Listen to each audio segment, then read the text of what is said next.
I love that. Listen, dude, it don't bother me. I don't want to bother all these people that are on these text messages, you know. But I'm gonna do it. It's very by design, John. It's because basically, for example, there's one person on that text message that was attacking my friend, our friend. Remember Ed Lipinski? Poor Ed Lipinski has been smeared as being a Nazi, and so on that text message was the head of the Proud Boys and the girl that was smearing him as a Nazi. And so then I told Ed, I'm like, hey, it's just factually true that she's on a text thread with the Proud Boys. Well, did you see Enrique Tarrio screaming at the Capitol Police officer? What's his name, Shanahan? Or I was with him 30 minutes before that happened. In DC? Are you talking about when? Because you see in CPAC, I was with him. It was him. It was him, and I'm friends with Ben Miller. He was a third Trump. He wasn't actually a Trump shooter. He was the one that we said was a Trump shooter, but he really was just like a conservative. That they were like, someone just kind of did a false flag on him. Then I was also with the iPash fucker, Stuart Rode. The biggest piece of shit is the Bobby Biggs. Fuck him. That guy's such a piece of shit. But regardless, I was with all of them at CPAC. And they were all like, yeah, the guy you're talking about, yeah, he's going to be at the hotel. Let's go get him. We're going to do a video. They were all like going to do that. And I said no, because I publicly gotten, like, it's on, I'm surprised because CNN even caught some of it, is I got in public fights with them. I think they're a bunch of fucking snitches, all of them. Well, I said that to their face. That's not me talking to you. I said that to Enrique's face. Well, point of order, moderator, point of order, point of order. I'm talking about a new congressional hearing where the head of the Capitol Police it just happened? This was 2 days ago, and Ivan Ranklin called them out. My experience from being around them is that they are like a bunch of like 13-year-old women. They probably like were just conspiring, like, oh, let's go get him. Oh, he's going to be at the hearing. Let's go make a scene. When you can look it up, CBS News. I'm not the biggest mainstream media fan. CBS News reports that Enrique Tarrio was a prolific FBI informant. And I had this, and it's on video somewhere. So, John, I told this to his fucking face because he was like, him and all of them were talking so much shit at CPAC. And I'm like, you guys are just like being embarrassing on purpose to make Republicans look bad so we can't question election security. So that's something I have questions about, but I can't question about it because you guys do your little fucking troll boy bullshit. And I'm like, Enrique, you were a prolific. You weren't just a one-time FBI informant. You were like that. You were the bottom bitch. The FBI for a decade. What the fuck? And his excuse was like, yeah, man, that's true. But that was like to stop Crystal. That's a good thing. Unlike this, I'll do a podcast with you anytime, even though I text him all the time. He never wants to do a podcast, so he's clearly lied about that. And then the other thing is, I'm like, you also, you were a sheep did patsy. They basically, like, one thing throughout American and just world history is if you have an informant, it's like what they do is you pull them out before the event. And like him getting arrested before J6 for like burning the BLM flag was the biggest fucking bullshit, like FBI fucking bullshit psyop nonsense ever. And man, I respect you. And so John, after this confrontation, there were Proud Boys from his chapter. He's either California or Florida. I think Florida. I forgot. But like two guys from his chapter came up to me. They're like, "Thank you so much for doing that. Yeah. We asked the same questions. This guy does shit unnecessarily." All right, well, let's move this conversation forward. What do you want to say about Dr. Dave? He's been on Terry's podcast. Dr. Dave called into the show, but I rejected the call, FYI. What? Dr. Dave tried to call. Could have three-wayed him in. Do you want me to call him? Oh, do you want to? No, yeah, for sure. Get it on live, please. Okay, let me call him. Hold on. Yeah, it's on live.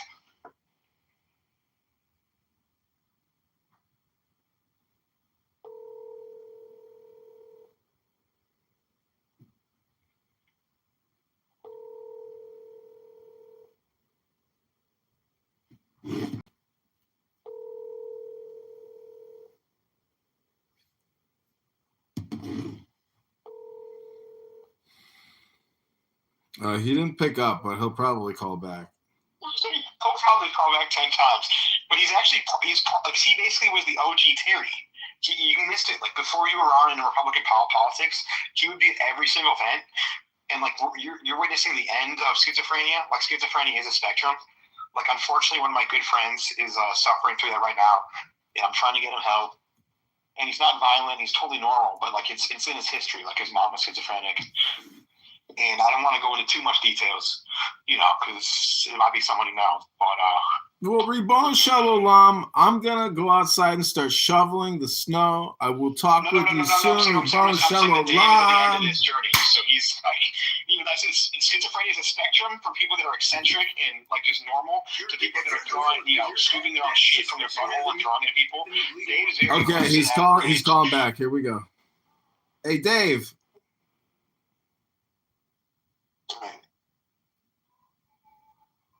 Dave, are you there? Hello?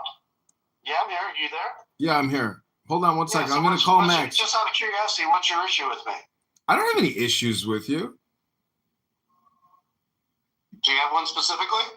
No, I just told you. Can you hear me? John, are you there? Can you hear me? That's fine. Yeah, I don't have any issues with you. Okay, so why are you joining Max? What do you mean? Max is my friend. I know Max from Republican politics.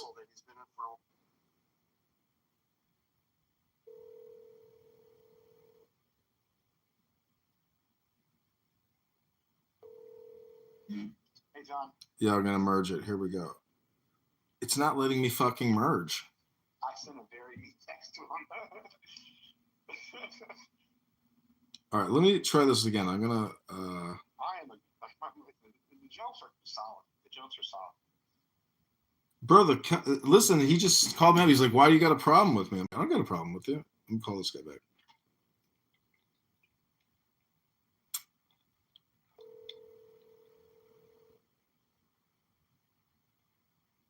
The person you've dialed can't take your call. Okay, he blocked me. Hello? Yeah, can you hear me? You can hear me?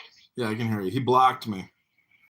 When you call schizophrenic, they get real pissed off about that. And I thought my last... Dude, if you're not schizophrenic, it's just fucking ad hominem, man. You don't got to worry about it. No, he is. I was his fucking neighbor. He called me, he said that he didn't believe it was me. He thought I was a clone one time. He's fucking schizo, dude. I'm not just saying that.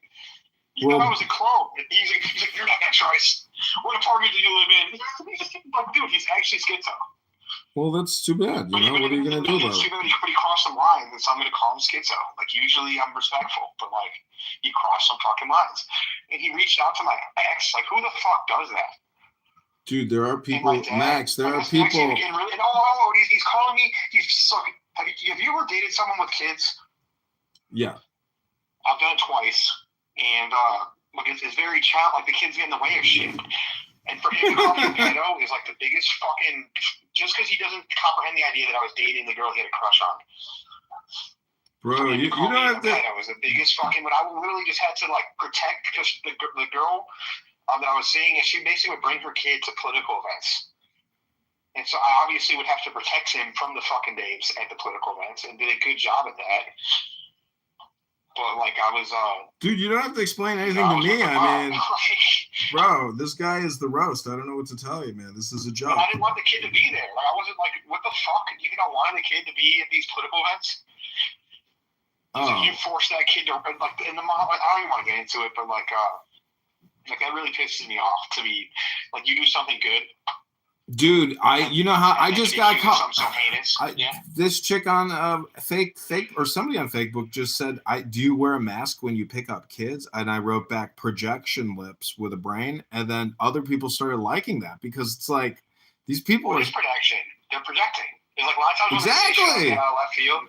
I don't think about that kind of shit. He said, you missed it. It was early in the chat. He said that he employed his transgender friend to look on Grindr for photos of me. And I'm like, dude, you're looking through thousands of naked photos of dudes on Grindr.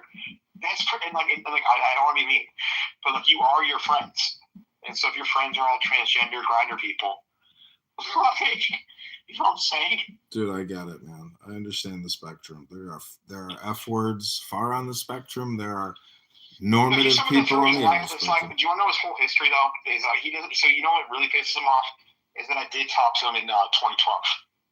I did. He totally denies it. He's like, you're mixing this up. you're fucking with me. No, I was connected to him because I was like, I was very anti-Jan Schakowsky.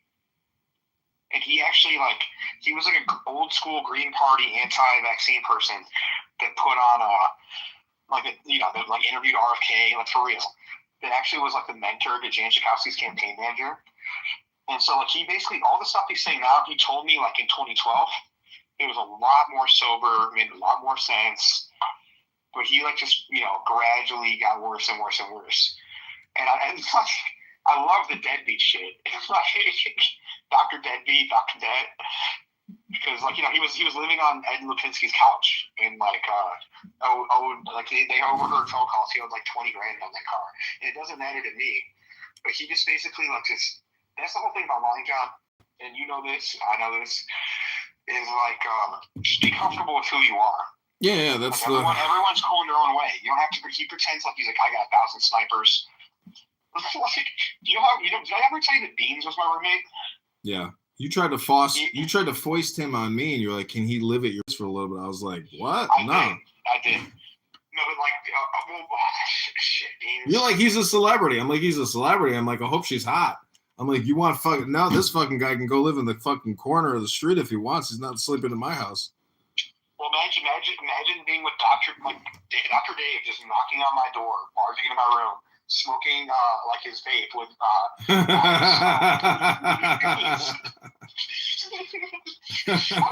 actually know this dude.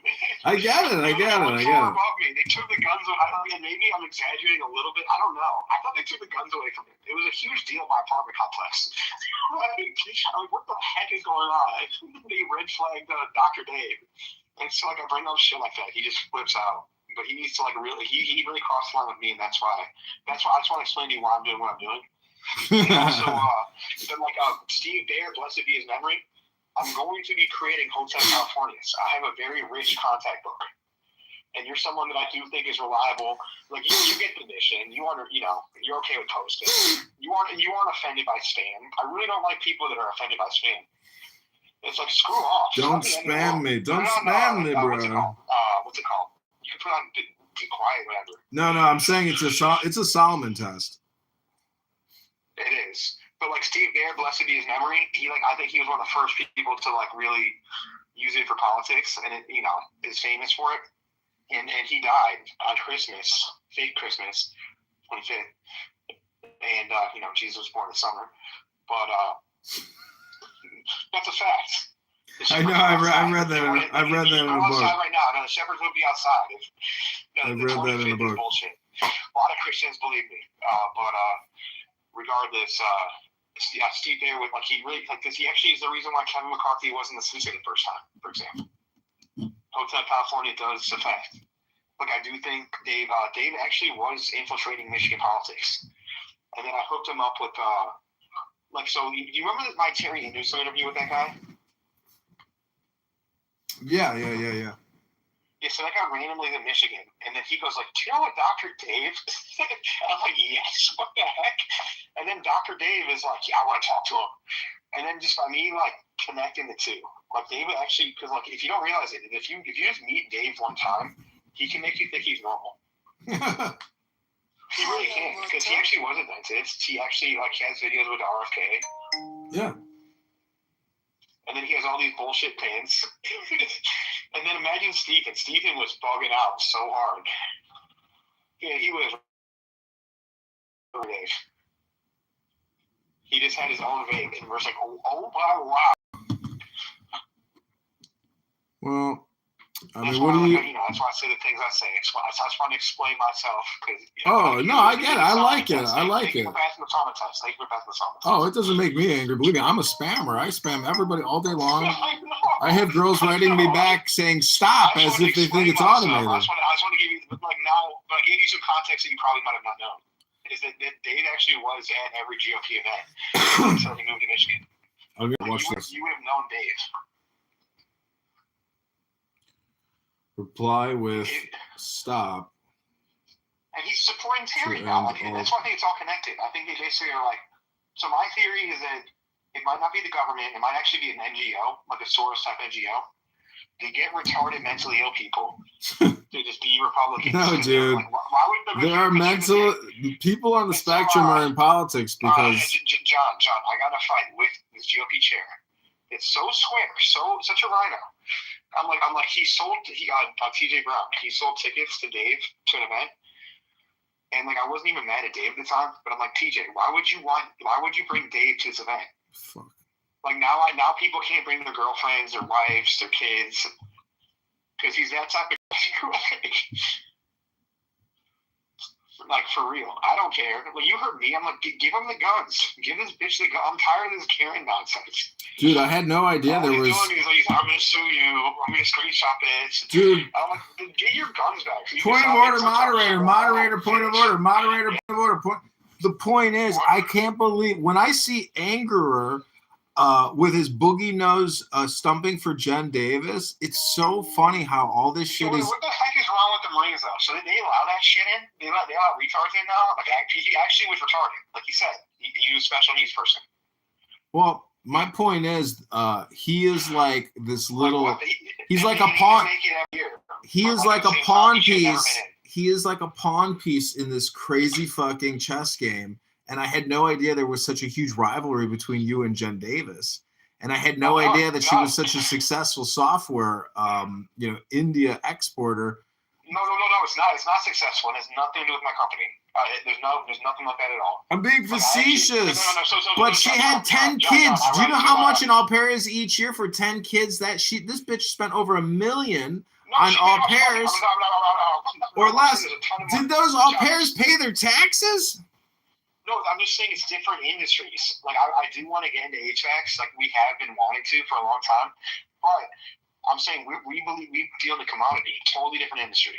I'm being facetious, bro. She's successful. No, I'm not saying she's not successful. I'm just saying she's not a competitor. Our footage, dude. And Adam too on X, bro. Wow. There's no competition. So there's no competition with my dad. Basically, what happened is I think she wanted like John Reeves, who you definitely should look into and meet one day, who's got no thumbs. And it's like he's like the Yoda. He's like the man behind the man of like some of these fighters. He's like she just woke up one day and decided she wanted to run for Congress. She's from Florida. And she just woke up one day, and so that happened. And I think she just independently wanted to run for Congress. And so all these bad people that hate my dad latched onto her because they're like, yes. But there was actually like a couple people that wanted to run for Congress. So they basically all like had a debate, and she was just being a stubborn bitch, and just like no, I'm not running. Screw you guys.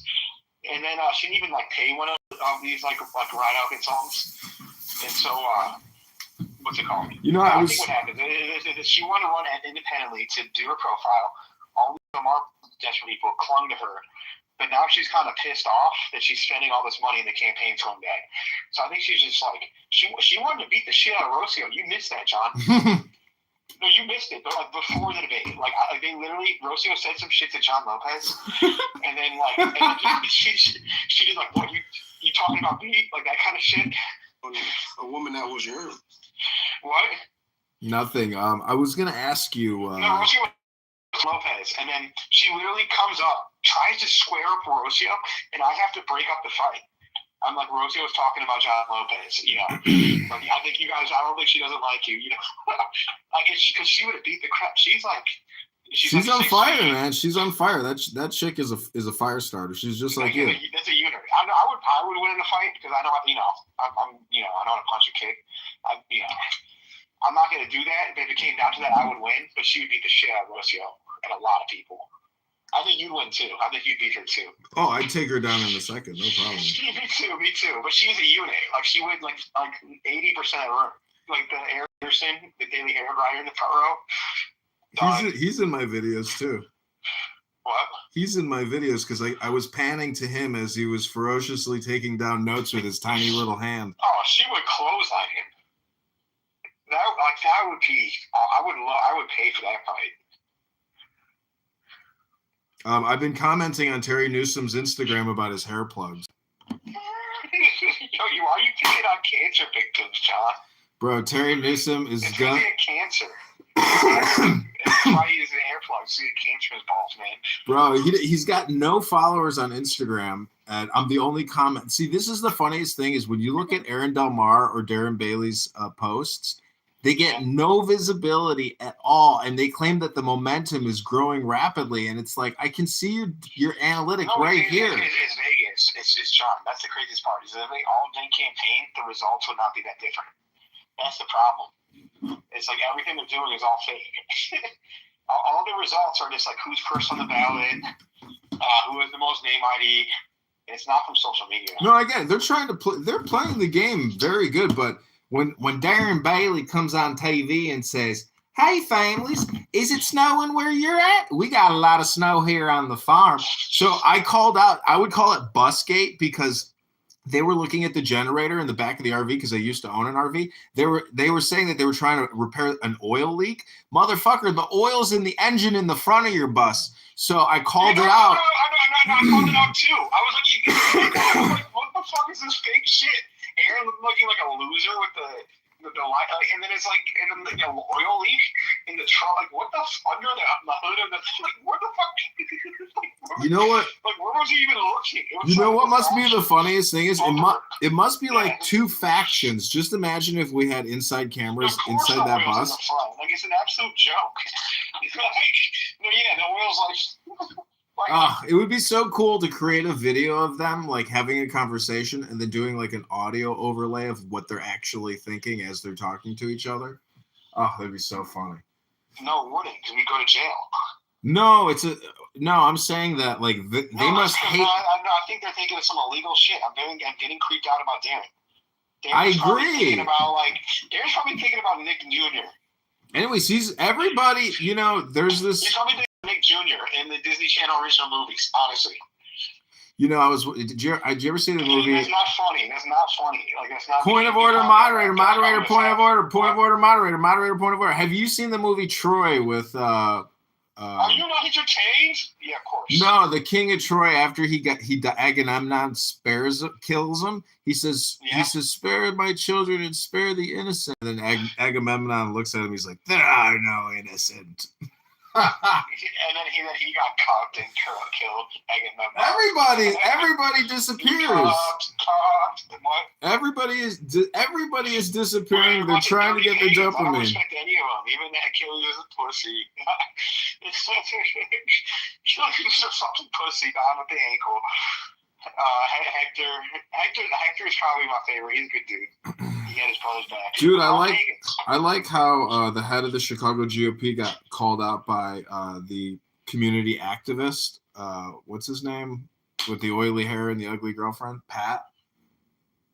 Oh, screw that guy! Yeah. He got his car stolen at the casino. It's a civil rights issue. They stole the car at the casino. It's because of racism. Holy shit! Yeah, I've met him. He's like, so one of my good friends is a music video director, producer, and he knew him back when he was trying to be a musician first. That guy. Mm-hmm. He's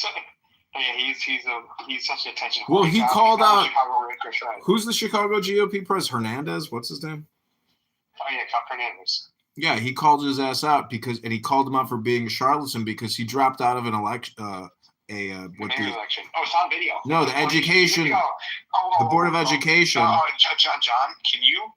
Because I really think if you focus on your content, it can level. If you just added like an extra 5%.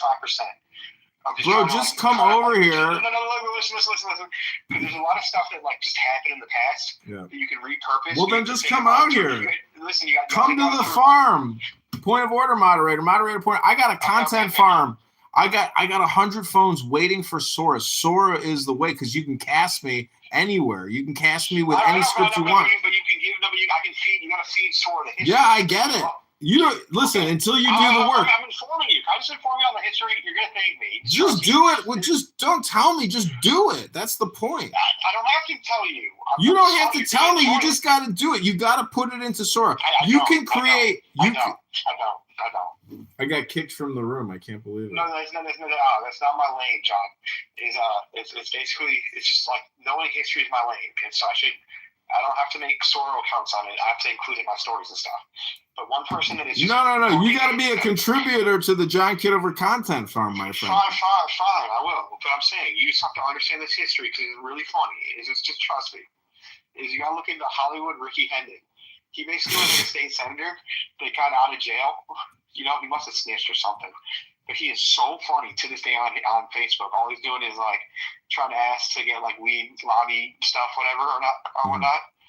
And he has the funniest YouTube video. I have to find it for you, where it's get my COVID money, gotta get my 10K. He made like a Chicago house song about getting $10,000 COVID money, and he's just like an old dude with his shirt off doing. It's the funniest shit ever. But the reason why I'm bringing it full circle, I think you're thinking of Jamal Green, right? Yeah, I've seen that guy. He's supposedly Jamal, not Pat. He's the Black MAGA of Chicago. Yeah, but so basically, the funniest shit ever. It's on YouTube. It's Hollywood Ricky. It's on YouTube. He used to work for Willie Wilson, who I really think is just a money trouser.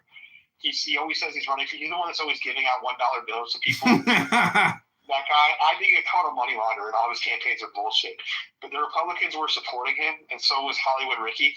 And Hollywood Ricky's on a video trying to bribe him to get out.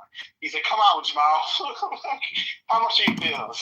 Come on. What's your nut? How much are your bills? We can help you. We can help you. Like, why are you doing this? Why are you doing this? What are your bills? Let's have a conversation." But yeah, this history is pretty funny. Like I'm saying, you just have to, like, the whole thing, you can't. So all my friends that are successful in the arts, John, it's not just about Soro. It's because there are going to be competitors to Soro. There's going to be other Soros. And so yeah, but I'm putting them out right now. You want and drawing on memory and history. So it's very important you know this shit. And it's not a replacement for Soro. It actually enhances Soro. So I'm just trying to educate you on something you may not have known. Because you probably didn't know who Hollywood Ricky is, and you probably should friend him on Facebook. Ricky Hendon. Well, let me ask you this. Do you know who Dr. Vinny Boom Bots is? I don't. I would love to, if you can educate me. I would love to learn more about. You don't know You don't know my Dr. Vinny Boom Bots? No, how do you spell that? Vinny Boom Bots. How do you spell that? Vinny Boom Bots. So is it with a Y or IE?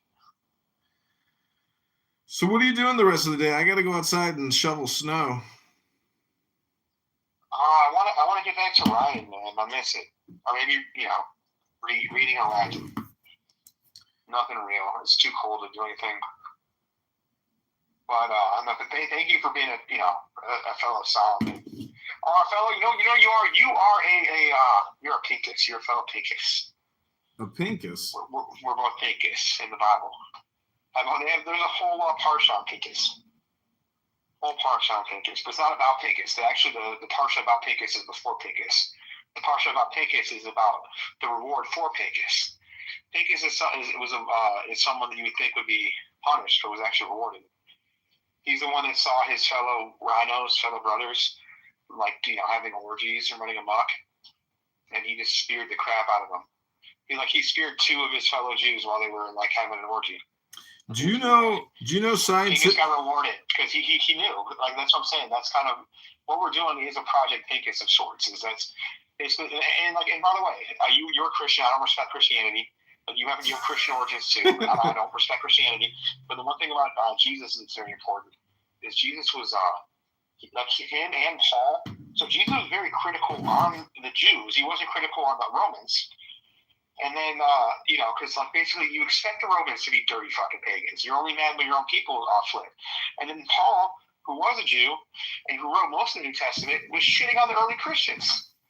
Yeah, but Jesus, you guys are being rhinos. You're set out to the pagans. Jesus. And so it's very important to be critical of your own. Point of order, moderator. Point of order. Jesus was very critical. He got the last laugh when it came to the Romans because they killed him. And he got the last laugh because he trolled everybody. He trolled the Jews. He trolled the Romans. He even he didn't have to troll the Romans though. I'm saying he was more actually was more kind of stop what we're doing. You're right. Have you ever read the New Testament? He has lengthy conversations with the Roman governor Pontius Pilate, and he fucks up Pontius Pilate. in the conversation. It's just all No, so political. he's respectful of Pontius Pilate, though. Exactly. Jesus. Jesus. The Jews, he was flipping tables. He's like, you guys are fucking shit. I'm just telling you, if Jesus was alive, if you were alive at the time of Jesus, you either would have loved him or you would have hated him. One of the two. You got to pick one of the two.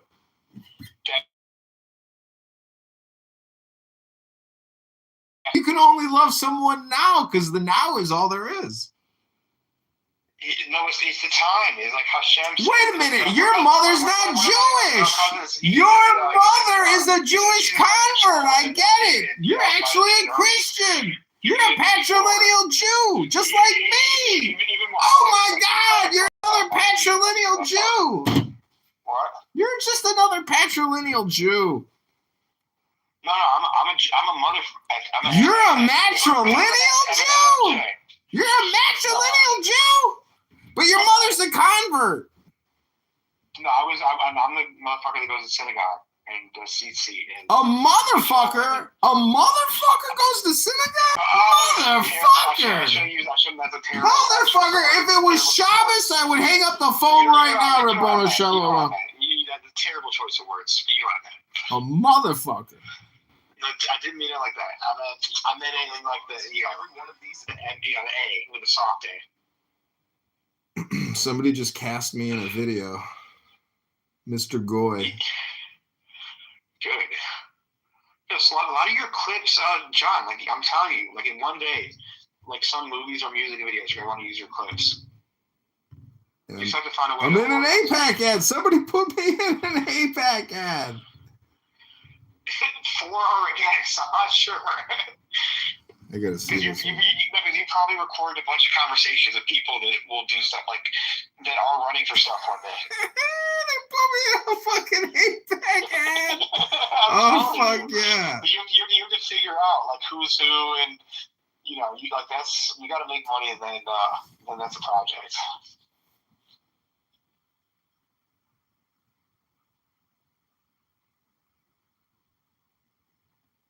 John Kitover for Congress 2026. You're a professional rabbi. I'm telling you. Oh my God. He dated his ex-girlfriend. Bro, I go into these I was in this X space today, and everybody is just talking about how you have to get the J words and the Zionists out, and like they're going crazy about Jews all the time. And so I went in there and I was like, we Americans don't care about somebody's ethnicity, race, or religion. We just want high quality, intelligent, classy people. No more riffraff and trash. And then they were like, silence that Jew. And then somebody else is like, no, let that motherfucker cook. And so anyways, eventually they kicked me. They're like, I looked up this guy, John Kitover. He's a fucking Jew. Kick him. I was like, I'm a patrilineal Jew, gentlemen. My mother is going. Oh my God. Then they kicked me, but I just live for this shit because I don't know. I mean, I think that like what I do, like the after effect for people, like I'm sitting on their like hard drive now, like in their consciousness. Like I have implanted my essence as a mind virus into their ridiculous conversations. Nobody is reading books. Nobody is transferring high-value information on these conference calls. It's all just a waste of time. It is. That's why I got a Clubhouse like after a couple months. I agree. All right, well, I got to start shoveling snow. Any last comments on my live streams you want to say? Vote for John Kitover before it's over. Vote for Kitover before it's over. Vote for Kitover. It's better than nothing. Yeah. It can't be done. It can't be done. Vote for John. Write it in. You got to write it in. Request a Republican touchscreen ballot, and you have to write JOHNKITOVER. In their own sphere. Was it based on their first principles? And they're, First principles don't change. What? The first principles are immutable. That's correct. Right. So therefore, the first principle of Judaism is different than the first principle of Christianity. So there's no real conversation between the two of them on which one is more true. Ribono Shalom, point of order. Can I just say the Jewish Kabbalistic perspective is that everything is a miracle and everything is God. So all things are first principles. Hello? Yes. It's very funny. He is though. What's up, my G? Ribono Shalom. There are followers of the Rebbe who say Ribono Shalom is extremely useful. You know, I heard that term the other day, and you've become identified with it, so I think of you when I hear it now in another context. You've hypnotized me. Ribono Shalom, I've conditioned you. I've suggested Ribono Shalom, and now you associate me with Ribono Shalom. Ribono Shalom.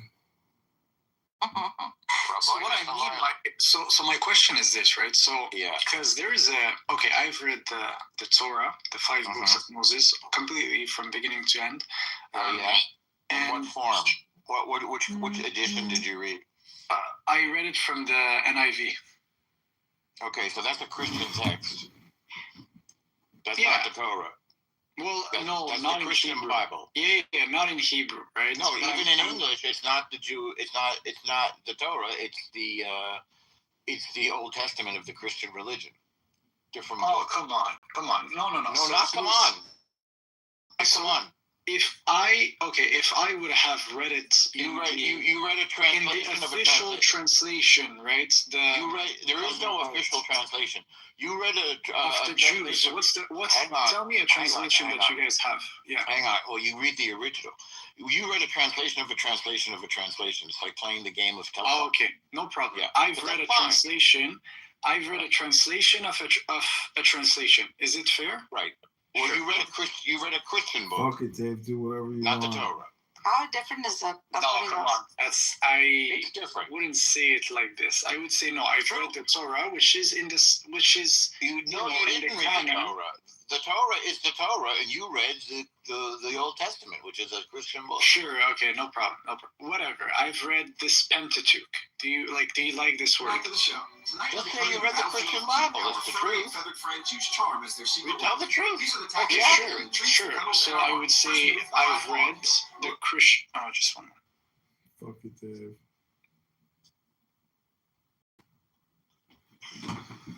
I think what's you. It's funny that people want to bring something up.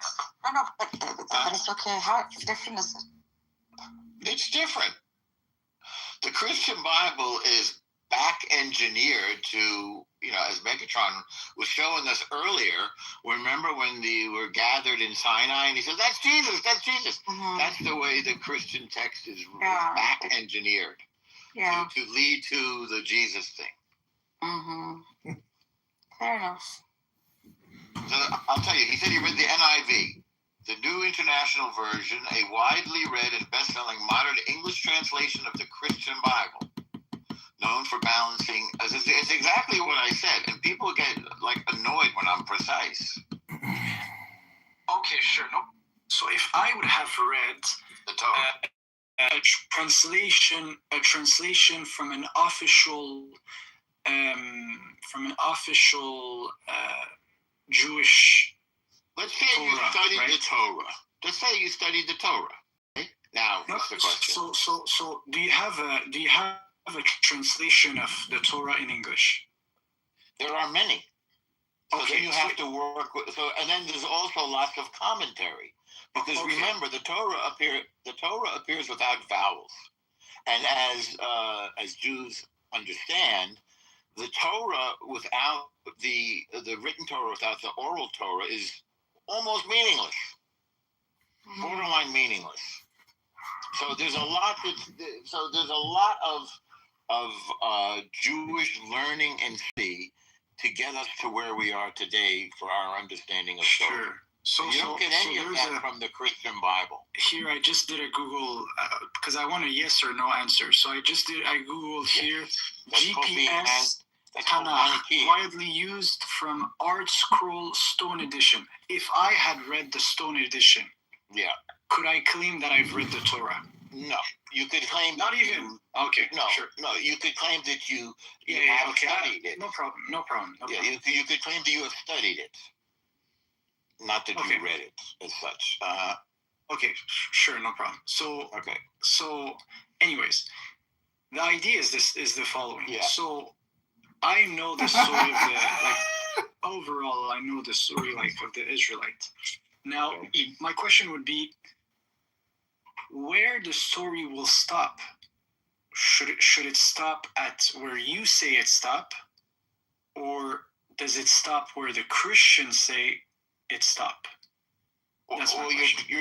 So you didn't hear my previous answers. So you're continuing to ask the same question without incorporating my answers. Tells me that you're not listening or you're not really interested in talking. See, Rabboni Shalom, the problem here is on a conference call, you should just transfer high-value information to each other instead of asking questions. That's my opinion. It's not a fact. Yeah, I already told you that these are separate systems. Right? It is separate systems. I understand what you said. But then I asked you a question that was really specific. I said, would you say that one is the subset of the other? And if yes, which one is it? That's my question. I said no. I don't say one is a subset of the other. I said one is the origin of the other. Obviously. Which I would agree. Yeah? Of course you would. Of course, but I'm very careful with what I say. But can I disagree? By saying that one is not the subset of the other? Because I do think if that again, if one says the story X. Wait, what was your last question? Okay, go ahead. What was your last question? My last question was this. Can you disagree? What? Can I? Oh, okay, yeah. Can I disagree with the claim? Yeah. That one is the subset of the other. Yes, you can disagree with that claim. They are different systems. Okay, I think they're not one nested. I think I would probably say one is a system subset of the other. Could I? We've already said no like 10 times. So why do you keep asking? Okay, is 5 the subset of 10? A subset in 10? No. You would say no? Not according to set theory, no. I mean, are you using... I'll have to Google this one, because it just came into my mind. Are you inventing a new meaning for the term set? No, I'm simply... I have an understanding of what it means. According to my understanding and definitions I have, I think it could be a valid thing to say. You're getting further away from your question. So try to look inside yourself and see what are you really asking. So I'm going to Google this actually. Is 5 a subset? Hey Amir, let me ask you a quick question. Since you're a mathematician, Amin, what is 100 times 1,000? What? What is 100? What is 100 times 1,000? Go ahead, Amir. 100,000. Okay, what is 326 times 1,000? We're not doing math here. Oh, I thought you were doing mathematics. My bad for asking a question. I guess you're the only one who gets to take up all the room's time and ask questions. My bad. I mean, you got to stay on track because we're getting further and further off track. What are you really asking? What are you really asking? What are you really asking? This is where I started. Yeah, basically I'm saying, like, can someone say that, 25 years, music. because if one say they're the new Israel, again, are you? They're the new Israel, they're saying that they're the continuation of the covenant. Of the prior covenant. Mm-hmm. So one, therefore, that's a claim outside of is Judaism. more encompassing than the other somehow. Has a story that continues. You mean somehow. from their point of view? They would like to be, essentially they want to be. Yeah, they are saying that. They want to be Jews. Yeah, they are continuing with, they want to be Jews, exactly. The Jews want to be Jews. The Jews are Jews. So the question, so my question remains, is Judaism a membership subset in the sense? But I've already told you no like 10 times. Why is it troubling for you to get this answer? What do you? If I give you the answer, why do you ask it again? I don't get it. Sure, I know. Listen, it could be a. They are saying It it's a could be continuum. a controversial one. But I'm just curious, man. I just want to. What are you saying? No, you're not curious. I said El Normo and Tribe are saying no, we are established. They are saying no, we are a continuum of them. We take from them and more. Who's saying that? The Jews? The Christians and other Christians. Yeah, of course they do. Yeah, because everybody loves our book. But the Jews are saying, well, it's also like it originates with you guys, right? So that's how it's saying. Would you say that it's a continuum? I would say, yeah. The Christians say that. The Jews do not, obviously. The Jews do not. The Jews say it's established, it's finished. Like this is it. No, we don't say that it's finished. We just say that they are a different organization with different principles. I understand, but you know, in a sense, one could argue that Judaism is it's in the subset of Christianity. You would argue you would be incorrect. I would not argue this. Listen, I would not argue this. Listen, guys, I'm not here to argue this. I'm just proposing an idea. I know, and I've contradicted it numerous times, so I'm wondering what you're really going. What are you trying to do? You're asking me. Oh, right? We have a mathematician. Bring Siam, come up. It doesn't take all the principles. Five is a number, not a set. Go look up what set theory is. You're using the wrong words again. So sure, it's a number. I could concede to this, no problem. It's a number. Judaism is a subset of monotheism. Yeah. Judaism, Christianity, and Islam. The God of the Judaic God looks nothing like the Christian. Well, see, I can read for the Quran, and we can actually all agree that it's talking about intelligence, but there's a cultural atmosphere around the worship of that one deity. And there's different cultures worshiping that one deity. However, you could compare the wisdom in the Quran and the Torah and the Tanya and other books and say, you know what? The Quran, I'm a little suspicious of this book because many people believe that the glorious Quran is actually copyright infringement, patent infringement, trademark infringement. They took proprietary information from the Jews and spread it through Arabia in a militant way to essentially coerce people into believing their new false religion. Wow, very academic. One could say that principles from Judaism hold true. Islam and Christianity incorporate those true principles. Like this could be an academic way of saying it. Instead of giving your freaking opinion on it. I think that, the Romans did this too. The Romans incorporated the Greek religion because they liked it. Do you know about this? Absolutely. Yeah. Okay. And this would be natural. Well, it's not natural. It's a particular form of, I guess you could say, conquest and imperialism and cultural evolution. They used to recite Greek to each other, and your erudition was measured by your understanding of Greek philosophy, theater, and science and math.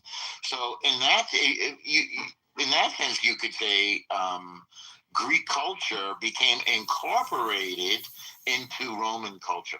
So you could say that Judaism was incorporated into Christianity. From the point of view of the Christians, they are the continuation of Judaism. They believe that they are the fulfillment of Judaism. And they will use our text to establish their this claim of fulfillment. Namely, this is the Messiah that they talk about, say, in Isaiah, etc., etc., etc. But from the Jewish point of view, their worldview does not match ours, nor does their practice. So we're separate. I think Christianity, as far as I know, probably started with an offshoot of Judaism and then just kept going and developing. And it became its own thing. And eventually they became sort of rivals. The good thing about Christianity, from their point of view, is you can easily adopt the religion. Whereas from a Jewish point of view, You can't. Yeah, it's not. The gods are very different. Like a Jew cannot be a Christian simply because a Jew it cannot be anthropomorphic. Cannot I'm talking very layman here, by the way. Cannot say God is man, for example, right? Much like the Muslim. Right. So yeah, in that sense, no, it's an absolute no. But in the sense of principles, commandments, yeah, absolutely, you can have common denominators. Common elements, anyway. Yeah. I mean, are you satisfied, or are you not getting to what you really want to know? No, so actually I understand both perspectives. I'm just trying to entertain a perspective that could be controversial, maybe because it could be true. Who knows? What's that? What's the controversial idea?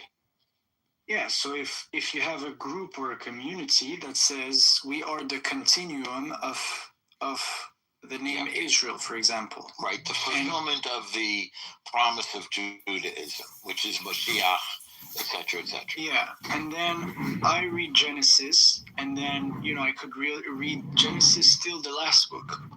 Till, what's the last book? Malachi, right? I think? I don't remember. Malachi. I mean, I got a quick question for you. I mean, hold on, point of order. I mean, do you believe in miracles? I believe in miracles. Oh my God, guess what? You're Jewish. You're Jewish because you can't be Jewish if you don't believe in miracles. Nargis, when did you hear that song? That's ridiculous. I had the same thought when you said it. I sing it for Michaela all the time. I even call her you sexy thing. What? I sing it for Michaela all the time. I even call her you sexy thing. Oh, that's funny.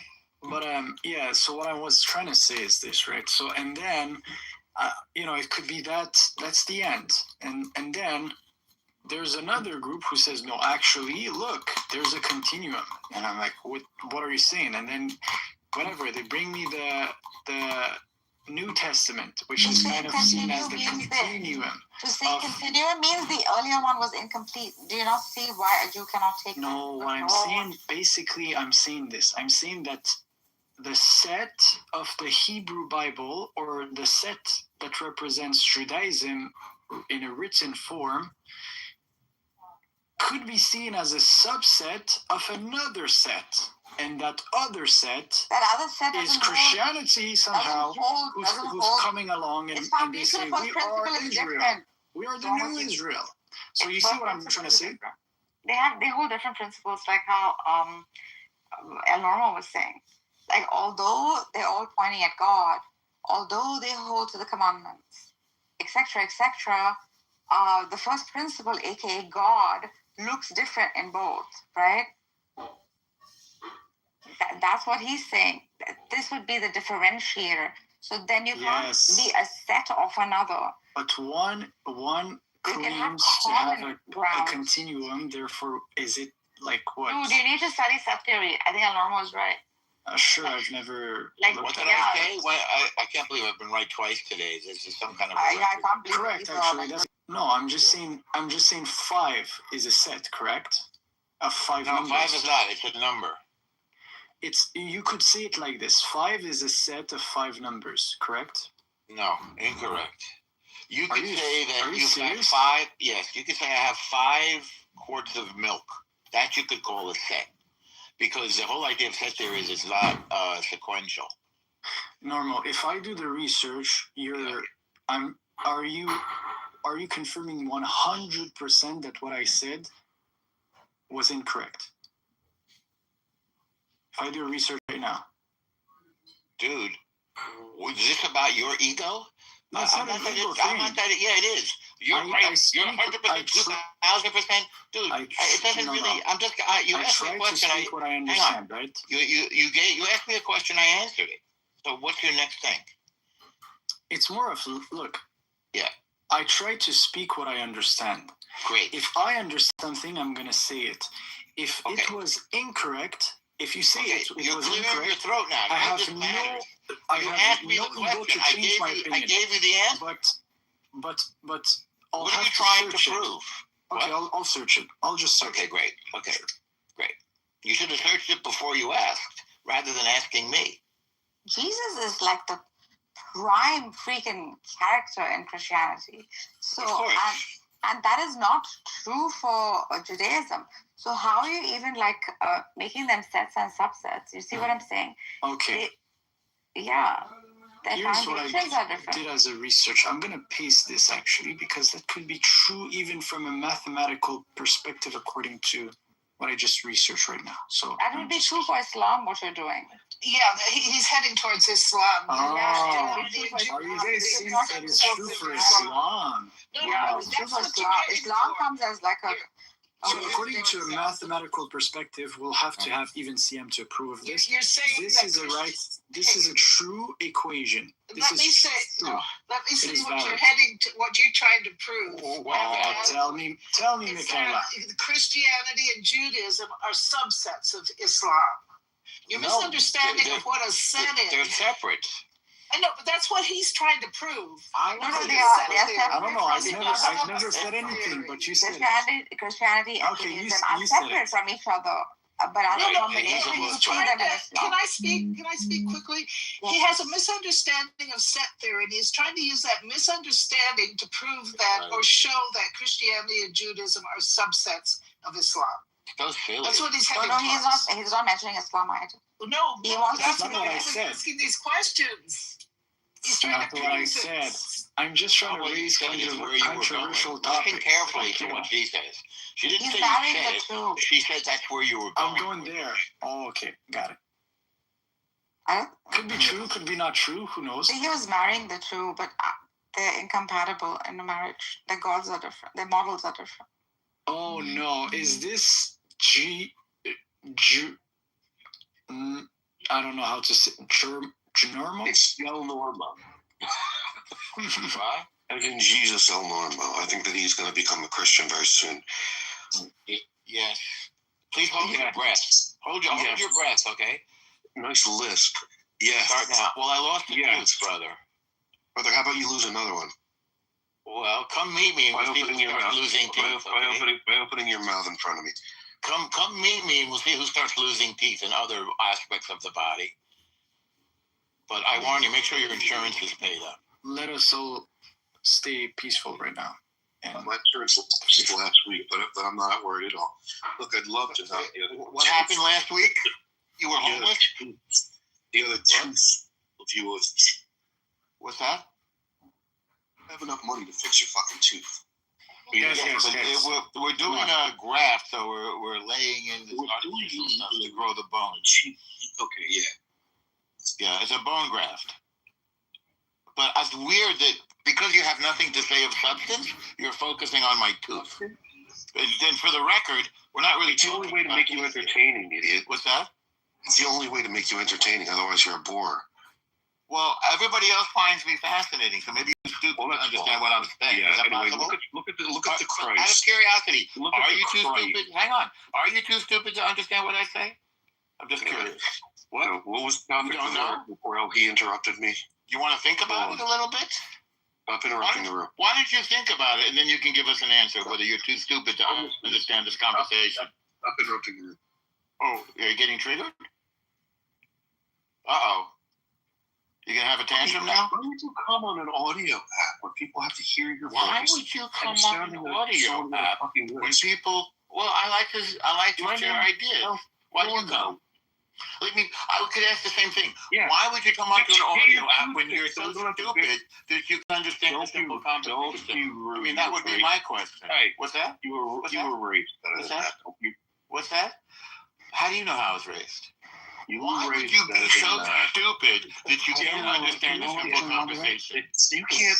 But you know what? I think maybe He's triggered because I put him as Jesus. No, I'm not. What? I'm not triggered. It's a bad thing. I'm enjoying dancing on your stupidity.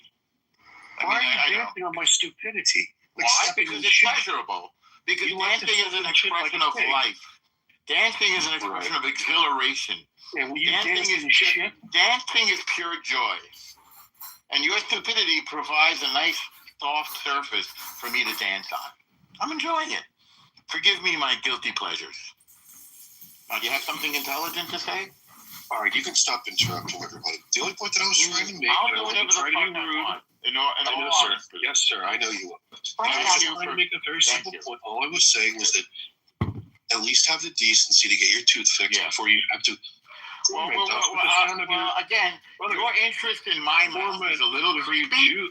Your interest in my mouth is a little creepy and a little weird and a little disgusting. And you're upset What's about that? the you're Well, wearing a if crown of you're thorns. uncomfortable with Thorns. hearing me, what I recommend is you I don't hit need the to little hear a red list button. from you.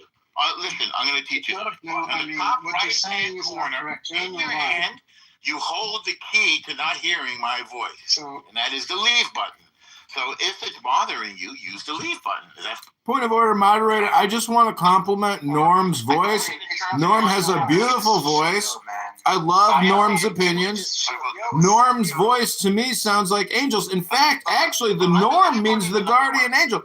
El Normo's the hidden Zadok, ladies and gentlemen. Oh, AI, put yourself like closer to your mic. We don't hear you. But I can put it in terms you can understand better. If you don't like it, get the fuck out. Because I don't want to make it too metaphorical because you'll miss the whole point. Look, we can make it very easy. You're being you're being rude. Yeah. There's no reason to be rude for it. Well, I'm sorry if I've hurt your feelings. You didn't hurt my feelings. I'm going to get you a It cleaner. actually reflects poorly on you. You know what I'll do? I'm going to knit you a sweater with a big V All right, for but victim. he's gonna overtalk. All right, he's triggered. No, I'll get you a nice sweater. El Normo, there may be something about Daniel Nero that you're not aware of. Daniel Nero is actually a fraudster. He's been engaged in car insurance fraud for many years. He admitted it to me. He's got terrible legal problems. This isn't projection. This is what Daniel Nero actually told me. Okay, but even if it's true, like, why is it relevant? Oh, because I thought this was a court of social justice. I was appealing some slanderous libel defamation that Daniel Nero cast upon me. Sorry for defending myself against Daniel Nero. We're gonna stop. No, look, if he trash personally, that's a shame, but and insult also. Let us stop insulting each other. Look, I love everyone. Let us be brothers. Yes. Yes. I mean, you're gonna go over All I this did, further. all I did Why was it's not correct? you should probably get that thing fixed because people are going to think you're either cheap or you're broke. Well, no, I think if they have half a brain, which clearly you don't, they'll think, oh, he lost a tooth. Now, is there an issue for you? They're going to think you have a speech impediment. I don't think you understand what other people think. I don't think you understand even what you think. I think you're suffering from mental dullness. I think you're a dull man, and that's the problem. Right. Okay, so I think Rabia was trying to say something. PTR, bro. I want. Great picture, Daniel. It's I know. beautiful. I'm looking at Euro's PTR. Is that pizza? Yes, it's Yeah, no, Thank you. yeah, it's pizza that I had recently. If I was a normal, I would take a picture. I would take a screenshot. Oh, no, you need to take a It's copy beautiful. there. It's Show it beautiful. to your.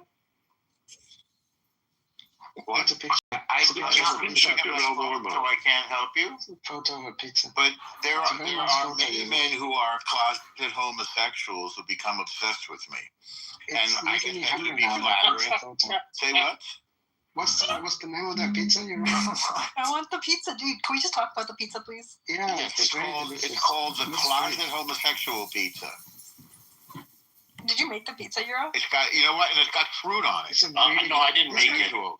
I got it at a restaurant Oh, okay. looks really or Wow. pizza place. Basically, Normal said to Daniel, stop lusting over And Was for it level expensive? off, I shall also have. No, he's welcome.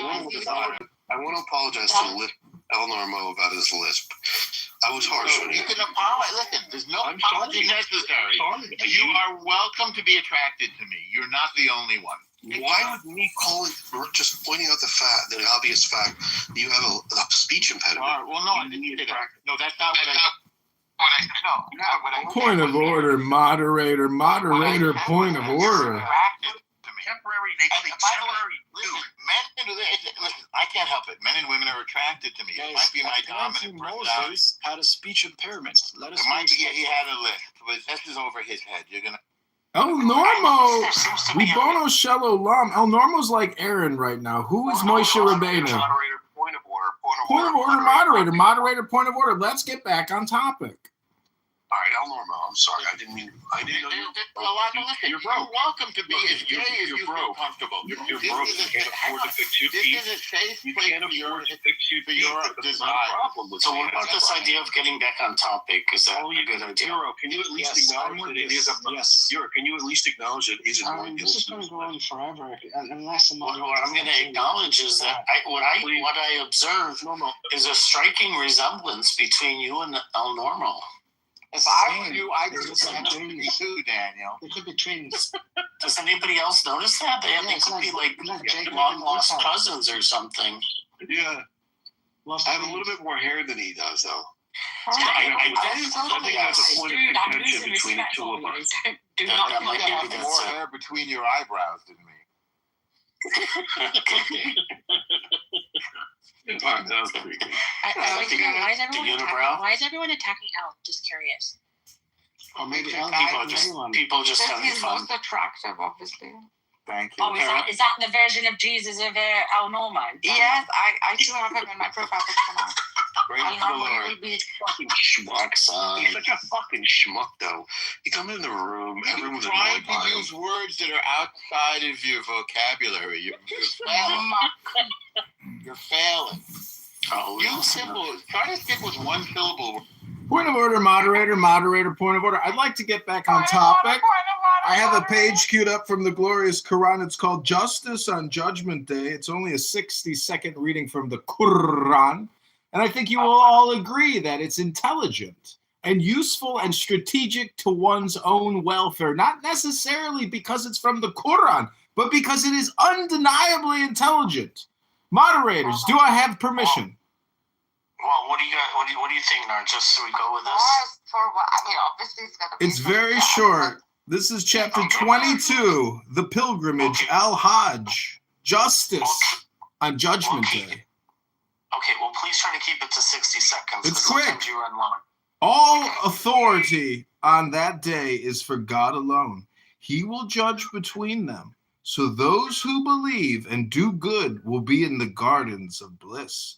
But those who disbelieve and deny our revelations, it is they who will suffer a humiliating punishment. As for those who emigrate in the cause of God and that are martyred or die, God will indeed grant them a good provision. Surely God is the best provider. He will certainly admit them into a place they will be pleased with, for God is truly all-knowing, most forbearing. Inshallah. Hey, thank you, AI. And you respected the time limits. I agree. Yeah. So was there any comment about that anybody wanted to make? I just joined, but Yeah. that was a word of God. What Just came out of language? his mouth. What It language? wasn't a testament that came out after Jesus. It was the word of God. God. Straight out What language was that? The from the ultimate final prophet. frontier. Sallallahu Supposed to alaihi go where no wasallam. man has gone before. Normo, honestly, do you want me to take this image down? Because I will if it offends you. What image? I'm not looking at my phone. I'm doing other stuff. What That's image? fine. I have you. It's epic, Daniel. It's flattery. Don't go back there, man. It is epic. It's really nice. Normal. It's so artistic. You know, I would have screenshot that picture. I would have used that picture. I can't show other people's Guys, to die. I know You it's ju- like I actually Guys, know the Christians in here. Point of order, moderator, I point of order. think Daniel's trying to make the point that El Normo is in God's image. Point of order, exactly. Because look at it this way.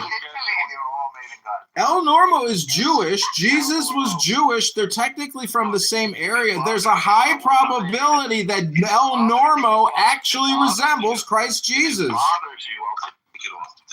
Ribono Shel Olam, it's flattery, El Normo. He's flattering you. Lots of gay guys here. wait, who's a Jew? I'm cool. You're mocking Jesus. That's okay. Normal gets hit on all the time by gay guys. You're mocking Jesus. That's a sin. Please, You're mocking Jesus. That's a sin. Ribono Shalom, Jesus Christ most likely looked closer to El Normo than anyone else in this room, Ribono Shalom. He's got a point there. Just imagine El Normo up on that cross. Imagine the compassion. Imagine the passion. Imagine El Normo as Jesus Christ on the cross. Hey, you have such a good voice. You should consider running for office. Forgive them, Father. I know about what they do. I agree. Yeah, I think you should. El Normo, you want to try out for the park? We got. See, Ribono Shalom, I know this is a Bible Quran room. Let's point of order and stay on topic. The crucifix is the two genders. The horizontal is the woman. The vertical is the man. Why dost thou callest me good? No one is good. Yo, listen. Do you know what? About the day. Allow me one Okay, you laughing stock. Listen. What happens a little bit like John Donne there for a second. What happens if a Pakistani marries a Somalian? Does that create some Somalian? Yeah. Rip space time. I think Somali. You get a Pakamalian. You're right. It is Somali, but sometimes it's fun to say Somalian, like Somalian. You know what Amos says? Amos. Allah. He's an The Israeli. Israelian. We wanted a coexistence with the Israelis. There's a slight echo. Does someone listen to the Quran right now? I'm curious. Yes. What is the Quran? It's you, right? Yes, I'm See, listening. I can recognize it from miles away. Cavity. That's just the echo from the empty cavity in El Normo's mouth. Because he's missing a tooth because he's too cheap. Ribono Shalom, point of order, moderators, point of order. These ad hominem childish attacks by Fatty Daniel Nero, who hasn't been to the gym in many months. You know, Ribono Shalom, Daniel Nero, go to the gym and read a book sometime. I mean, you are in Barth's room, 80 hours a week, doing your little, Catholic Quran church rooms. Get a life, Daniel Nero. You're going to sit here and attack El Normo, a genuine, authentic man. Why is your self-esteem so in the dirt, Daniel? Why is your self-esteem just, dreck? What you need, El Normo, someone to protect you. Is that the idea? What is this idea of genuine, authentic man? Aren't all the men here genuine, authentic men? I'm asking you just for one favor. At least acknowledge the fact that his list is noticeable. It's something that we noticed. Are you projecting your own dental hygiene, sir? I bet you El Normo's got a much more pristine mouth of teeth than you. How do you like fucking tooth? Too many blowjobs. People lose teeth from time to time. Too many blowjobs? Which little whore just projected those blowjobs? Little hussy. That was a blowjob projection. Projection alert. Projection alert. All communication is projection. All communication is projection. Daniel Nero's got a dirty mouth of bad teeth, and Narje's like sucking cock. Hello? Hello? Hello? Where's Barth? We need strong moderation. Let's all pray to Barth, the Megatron. Please, almighty Megatron, give us health, wealth, love, and peace of mind, and happiness and strength. Amen. Can you let Joanna speak? She's trying to say something. Hello? There you go. Okay, Joanna, you've got the floor, Joanna. Can you hear me now? Okay, now I can hear you. The Jews don't believe in original sin, that everyone's a sinner, wretched. Oh, what a wretch am I. They believe that if they sin, they do tshuva. They don't need a human sacrifice. So how did that change? That's a good point. Change. And so Christianity did away with tshuva. That's a really good question where this idea came out, because it's not part of Judaism, and even in Christianity, I mean, right? They mostly do confession and stuff, right? Rudolph the red-nosed reindeer. Yeah, so where's this blood from? Many times. Ribono Shel Olam. There are followers of the Rebbe who say Ribono Shel Olam is extremely useful. Who here can tell me the English translation of the Hebrew Ribono Shel Olam? We are the clay. Everybody, I'm Congressman Roger. I'm here with my constituents. And Shamar, what a nice voice. I don't know what she said though. So I can't. And Shamar, her voice is so good that she needs to get out of the kitchen. I'm there. You're already there? Okay. Yeah, come in. Let's see if I need work. Because you make good pancakes. I gotta give you that. Original too. I made pancakes today too. I made oatmeal pancakes today. I got a recipe from Ellen, there. If I would have said what she said, man. Joanna's question is really good. Yeah, I mean, go ahead. No, I just said if I would, if I had. I'd like to share something very important. I am Orthodox Christian. Do you think praying the gay away would be a good idea for you? I'm Orthodox Christian, guys. Just so you know. Okay, Megan. Okay, thank you. So Amin was trying to say something, guys. Yeah, no, I just said. Had I said what you said? Guys, I'm back, guys. Oh, Megatron! What's up, my God, Megatron! I'm back. I'm back. Megatron is back. Come on, please, thank you. Of course. Why does Megatron sound like a nerd? Thank you. Megatron, can you please take on the group PTR? Everyone's doing it. It's the new thing. It's a new style. It's a new fashion. It's El Normo as the Moshiach. Ribono Shel Olam. I can see El Normo as the hidden Zadok. I can see El Normo shining with the brilliance of Hashem, and you ad hominem, low IQ attackers who want to insult El Normo. Shame on you. El Normo gets a green bean. Daniel goes to the goo. Wait, did you idiots give John Kitover a fucking green bean? And El Normo? Megatron did. Ribono Shel Olam, the pain in my ass is gone. Oh my God, I gotta go outside and shovel some snow. I'll be right back, everybody. Wow, he left. No, we didn't leave. They kicked him out. He stayed here. What you saying? They kicked him out, which is, I think, is wrong. You shouldn't have kicked him out. He's still here. I can see him. He's right there. It must have been AI. Did you kick him out, AI? Are you two competing for my love? I'm sorry, Daniel Nero's calling me on my phone, issuing death threats that he's going to report me for election fraud for the 10,000th time. Oops, there goes Daniel Nero. Yeah, but you go down to the audience, you kicked him out of the room. Excuse me, can you bring up Super? She'd like to say something important. Of course. We're gonna make a new room. I accidentally made this guy a mod, and he kicks this guy out of the room. Okay, yeah, I was wondering why that was going on. Yeah, I don't know what that happened. So let's just make a new room here. We're gonna. Okay, sure. Thank you. Thank you, Megatron. Don't end the room. Who need that? What? Nobody said that. They don't play with me like that. They don't just come on they disrespecting me because I don't tolerate that and I don't allow that. I just think it's not a reason to drag it. To drag it is just like. That's what I'm saying, Sandy. That's all I'm speaking about. Sorry to cut you off. That's what I'm speaking about. It was 7 in the morning. I wasn't even on the app. They told me we were sitting there talking about you since 7 o'clock. I said, why? That's like me.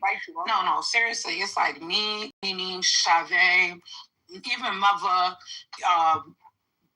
Jen. It's like, okay.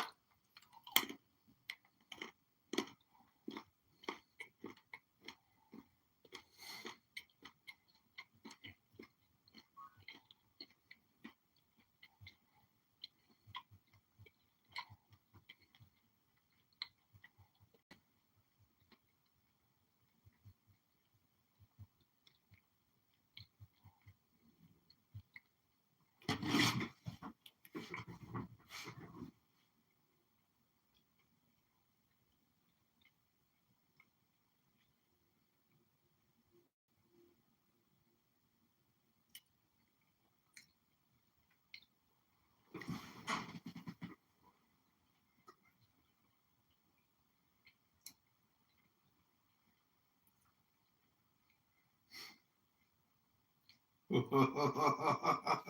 back to India. You're a terrible Hindu and a traitor to America. Go back to India. You don't deserve America.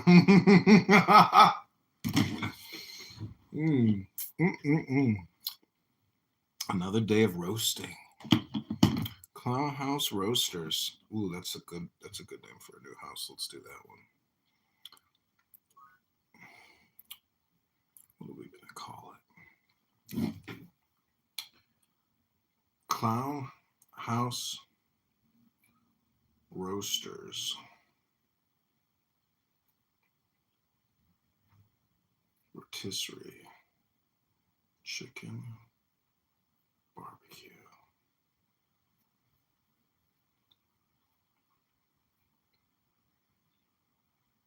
15 people, and I'm arguing with 15 people. Not doing it.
Yesterday was a murder.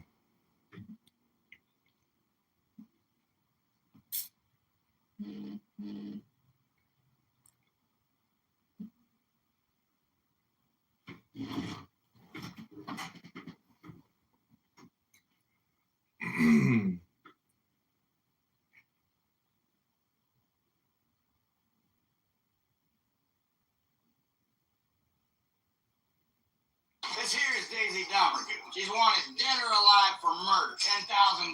That money's mine, boys. Don't want to share it, and I ain't gonna lose it. When that sun comes out, I'm taking this woman into Red Rock to hang. Is there anybody here committed to stopping me from doing that? Nobody? I guess that's very fortunate for me. However, I hope you all understand circumstances force me to take precautions. When you say precautions, why do I feel you mean me? Because I'm gonna take your gun, son. I feel kind of naked without it. Oh, I still got mine. I'll protect you. This here is Daisy Domergue.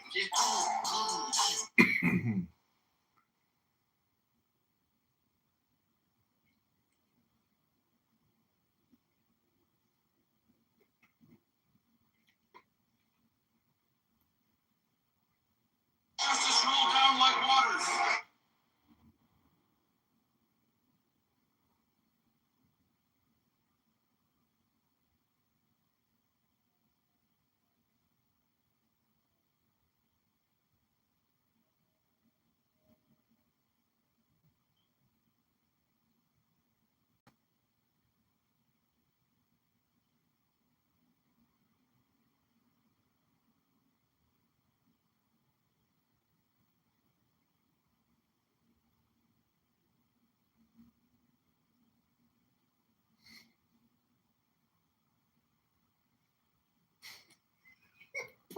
Cloud World, protesting Cloud World.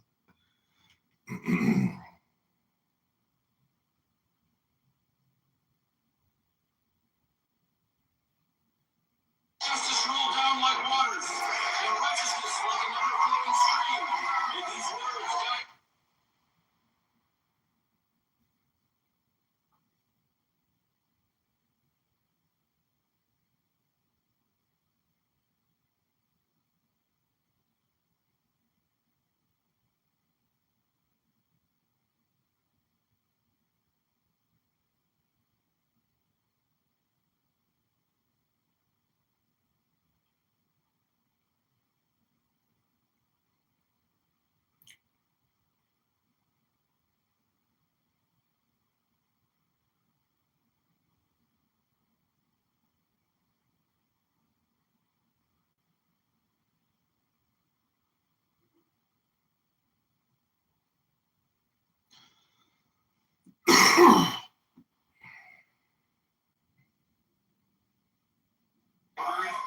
starts with helping somebody find the story they're looking for.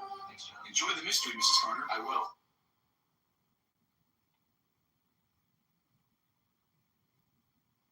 When cash comes in before we deliver the service, calculus, chain rule, product rule, minority. Standing here at the foot of the Washington Monument, you can't help it. When cash comes in before we deliver the service, we credit unearned revenue. Will that adjustment also show up on the income statement? When cash comes in before we calculus, chain rule, product rule, minority ritual right now. It's a little strange, bouncing between derivatives and door-knocking schedules, but it keeps... Standing here at the foot of the Washington Monument, you can't help but feel the history. This obelisk honors the man who led us to an eternal separation from Great Britain. But independence wasn't just declared, it was standing here at the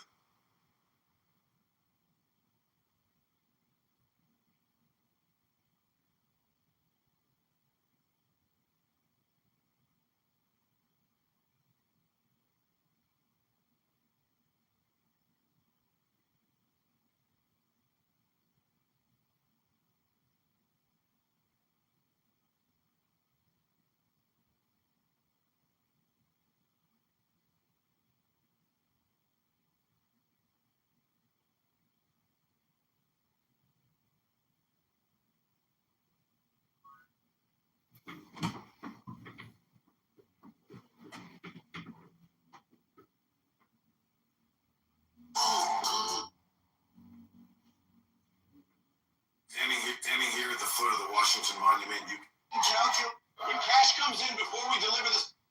Standing here at the foot of the Washington.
Standing here at the foot of the Washington Monument, you can't. Standing here at the foot of the Washington Monument, you can't help but feel the history.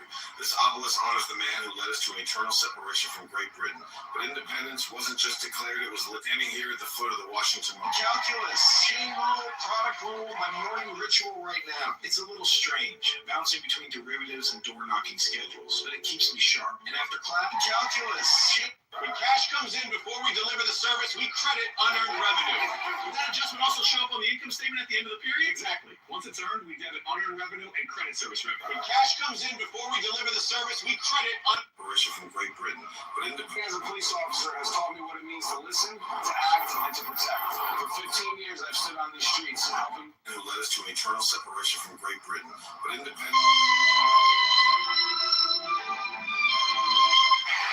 Thank you so much. If you like what you heard tonight, remember this. On March 17th, 2026, writing declared it was standing here at the foot of do what thou wilt shall be the whole of the law. I call upon the light of the star, the flame in every heart. Let the will be pure, the action just, and the path open. Do what. I mean, you can't help but feel the history. Chair, members of this committee, I am here today to demand that this Congress guarantee the right to safe and legal abortion and fully protected health care for every woman and chair. Members of the man who led us to an eternal separation. Friends, I take that same devotion, that same discipline in service for our communities. I mean, you can't help but feel the history. It is everything. What you think, you become. Back. Our next guest is running for Congress. Y'all making the time. The new engineer Dean. I mean, you can't help it. Friends, this obelisk honors the man who led us to an eternal separation from Great Britain.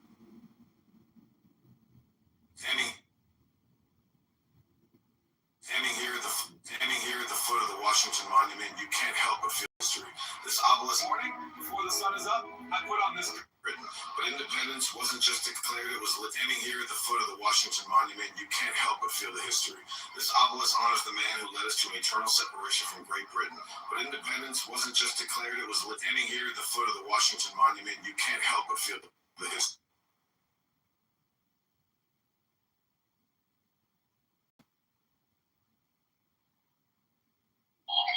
Hi, everybody. I'm Congressman Roger Krishnamurthy here with my constituents. Basically to protest ICE. What happened yesterday was a murder in Minneapolis.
Everybody took care of themselves.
Athletes, shoulder scales.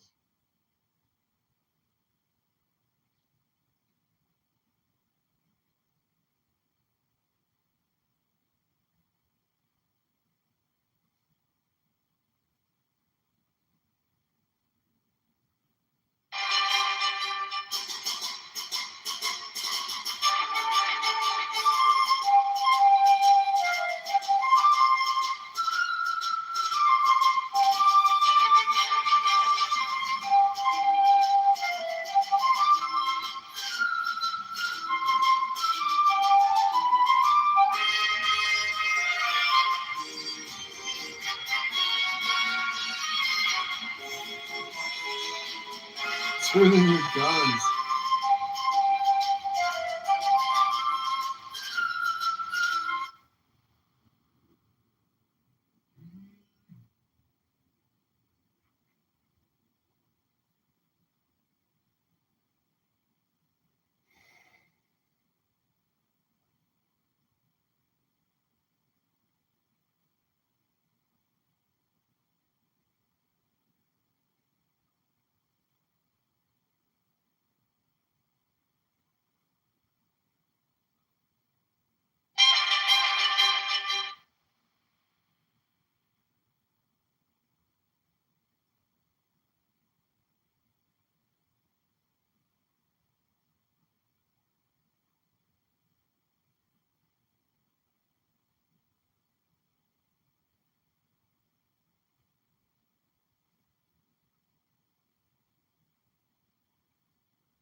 Example, they engage in mass kidnappings, massacres.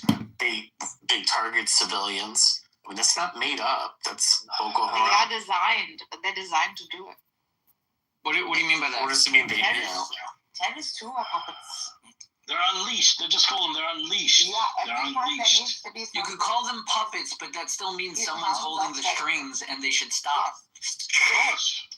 That's what we're calling out. The ones who hold it. Kill them all. Anyone that acts in this manner is completely right. But that's why my criticism of the terrorism is not specifically to the guys engaged in the crime, and it's not to the people holding the strings. It's the strings. Cut those ties. Like, go ahead. Meaning the guys holding the strings very clearly are maintaining order in some portion of this globe, and they are creating disorder in different portions to promote their own sense of order. And I'm saying, no, disorder is off the table. Maintain your order, do it well, don't fund the destabilizing forces of the world. Well said. Thank you. True, I agree. Are you talking about Minnesota? Yes, I am. Well, I'm sure we got enough troubles here too. I hear it's very cold in Minnesota. If anyone knows, I lived there for the last 10 years. Oh, yeah? How many daycares do you run? Why are you Somali, Joanna? The Somalis took over my entire neighborhood, Woodbury, St. Paul, and it's one of the reasons why we left. Well, it sounds like ICE is taking it back, so win-win? How many years did we actually live there? You? Yeah. Well, apparently Trump conceded that they have a high IQ. I just feel like the people are acting like... That's true, they do. So they have a high forehead, not a high IQ. Migzad, did you see that? According to Sam, they're correlated. Yeah, go on. Did you see that secret internal memorandum about the warrants for entering houses? No, I'm not sure what you're talking about. So ICE released an internal memo that's kept highly secret, which got leaked, which informs their officers that they can enter homes without warrants, that they can use these administrative warrants, which are actually signed by ICE agents. Wow. Yeah, and they say we want to come in, like they kind of try to talk their way in and force their way in. Right. To trick people. That's part of it. They don't need a warrant. And then that's in the manual. Yeah, I've seen them do it. They're on tape doing it. They kind of, because if you give consent, then they can come in. So they try to pressure you into giving consent. Except in LA, because the government just signed a consent agreement there. But what was I going to say? But in the official manual that's public, it discusses this idea of using the consent approach and trying to trick them basically. But what's in the secret memorandum is breaking into the house and using force. Wow. And it goes directly against. Feels like the torture papers from Wu. Well, the thing that's odd about it is the basis for it in the memo, because it specifically goes against obviously the Constitution and various Supreme Court cases that have already ruled on it, and apparently it's relying on an executive order that was signed by Trump. Right. I mean that could be a big case. I think it's really interesting because according to the people internally that have discussed it, like this, when this memo is issued to people, they're only allowed to read it. They're not allowed to maintain possession of it. So they read it under supervision, and then the document is taken away from them. Yeah, so only the higher ups get it.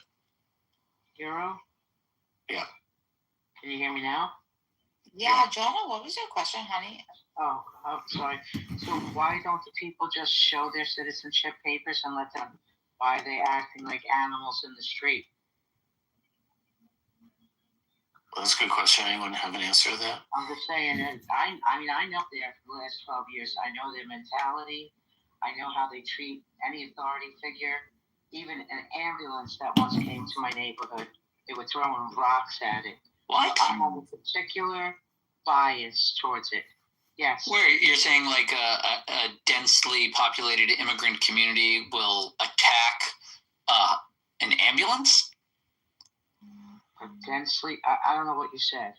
I know. I've been living in Minnesota up until last summer. The last 12 years. I know their mentality. I know they have no respect for authority, the cops, or anything. And you didn't dismiss what I'm saying? What do you No. I'm just trying to get clarity. Like you're saying those are all immigrants, not just like, I don't know, rioters or something? No, not the immigrants, regular people that grew up. Back to the Kitover talk.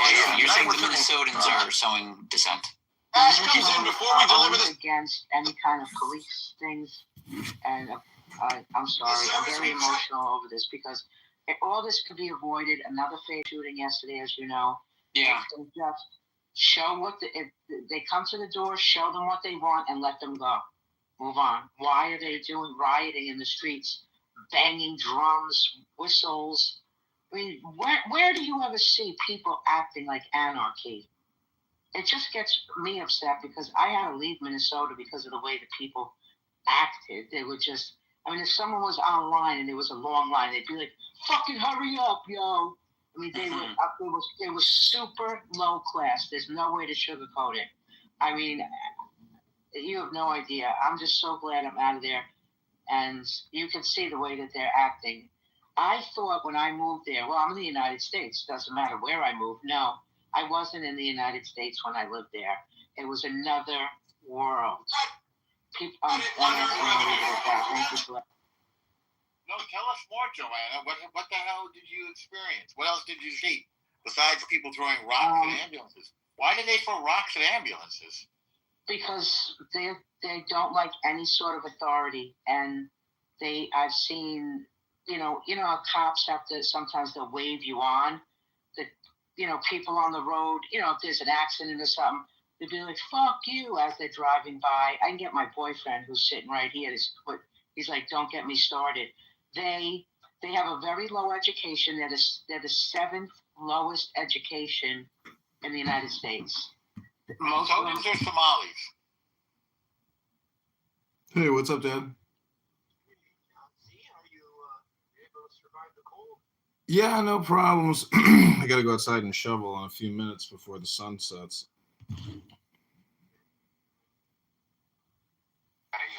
Must be nasty cold. It's a really cold weather there.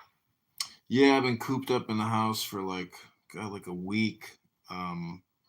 But I got I turned the living room downstairs into like a workout yoga studio room. So at least I have a designated space to constantly, stretch and move. Okay. All right. I'll tell you, it's been so long, I forgot what it was like to see cold weather. I know, it's not that bad. It was like, got down to around at nighttime, like in the 40s. Mm-hmm. I felt it was like freezing. It was like, and then the daytime was 60, and that felt cold. When I lived in Los Angeles, I had this pretty nice RV that I only spent like $2,000 or $4,000 on, and I parked it out back of like the nicest gym in Beverly Hills, basically West LA, and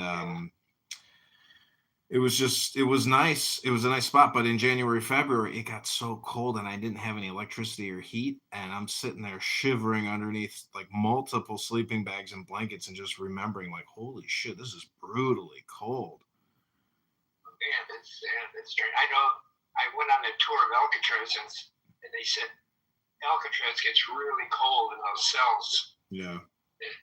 And they said in New Year's Eve and Christmas from Alcatraz, you could hear people having a party.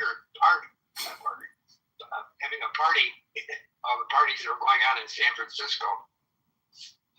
Oh wow! That's what the prisoners would hear while they were freezing in these cells. Oh my! There wasn't much heat. Oh my gosh! Yeah. I heard some of the cells are like a closet. I did read an article about Alcatraz that they had actually like really good plumbing and hot showers. I guess a lot of prisons didn't even have hot showers, but Alcatraz, was like a new build, so they had actual hot running water. Yeah, it was quite a tour to go in there. Oh. They said when the state took it over, somebody had stolen all the keys. Wow. And they had to spend a Oh. having keys remade. Oh, I'm surprised they just didn't. They're like big special brass keys. Oh wow. Yeah. Oh yeah. I mean, it's cool when you see those like kill switches for the cells where you can pull like one switch and it closes the whole system. Yeah. In fact, Alcatraz became kind of famous for all those the cells opening in one, like a whole row of them. Yeah. Because years ago when they had the cells that were on a hinge, lots of times the guards would get injured because the prisoners would push the cell open on them. Yeah. Trap up between the door and the cell. Yep. So they came up with the idea of just having sliding doors. Dude, I would not want to spend my career in a prison, working in a prison. To me, that would be just as bad as being in a prison. I know it's not as bad. Obviously, it's better to be on the other side of the fence, but to me, it would seem kind of depressing to spend your life in a prison. Yeah, and dangerous too. That is obviously that's the worst. They have this electric monitoring system nationally. You know how much money it costs us? It doesn't work. These people go out and commit crimes. These Democrat judges release them all, and it's madness. There's a legal industrial complex, problem. These lawyers and judges, there's a big problem there culturally. Hey, look, it's unfortunately that's what America is today. It's just full of corruption. As your advertising. Accused me of fraud, but then I looked back. I've been writing and creating, and I must have accused him of fraud 1,000 times. They only accused me of fraud once. I accused him of fraud 1,000 times plus. Yeah. It's politics. What are you going to do? Yeah, I mean. When I ran for the board, they had some people on the board that decided they didn't. They were on the ballot, but they didn't want to run anymore. So I told everybody to vote for the people who were no longer going to be running for the board. And somebody got wind of it. They said, "Oh, that's terrible that you did that." And I said, "It's politics." I said, if they're not voting, I'd rather than vote for somebody who's not even on the board. It helps me out. Mm-hmm. I lost anyway. Nevertheless. Okay, so everything else is okay? Yeah, things are good. I just got to go shovel out and then go pick up dinner and then hunker down for the night. Yeah, all right. Okay. Right now, let's see, it's like 78 degrees right here where I'm at. Something like that. Yeah, I would really like to go down there. The Spirit airline flights are literally, $200 round trip. I would like to go back down to South Beach. That's why some of these people are getting screwed. These older people. That's why some of these people are getting screwed. These older people live in the condos. The assessments, yeah. So now their HOA fees went from like $200 now to $1,500 or $1,600 a month. Well, the buildings have to be fixed. Right. And they let them go. That's a problem. So nothing's perfect. These homes, they fall apart. I like what's his name. Was it Mr. Wonderful? I listen to him. He's on the internet a lot now, and He says, real estate, a home, it's not what your parents told you it was going to be. Eat your capital. It'll eat your capital. It will. It's a money pit. I mean, I hear my walls caving in. I'm not kidding you. I hear the interior walls crumbling. Yeah. Well, they had a time lapse of homes that were abandoned in Detroit. Uh-huh. And they had a time lapse camera, and eventually these homes just fell down. Right. Over a period of time by themselves. They just crumbled. Yeah. I mean, I had to do all the tuck pointing here. If I didn't do that, I would. If Samantha and my mom gave me like $4,000, they helped me do the roof. Oh, really? And I tuck pointed everything. The chimney was ready to fall over. All the walls are, and I got a guy from like Mexico, a very small guy, and he would go up on a very large ladder. No protection, nothing. And he did all that work for, I think, like 6,000, 8,000, and I had other quotes for like 20,000. Like he saved me like 70%. Yeah, real estate is really, I don't think it's a great idea anymore. You just have to live if you live humbly, the problem is property taxes are only going to keep going up because the debt is just growing. Half of the pension fund isn't even funded. So, what? That's what's killing Florida. Not the property taxes, but the insurance. Right. Insurance in Florida because of the hurricanes and stuff. Mm-hmm. It's unbelievable. And car insurance here is unbelievable. I paid for one car more than I paid for two cars when I was in Illinois. Wow. So it's just tough to survive. It's better off to rent now, I think. Well, you should run for Florida Assembly or run for your congressional district. I'm gonna be like that comedian after eating a Taco Bell. I'm gonna be running not to the border but to the shitter. It's kind of crazy, it's like if you want to start a business, if you want to take a loan, what is the difference between taking a loan and starting a taco business versus running for Congress? They're both startups. There's no chance you're going to win. I mean, it's a gamble. And business is a gamble. They shut down businesses here in Chicago on the regular. They have undercover people go in and they just throw up the stickers and shut people's whole businesses down. Oh yeah. Hey, look at restaurants. They say it has one of the best, highest rates of failure. Yeah. Except my model would be Charlie Beinlex. They say that guy survived everything. Yeah, less is more, right? He's basically the original McDonald's. Yeah. They don't even list prices. That's how great that place is. Yeah, I know. I remember we were there once and somebody was like, I'll take a cup of coffee. And he's like, sorry, man, we don't serve coffee. And she starts laughing. And she goes, I'll take a cup of coffee. And he goes, no, ma'am, you don't understand. I was like, holy shit. I did it a long time ago. Because I remember I went there when Charlie Beinlex was there and the owner. And people would say, Charlie, how come you don't serve coffee? He said, either drink or get out. It's a token. It's a lot of work running a restaurant. All right, I'm going to lose you in a second, Jack. I'm going underground here in a minute.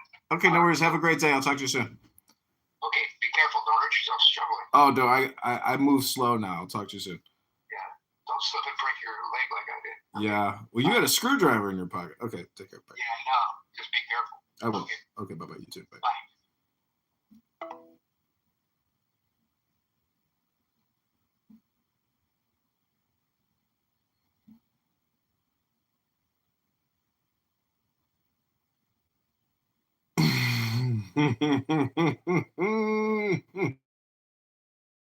Gosh, we got Enrique Ontario fucking messaging us now. Holy shit.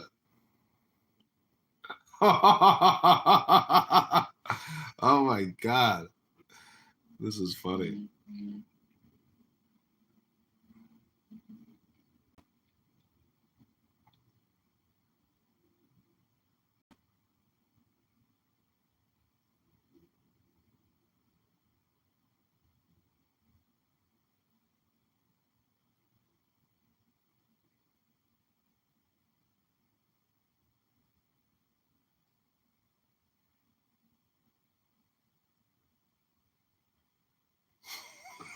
Hotel in California, huh? Holy shit.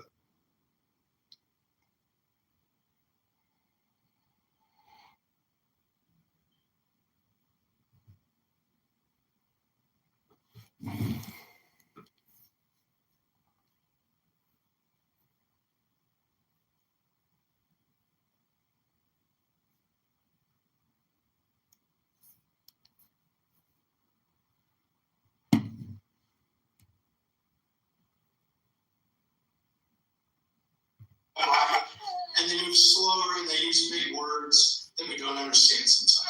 Like, come on. Would have seen all that.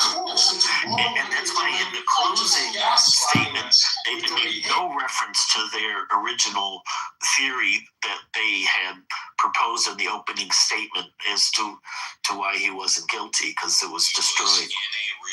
And there's just many, many examples of like that in this case.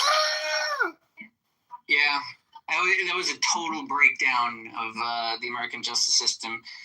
And to me, I mostly attribute it to like celebrity. I think the celebrity really weighed heavier on that case than the civil rights issues. But like, that's what they explained. Oh, yeah, it was the celebrity status. Yeah. Well, the other thing was. Also a good lawyer. So the other thing. Well, yeah, but like the jury, like Marcia Clark went against the advice of the.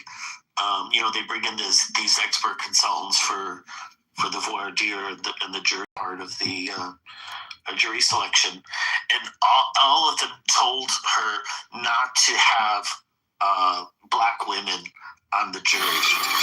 Marcia Clark, for personal reasons, because she believed women are going to be sympathetic to this spousal abuse allegations that they were going to bring in that were well known, that would offset any type of sympathy.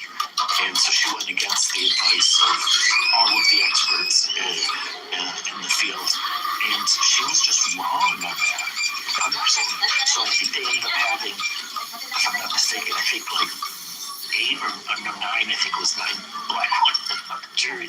So just totally ridiculous, yeah. And this thing is, the crime took place in Brightview, so like it doesn't represent the community at all. I mean, she just made one mistake after the other. But I understand why, because like she's so confident, but like, and she didn't bring to the stand an eyewitness that saw OJ on the night of the murders rushing between Nicole's house back to his house at the time that he claims that, he was staying at home the whole time. She literally saw him on the street, and she reported it to the police prior to public knowledge of the murder taking place. So it can't even be like she was seeking fame or whatever. Yeah. They just. I mean, listen, on a standard criminal case, she had way more than she needed. Oh, absolutely, yeah. That's why she was so confident. She wasn't ready for the media storm that just blew up in her face. Well, that's why Vincent Bugliosi. That was like a bad loss for her. Like, such a cheap loss. Yeah, 100%. So her life was ruined after this. Yeah. Oh, yeah. Well, she was terrible. And, Vincent Bugliosi, who was the former attorney general, and he did the Helter Skelter cases and the some other famous cases. And he had 105 capital punishment cases, and he got convictions on all of them. Wow. Yeah, so he's very, and he criticized Marcia, like not just in hindsight, but like in real time as a trial. I know, that was part of the annoying thing. She had to watch the news at night, double guessing everything she'd been working on for weeks. He kept saying like her whole approach was wrong, because he said I don't care how much evidence I have in the case, I present all the evidence. Right. What is the point of withholding evidence? Right. And so she didn't present the Jill Shivey, the eyewitness who saw OJ and nearly crashed into him in a car wreck, because she sold her story to the worried that impeachment. But but Vincent said no. I would still present her. I would make the case that she sold it and stuff. But the thing is, she reported it to the police before it was a crime. So there's no way, I don't know. And she jotted down his license plate number and gave it to the police. I know. And how much more evidence do you need? Fuck. Oh yeah, it's crazy. I'll tell you how much more evidence you need. You need evidence he is not the celebrity O.J. Simpson and not black. Which, by the way, they tried to prove he wasn't black. That was part of their strategy. Who's not the celebrity? O.J. Simpson. No. Meaning O.J. Simpson. Yeah, the celebrity and the black really combined well in his case. Yeah, Cochran was virtuoso. Oh yeah.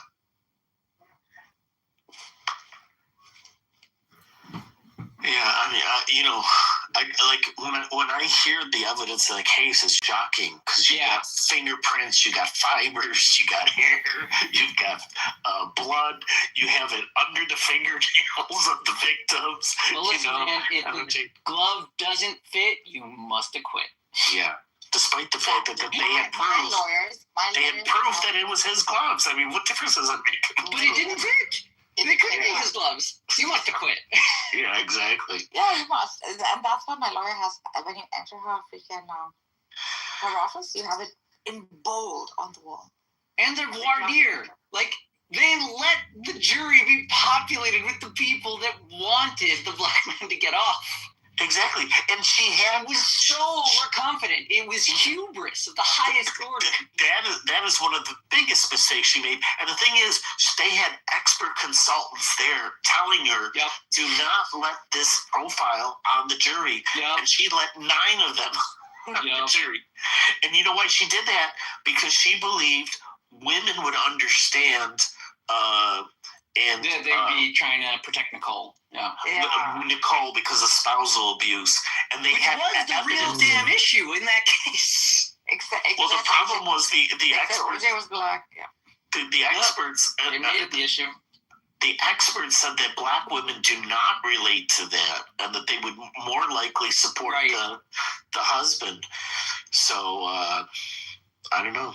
She just went by her own personal instincts, Such a travesty of justice. Yeah, it was really terrible. Yeah. It still makes me sick when I think about it. They got him eventually on those gun charges in Vegas, right? Yeah, that's how they got him. Kidnapping. Yeah. Right. Yeah, I mean... They have to, right? Come on. No, I mean, if you listen to what he said on those tapes, I mean, it's really, really bad. Yeah, and fuck that guy. Congrats to him. He gamed the system. He got an extra few years of freedom after murdering people. I have no sympathy for him. Hang of conscience. Oh yeah. Well, it's not even just that it was murder, but the brutal nature of that murder. Mm-hmm. I mean, it's really sick when you see the details. And the thing you got to remember is he killed her in her house. At the doorsteps with his 2 young children upstairs sleeping, and he that those bodies there that could have been discovered by the children in the morning. Unfortunately, they weren't. But he had no way of knowing that. He didn't care enough. That's what I mean. No, he was a murderous asshole. Yeah. I've often envisioned them coming down and watching. Well, it's just shocking me that he didn't care enough about his children to think about, kill her some other way. I don't know. It wasn't premeditated. He was an aggressive, abusive spouse, and eventually that aggression can just lead to murder. There was another case, I think around the same time, I think a bit before, was the Lorena Bobbitt case, which was also a spousal abuse case. That was... Everyone chuckles at the Lorena Bobbitt case. I mean, but the thing is, Migzed, he brought gloves and the knife. Yeah. So he doesn't know. He didn't know how he would do it. I don't think he's premeditated that to that extent. Well, what I'm saying is it's a psychological profile. The same thing happened with Lorena Bobbitt. Like, her husband was torturing her, had alienated her. She didn't speak English well, and he said he was friends with all the cops. She felt isolated. She was trapped. That's why she like came up with the nonsense story that she was in a fugue state when she cut off his penis. She termed an entire term. Yeah, they made up.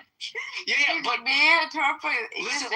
The truth of it is, it wasn't even about the insanity that she had to pretend to get on the stand and tell her fucking story.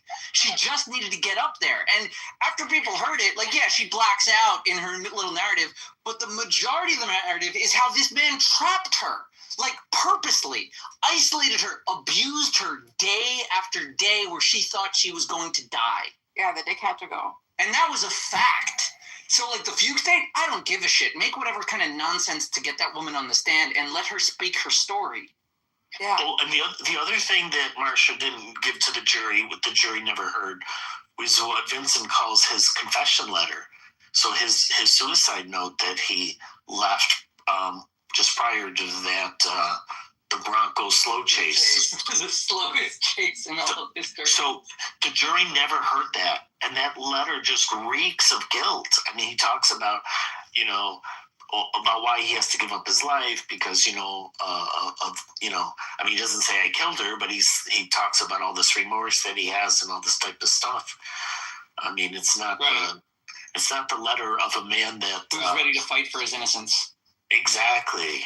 And so he said it absolutely reeks of guilt. And he said there's no reason in the world not to have that letter read to the jury. And I think he's right. I mean, when I hear that letter, it's like clear he's talking about suicide because he even says things about like, don't remember me for this, remember the old OJ and all this type of stuff. Right. And he had a script in this car of some film that resembles the murder that just took place. like he was practicing for it. It's just wild. Yeah, and he had a disguise. He had close to $10,000 in cash. He had a mustache. He had all this stuff in his car. It's just like crazy. Wow, the mustache is like. And he had a stupid disguise. Euro and I went through Jeffrey Dahmer's entire case. I don't know if Euro remembers that, but we went through that. The only thing I remember about the Dahmer case, which bothers me, is that some young boy, I think it was 14 or 13, that escaped, was naked. They brought him back. Yeah, and they brought him back. I mean, this just boggles the mind that you have a naked child that's very young. The police didn't hear it. The police didn't want to give us a year. Yeah, I know, but it's just wrong. Well, the thing is, he was clearly abused and in a bad situation, and you hand him over to some non-relative. I mean, it's just crazy. No, but that's also Dahmer's trickery, right? So he's showing them that he's frantic. He's fucking high on something, and the police, of course, are horrid anyway. And they're like, okay, this is some kid fucking high on drugs. He's taking them back to freaking Dahmer's apartment. Yeah, that's the part that bothers me. Dahmer comes up and it's his plan. And then Dahmer comes up and says, yes, he's my little brother or whatever. And I'm so sorry. He's always high on drugs, blah, blah. Can you imagine being handed over to a fucking killer? Well, he definitely wasn't a brother. I mean, he was like Filipino or something, wasn't he? I mean, Dahmer really had like trained the skill of invisibility before authority. Like, he really could get everyone to look away from him, and he'd been doing that since he was a kid. Yeah, because his dad, that was the whole thing, right? Yeah, repressed homosexuality, abusive parents, drunk every day at high school. Like, the kids spoke about him. They remembered him. Yeah, also, he was the invisible child to his family. That's what I'm saying. It was a dangerous combination. A whole bunch of aggression packed into this kid that just stays under the radar as much as he can. Yeah. And the dad fucking knowing of it. Like, he always suspected, or I think towards the end, he even said that he knew of his doings at some point, but just didn't bother to even address it, not even to Dom. His father was a real asshole. Well, that's good. Which was even more. I mean, the guy's just crazy. You know, a lot of people seem to find God in prison. Yeah, man. Well, you know, like strictly speaking, from like the Protestant perspective, that is like mostly the goal of the place. That's the new place to convert to Judaism. Barth. Rabbis doing the last rites now. I knew a rabbi that I don't know if he volunteered, but I think he like worked at the prison. He was interacting with the inmates there. There was a lot of Hebrew Israelites there, I think. Yeah, you know, you got a lot of time on your hand. You read the good old books and develop a new identity that's maybe founded in morality. Oh, there's two people that I know online right now that actually studied theology and are like extremely good at it, making money from it. One is the Gnostic Informant. He has a YouTube channel. He actually debates. He's in that like it's a cool title theology crowd, right? His name is. You mean they learned it while they were in prison? You mean? Yes. So he was sitting in prison and he read everything. He came out as a Christian and everything, and then there was a lot of like Greek Roman stuff. And then he basically looked into the older stories because a lot of the stories from that area, whole entire area, is what they would do once the Romans or the Greeks took over other places and gods, they would just add it to the pantheon. Right. Yeah. That was their imperial religious model. Yeah. So then when they backtrack it, even though they changed the names, they kept a lot of the similar places when they found the archaeology. So he noticed that a lot of even stories in the Bible, the pantheon, led back to these sort of older gods. He has a really good channel. That makes sense. And then the other one is David Wood. David Wood was in jail. Ribono Shalom, these Greeks put on tefillin.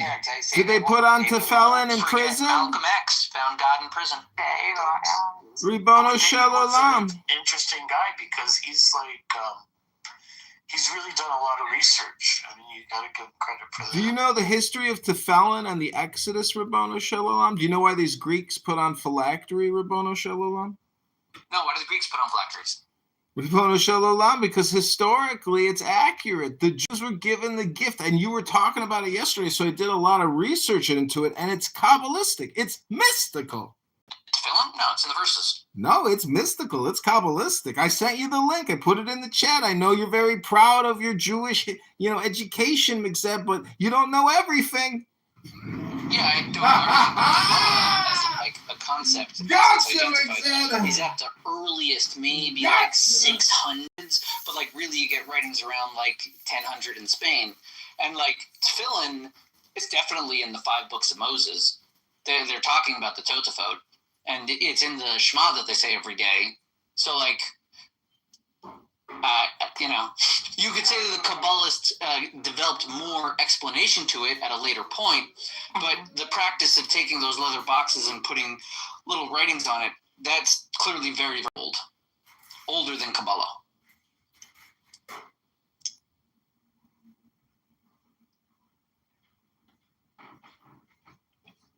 No, but the question we were asking was whether or not the Jews wore the tefillin in the desert.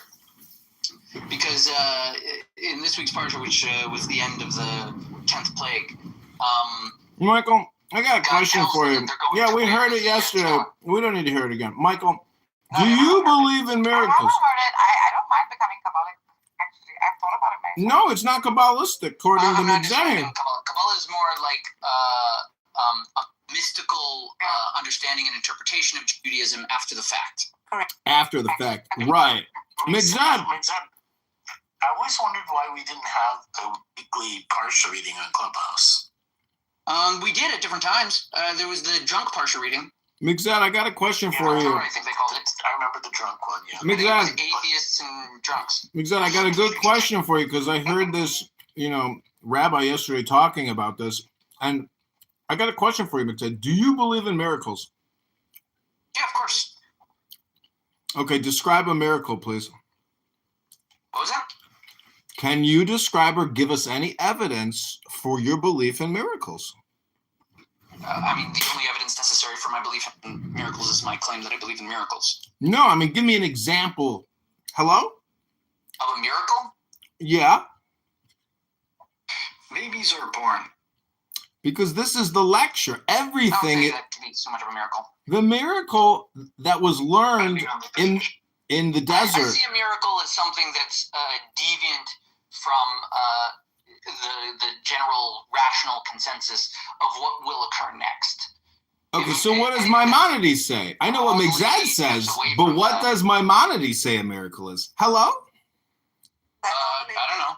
Do you have a citation? Yeah, you should probably learn what Maimonides considers a miracle, because if you don't know what a miracle is, you're not in, Moshe Rabbeinu's Torah, because everything is a miracle.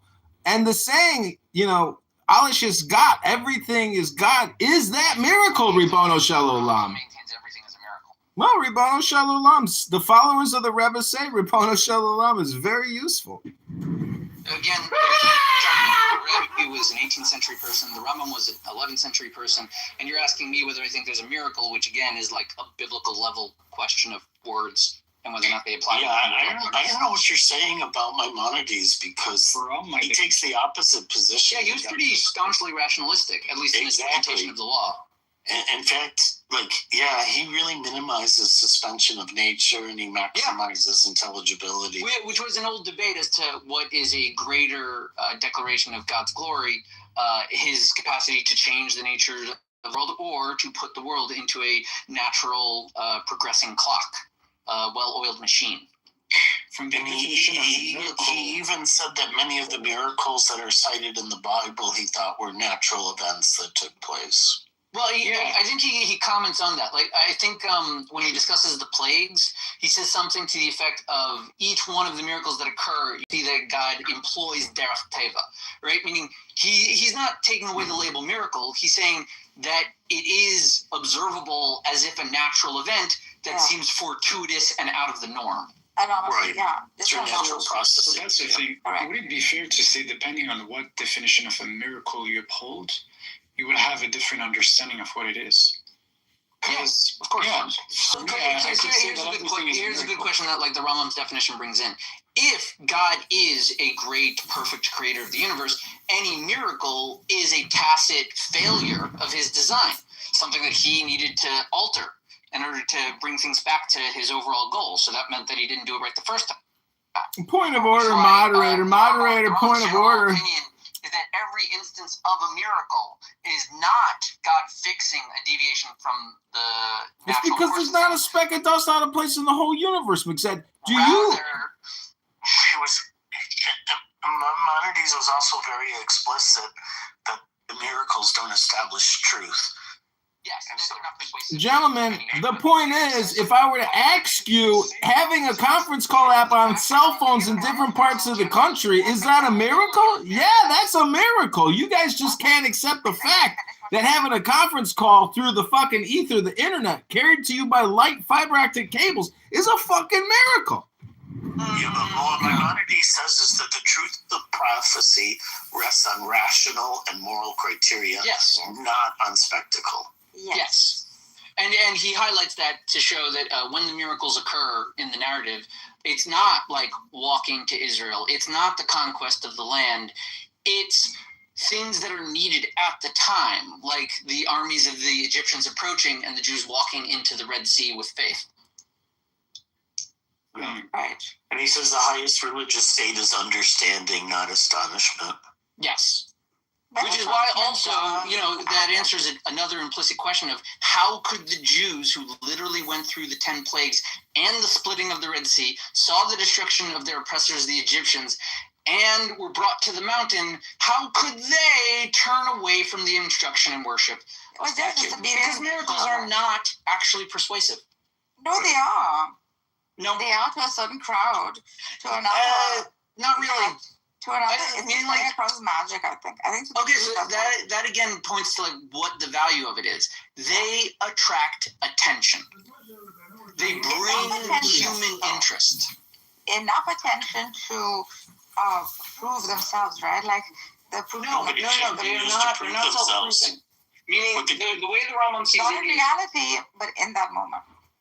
Rambam says that the natural order of the universe is what we are designed to study and understand and comprehend with our spirits, our souls. Yeah, I love the miracles are God showing a meta level above the natural world, his principles of justice and mercy.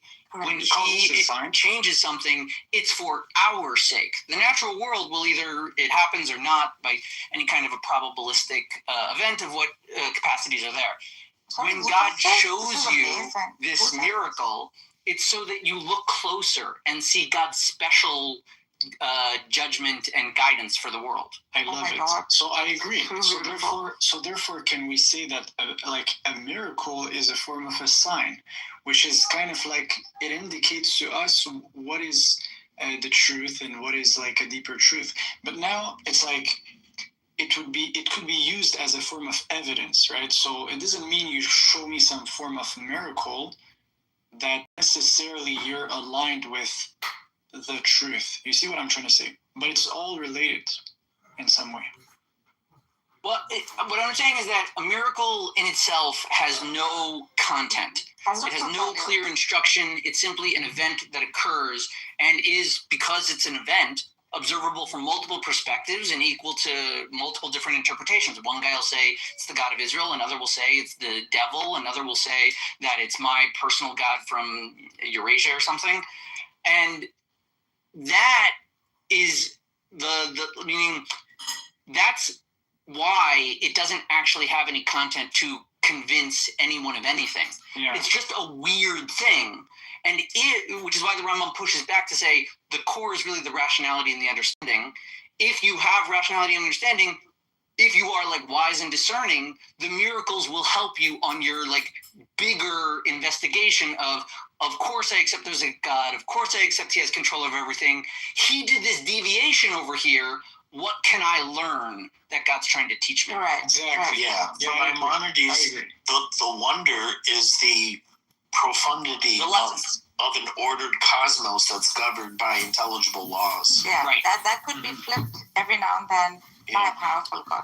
You know, what's kind of similar is I was recently in D.C. and I was at the National Archives looking at the Constitution, Bill of Rights, and Declaration of Independence, and they had a draft of the Bill of Rights that had been sent to the Senate. Right, they had voted on like 17 or something proposals from the House, and it had the revisions, the edits. They said like cross this one out, change this word, combine these two, right? And those imperfections to me made that like the most true, authentic document. That I could see the imperfections. And I'm saying it's the same type of idea with a miracle. The ordered, lawful world is there, but when you see the deviation, the little niches, the imperfections that make it this world instead of just the natural, obvious ticking clock of the universe, that's exactly where you can see the hand of God. And this is the principle on which Christianity does not stand. Well, I don't know what Christianity stands. It does not stand. It stands heavily on miracles. No, right. Yeah. I mean, they like to prove them at least. Therefore, the Holy Ghost, etc. It's got a very internal sort of, I don't know. But in a sense, you could say also rationality is in Judaism and even Judaism. Islam. Like I think you can defend that position from. No, both of these hold rationale to be supreme.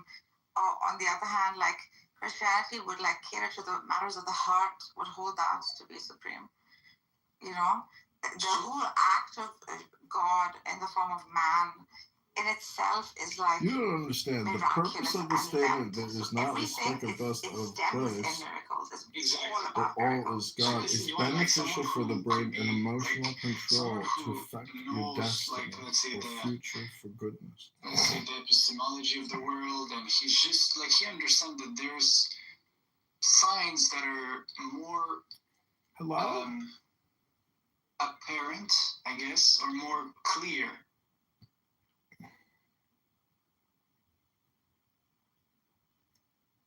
Now you have no. I think I got kicked.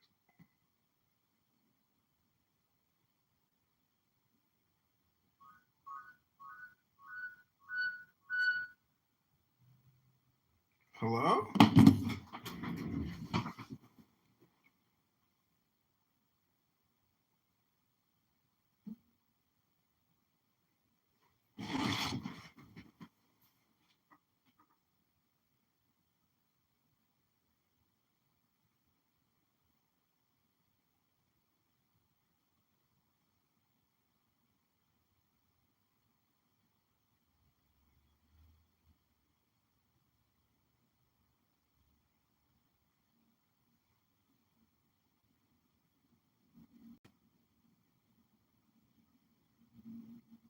Call yourself a Republican?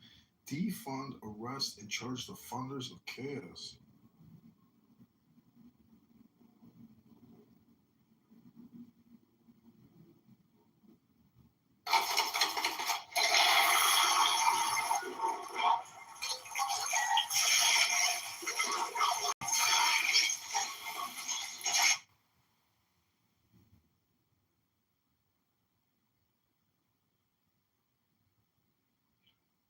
Is everything. What you think, you become. He who walks in the path of wisdom is freed from fear. Back, our next guest is running for Congress. May I do it? Next guest. I'm at the County Election Commission, about to file a complaint. These elections are being run by lawyers and judges, not by the people.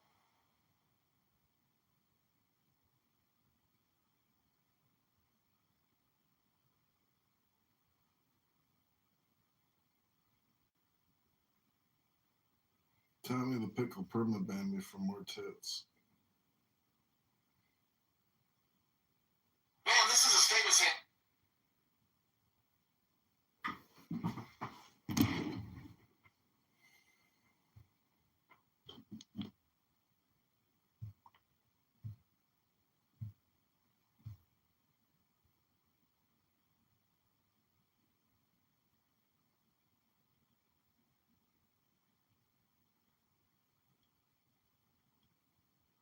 Everything and didn't care because there is no historical, there's nothing historical about the Kaaba, but there is about Jerusalem. Anytime you dig up dirt or do anything, so they're always going to be sifting through the dirt and going through all these little fine details.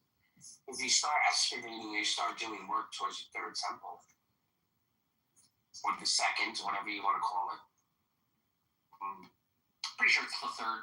How can ancient Egyptians could build those massive pyramids and during the life of the freaking thing, Pharaoh, right? Like, the building took over a century.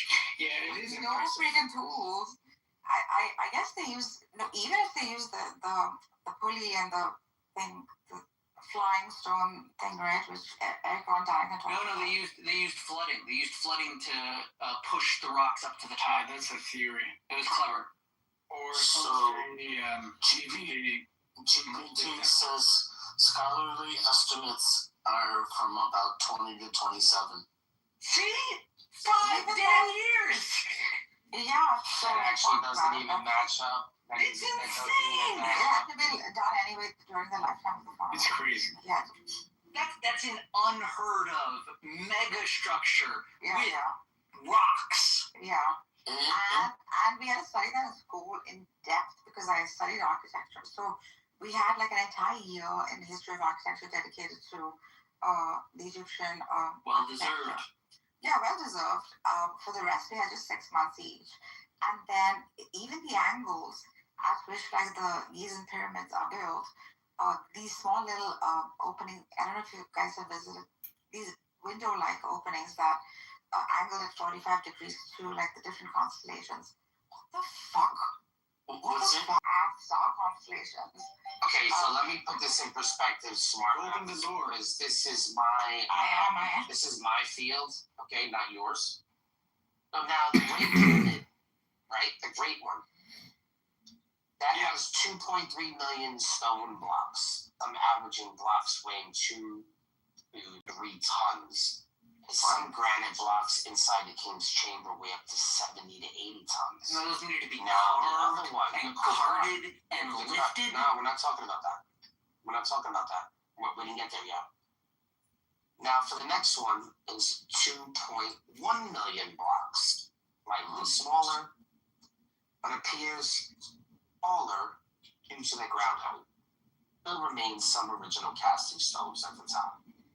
The other ones are 200 to 250,000 blocks, much smaller, lower course, used heavier granite casting stones. In total, the three main pyramids is 4.7 million blocks. Now, if we take 4. One hell of a Lego set. We take 4.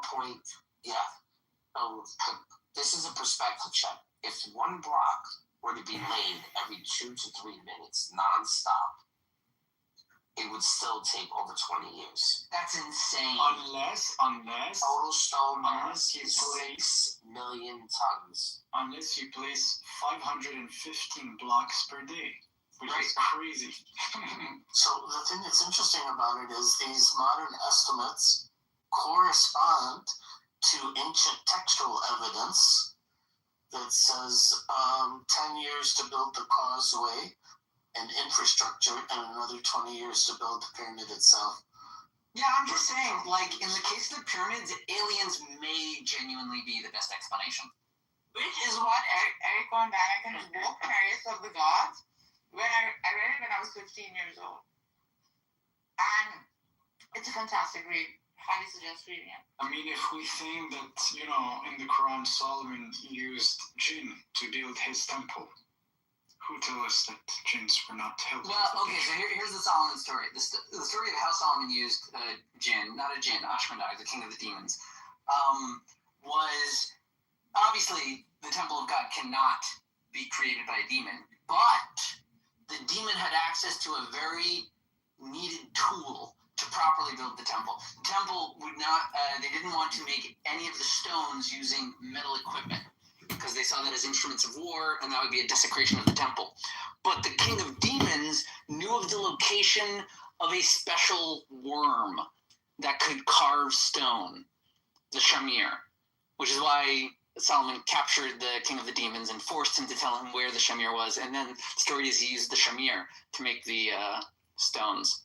Wow. And then I think when he had the king of the demons kidnapped, that's when he got banished from his throne for 2 years and wandered as a beggar. That's in the Quran. A lot of stories. He got tried by God. Well, he tricked him. He asked the demon to explain a point to him. So the demon opened his wing and threw him across the kingdom, and then he hid himself. He impersonated Solomon for 2 years until King Solomon could work his way back to the throne. I wonder who laid down these myths first. Could it have been? This particular story of Solomon. Mm-hmm. We have similar stories such as this in the what do you call that? In the Vedas and the Upanishads. Right. Even the epic stories, but could have been Egyptian shamans somewhere. The story originates, right? And it keeps sort of repeating itself throughout the world. So. Yeah, stories are themes, and they. Yeah. Yeah, there's a fun verbiage that's used in the Parsha of Balak, which includes the evil prophet Bilam. Mm-hmm. And it uses this cool phrasing that Bilam picked up the theme.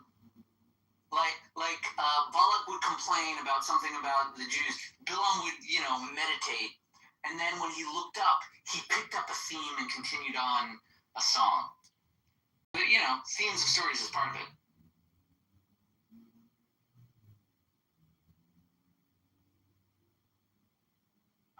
So let me just put this in and give you some more details about how massive this thing is. So the total blocks of the, why do you say Khufu? Monster, the big one? Yeah, Khufu.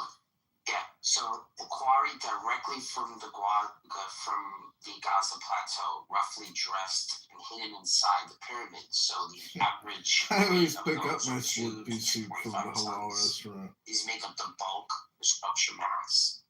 The limestones, or the premium stuff, there is about 100 to 115,000 blocks from the Kitover quarries that are about 13 kilometers away across the Nile. It is the ultra white, fine grained, polished like a mirror smoothness We're talking the weight from 5 to 15 tons each originally covered the entire pyramid, the outside of it. This is why the ancient writers said that the pyramids glowed in the sun. So the granite, the heavy hitters, right? These are 8 to 10,000 blocks. These are 800 kilometers the river. And these are used for the King's Chamber, the Grand Valley beams, revealing chambers, which is that big, huge one that looks like a slide that they said. Yes. And the typical weight of these would be from 25 to 40 tons. Yeah. And the heaviest beams are 70 to 80 tons. Insane. Yeah. This is the part that makes engineers quit. There's also at 1/3 the height from the ground is where like the King's Chamber was usually placed. You see this pattern in most pyramids. When they did experiments with using the same proportions of the pyramids in Giza and freaking placing like an apple at 1/3 the height from the ground or some sort of like fruit. And that thing just never decayed. They sort of knew that not just mummifying, but also the placement of the body of the king would allow for like maximum longevity for it to sort of not decay. Which is, yeah. You know, I think one of the most probable answer would be the theory that says that they molded the blocks. But the question would be how the blocks became solid. What source of energy would they have used? Because, you know, if what do you mean by they molded the blocks? Like, you know, block by block, they had like some like they knew a chemistry, right? So they were mixing the. They found them chemically. They're solid stone. Yeah, I know. But I'm saying, you know, if you mold a brick in the same manner that you mold a brick, you could be molding a block. No, but these are made out of solid stone. It's a theory. I'm not inventing something. It's a theory. It's fucking theory. Okay, why? Because they're fucking solid stones. I know they're solid stones. That's the thing. I'm just Play-Doh factory, you know, like that you're used to. If anything, it would be the opposite. They would maybe have larger stones than that they carved them down, but they're not building up. They're building down. So what he's saying is What he's saying is true. He said when they're fixing the stones in their specific spot. Yeah. There has been. Well, you guys want to talk? Yeah, because you guys keep cutting me off. It wasn't me. You said you didn't want to go. No, that was Nargis. It was a joke. Nargis, stop. Oh, now I'm just eating. Now he's gonna crash right now. Yeah. Now, they're saying that there is some sort of chemicals, right, that make it so that they do melt a little bit. And the reason why they know this is because there was some really interesting marble remember the one where it looks like the veil is draping over from the marble statue, a marble statue. I'll put the links in the chat. I'll change my PTR so you know. But it looks like there's drapery going right over a marble stone. Now they did the measurements, and this was like almost identical to how it would look with a real person draped over it. They were saying that they use these techniques with certain herbs and whatever it is, a chemical process. It's an ancient chemical process that would make the stone softer. Yeah, but that was easier to mold. So they say this is an ancient stuff, and they said that the people that were doing these actual soldiers all from the same sort of group, and even families with each other. Show you sculptures. And if you want to tell me how they did this back in whatever when they did this back in the 1700s, 1800s, how they had this so perfectly draped over.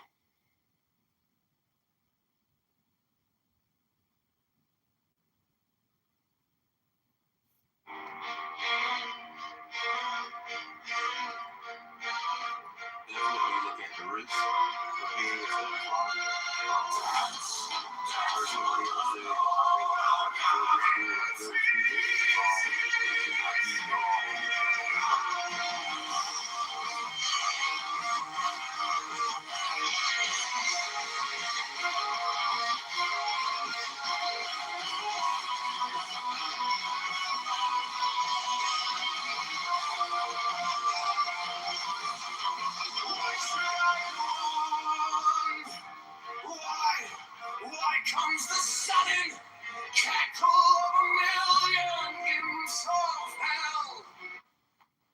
Welcome to your roast, Diana. Welcome to your roast. Welcome to your roast. Congratulations, you made it. I want to hear your taste of music. Go ahead, Bob. Oh, you want to hear me play my music? This is all AI music that I made. All right. Well, thanks for being here. This is the Clubhouse Roast of 2026. You're our first participant. Who you talking to? Who you talking to? I'm talking to you.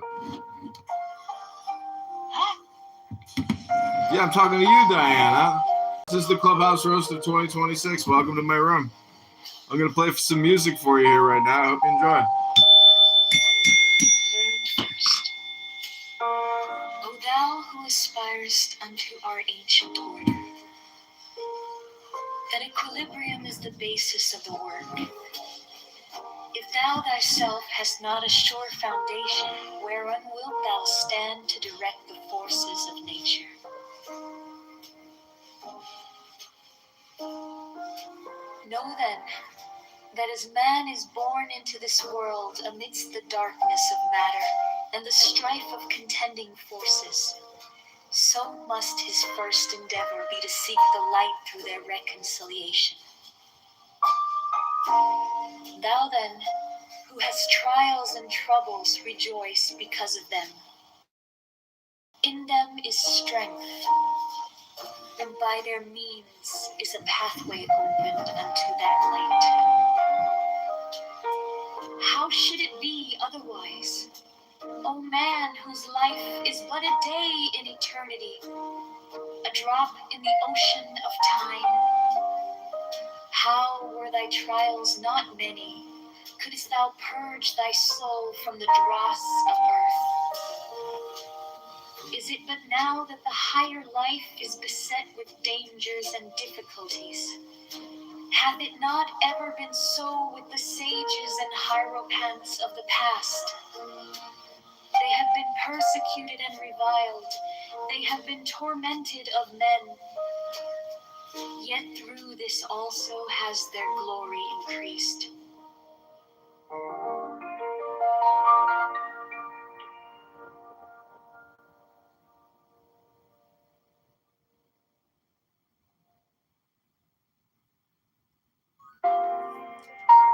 Learn first,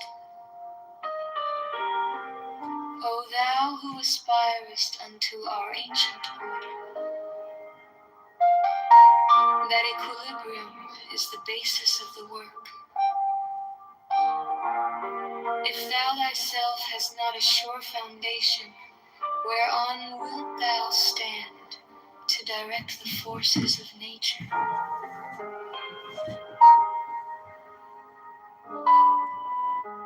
Know then, that as man is born into this world amidst the darkness of matter and the strife of contending forces, so must his first endeavor be to seek the light through their reconciliation. Thou then, who hast trials and troubles, rejoice because of them, for in them is strength, and by their means is a pathway opened into that light. How should it be otherwise, O man, whose life is but a day in eternity, a drop in the ocean of time? How were thy trials not many? Couldst thou purge thy soul from the dross of earth? Is it but now that the John Kitover writes in bold, challenging the whole story told, defeats the incumbent, take a seat in aisle 16. Make it sweet.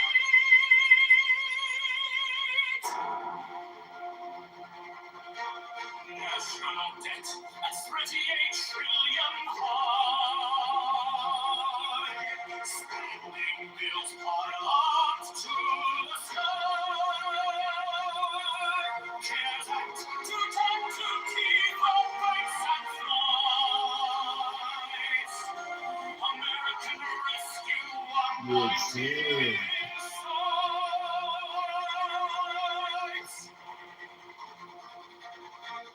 infrastructure went down to T-roads and rails.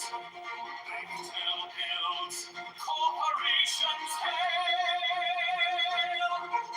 Inflation reductions aim by 1 degree. Tesla charges for the sea. Omnibus 21,900 more defense firms like Lockheed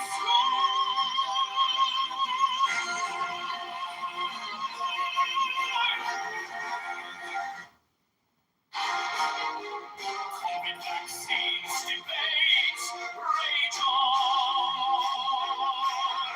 Some claim terrible cancers dawn. Studies show no link is beyond. Yet news swirls, questions unshrouded.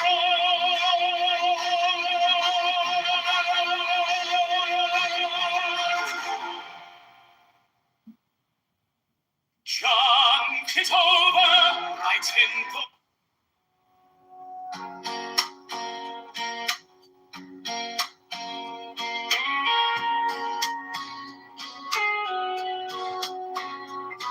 You love with your whole that small group of people that is trying to make things that are blatantly illegal. They're whitewashing them as protest. And they're saying, this is included in the First Amendment right to protest, despite the fact that it's not, right? Now, I said small group of progressive people because I think it's a small group. I think you have agitators that come to these things and they want stuff to get out of hand, right? And the people who are trying to police the protest can't control the agitators because they're not within the stream of the protest itself, right? You have an organization, let's say holding ICE agents accountable just for shits and giggles, right?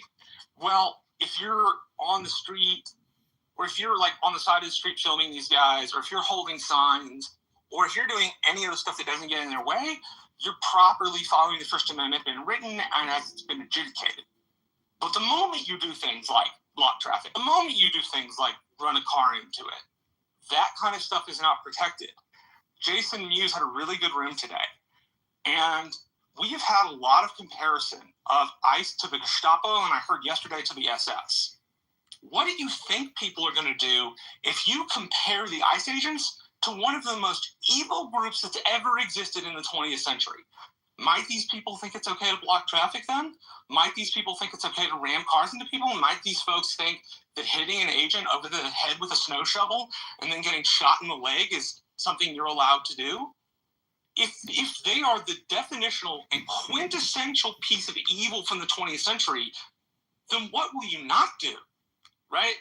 And that has to be juxtaposed with correct protest, and it also has to be juxtaposed with people who want to launder breaking the law as protest, right? All of those things have to be incorporated into this conversation. Otherwise, I think we're having an incomplete conversation, followed lastly by your point, which is ICE agents need to follow the law, period. It doesn't matter who they are.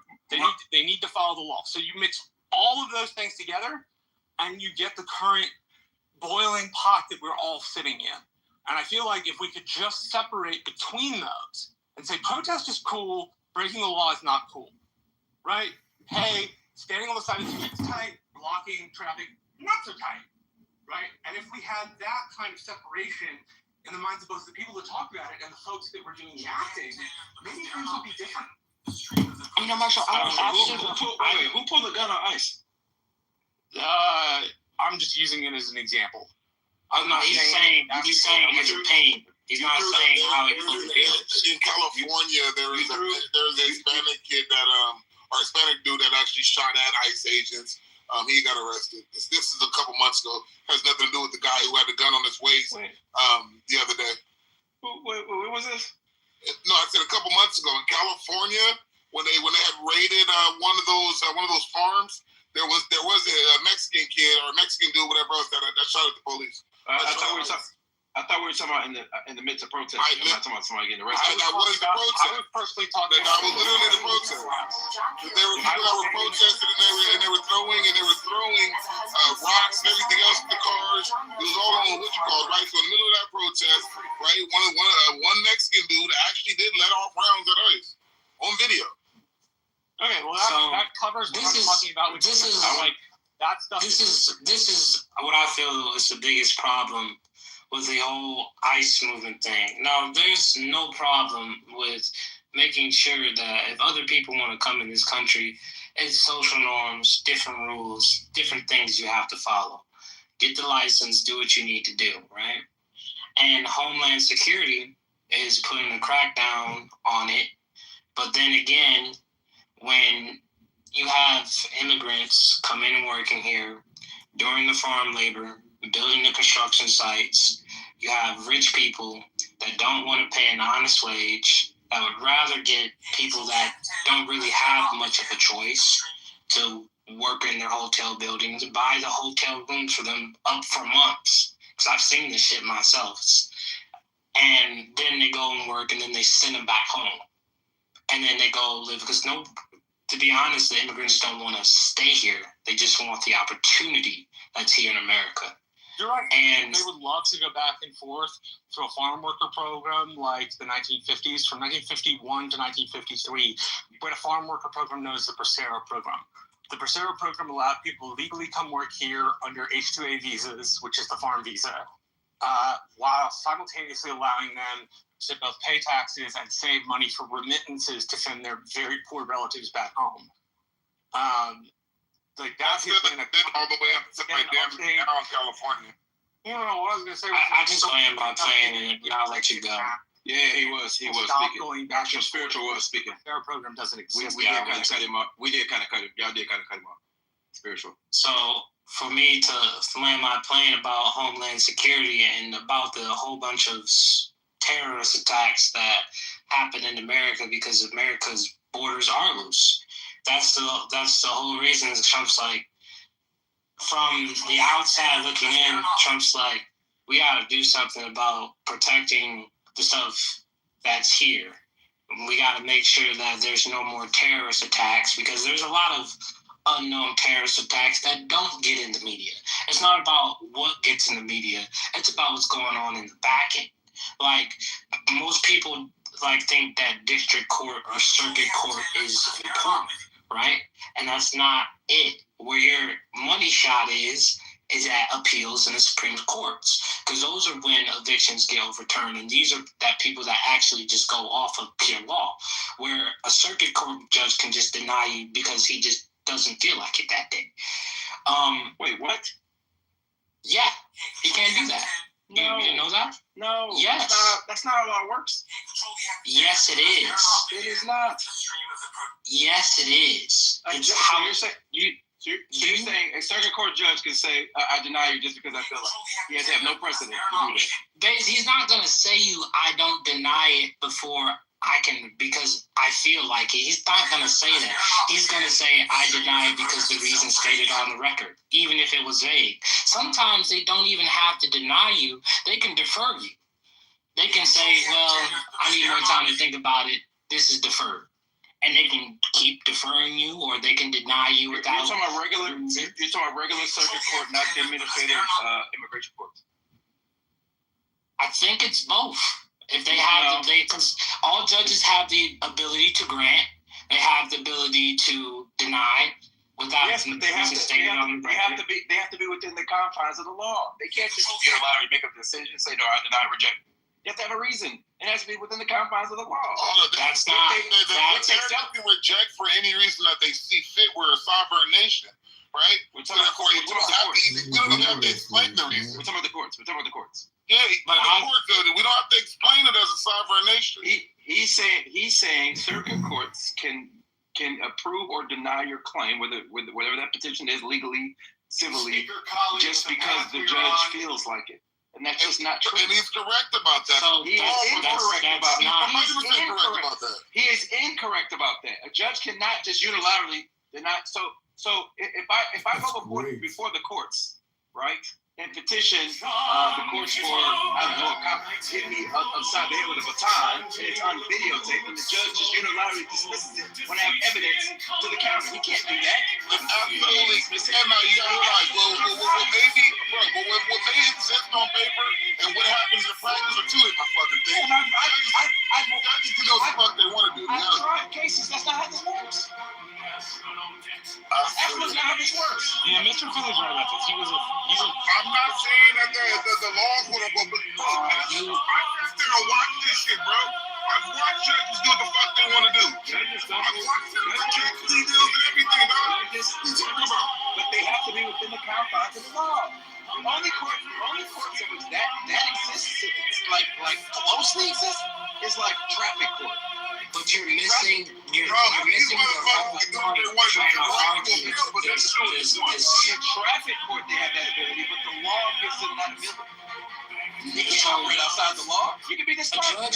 A judge has absolute immunity. A judge can rule wrong. A judge operate outside of the law. Exactly. A judge's discretion. Hold on. Because now we're talking about discretion. Judges have a wide range of discretion. That's called wide law. Correct? Hold on. Within the confines of the law. Yeah. So, bro, in practice, these motherfuckers do it every day. I don't care what y'all say. They absolutely do it every day. I don't care what you say. Not allowed to break the law without Yeah.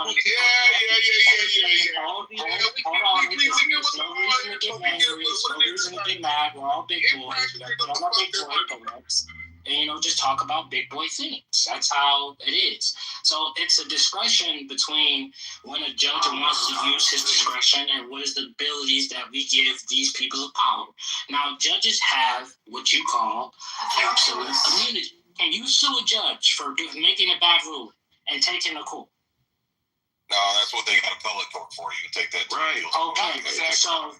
So a regular lawyer can't say a judge was wrong. Another judge has to agree with the person, even if he's clearly wrong. And the judge can be wrong. Some people never file for appeals, right? The lawyers are not saying that they just have to file it through a court. That's what they're allowed to do. There's appeals. So what did you just say? Hold on. There's appeals. There's judicial review, right? Like, there are absolute remedies to judges moving extrajudicially. So the only person that can correct another judge is another judge. Yes. So therefore, unless that judge violated the law in which that judge can be arrested. Yes, he can be arrested by another police officer, but you don't understand how absolute immunity does to you. Judges are not most of the time. Most of the time, for judges to be arrested or for judges to be, they have to do something so heinous. And honestly, a lot of the times, even when they do get arrested for, let's say they did a number of heinous things, like you have a couple of judges that were throwing people in jail and asking for sexual favors from the women that they would throw in jail, but he didn't get caught into 10 years. I can't name the specific judge off the top of my head, but honestly, he didn't even serve a lot of time because his immunity protected him. Well, that's up to the prosecutor that decides to prosecute that case against that judge. So going to be liable. But just like even when you talk about the Trump administration and you talk about voter fraud, and the prosecution had Trump for voter fraud, the prosecution.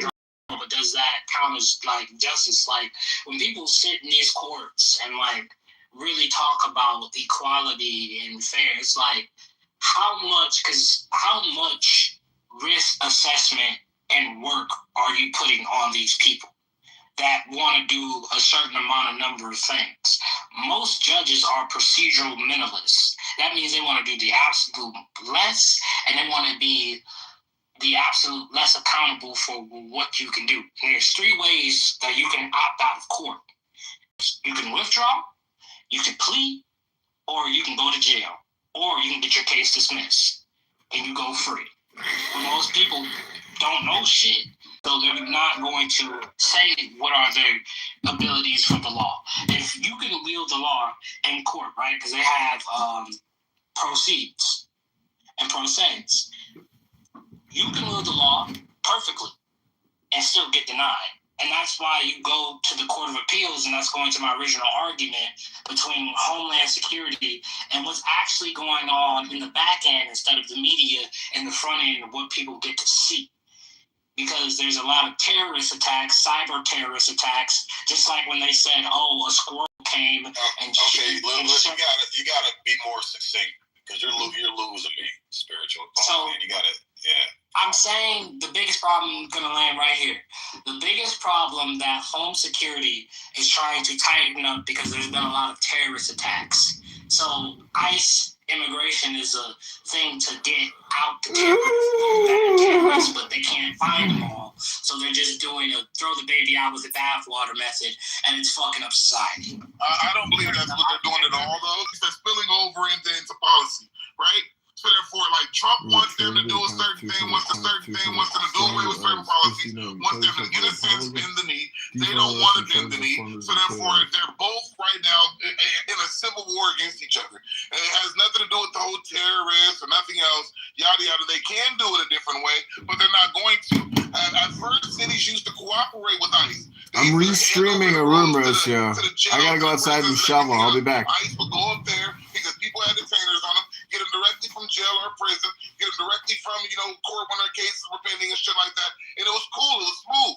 Law enforcement used to help enforce it. Now they're not doing that anymore. So since they're not doing that anymore, their whole plan was, let's not cooperate no more, then that way ICE won't come. Trump said, fuck that. We're still going to come. Now we're going to bother them on the streets. Right? And Pam Bondi just sent out a memo the other day kind of saying that same thing, that same exact thing I'm saying. They said cooperate again.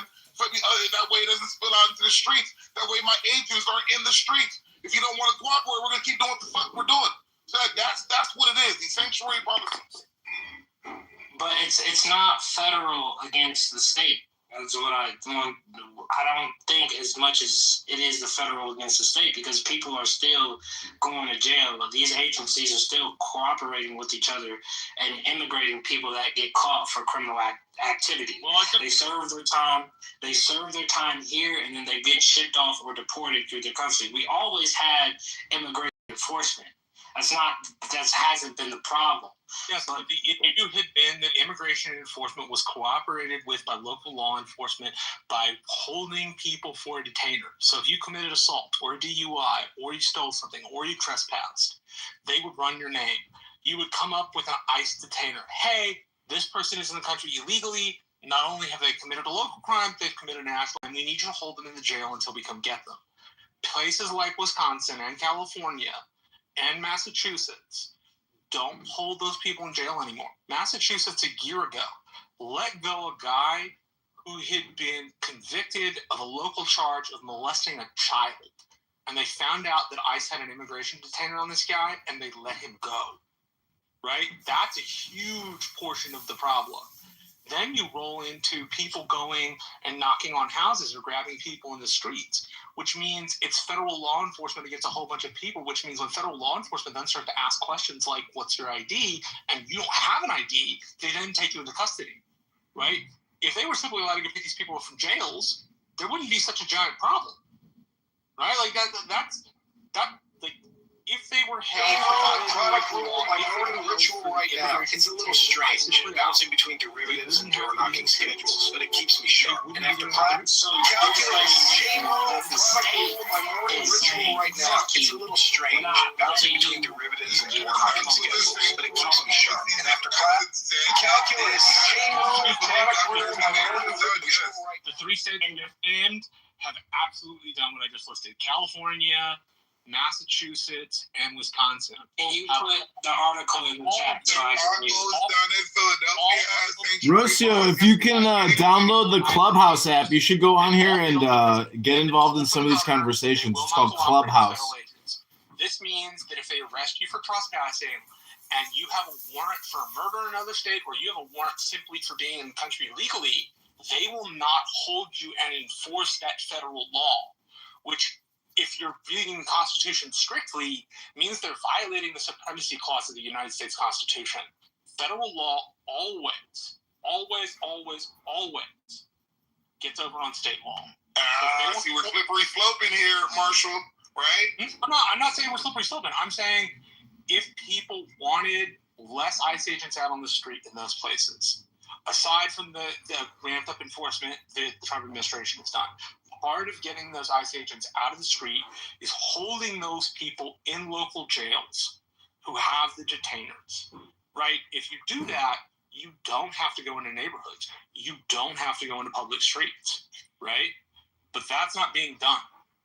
Okay, now I want you to do me one favor real quick, Marshall. I know you read a whole bunch on a lot of things, right? So break down why or how they're breaking the law by not cooperating with ICE, telling them to hold them in their jails or prisons, right? Because they both have different jurisdictions. So technically, the federal government cannot impose themselves onto the different states. I mean, that's a part of the states. So go ahead. Laws of the United States Constitution. Immigration law says if you're in this country in contravention of law, you're going to get deported. States are supposed to cooperate with all applicable federal laws under the Constitution. That means holding detainers, right? If they try not to, then the administration can take them to court. And they took somebody to court last time Trump was in office, and the administration won, stating that that local law enforcement could not refuse to help enforce federal law. Right? Are you sure? Are you sure about that? Is that the? Yeah, I was gonna say I'm gonna need to see something on this one. Yeah, isn't. What about what about the 10th Amendment, Marshall? The 10th Amendment works, but the Supremacy Clause of the Constitution overrides the 10th Amendment. The 10th Amendment says everything not left to the federal government is left to the states. Federal government has the right of enforcement of immigration laws, and they have the right to expect states under the Supremacy Clause to comply. And when they don't comply, they can take them to court, and they will win in federal court. So why is it that these low-court federal judges are ruling against Trump all the time? Because lower court judges do. They find something wrong. The next thing you do is appeal it up the chain, right? Like if you disagree with the judge as the lawyer, your applicable area is to bump it up to an appellate court. Say, hey, this judge may have had a good intention, but they were wrong on the facts. And an appellate court then looks at that and says, yes, they were wrong on the facts. Or no, Trump administration, you are not protecting statute. So like a good example of this would be ICE's internal policy that they don't have to have warrants to enter homes, right? That's just blatantly unconstitutional. There are 6 or 7 court cases. You'll have to show me something on that one, Marshall. Agents of the state from entering your home without a proper warrant. Now, if you have a proper warrant, say you're on the street and you're in a neighborhood and you've got somebody who knows in the country illegally, or you found them incidental, and they run into a third-party house. Well, that third-party house has to have a warrant. So what will happen is the police will ask to get in. The homeowner will say, no, without a warrant, I won't let you in. They go back and they sit on your house and they wait until the judge signs the warrant. And then when the judge signs the warrant, they go and they say, okay, now you must let us in because we have an official warrant, right? Administrative law, where being able to be enforced, is not the same as a search warrant signed by a judge. However, incidental things to administrative law include things like if you're running from the police, they can enter your home, right? But if they run in and somebody gets a protection, now they have to have actual permission from a judge to enter your home, right? Like, that's the main difference. That's a good example of what I'm talking about. I'm reading that there's an exception to that right now, Marshall, where it says agents do not need a warrant if they're actively chasing a suspect. The chase is immediate and continuous. They have probable cause the person committed a serious crime, usually a felony. The suspect runs directly into a residence to escape. That's called exigent circumstances. Yes, sir. It's from a case, if I recall correctly, let me look it up. I've got it right here. Payton versus New York.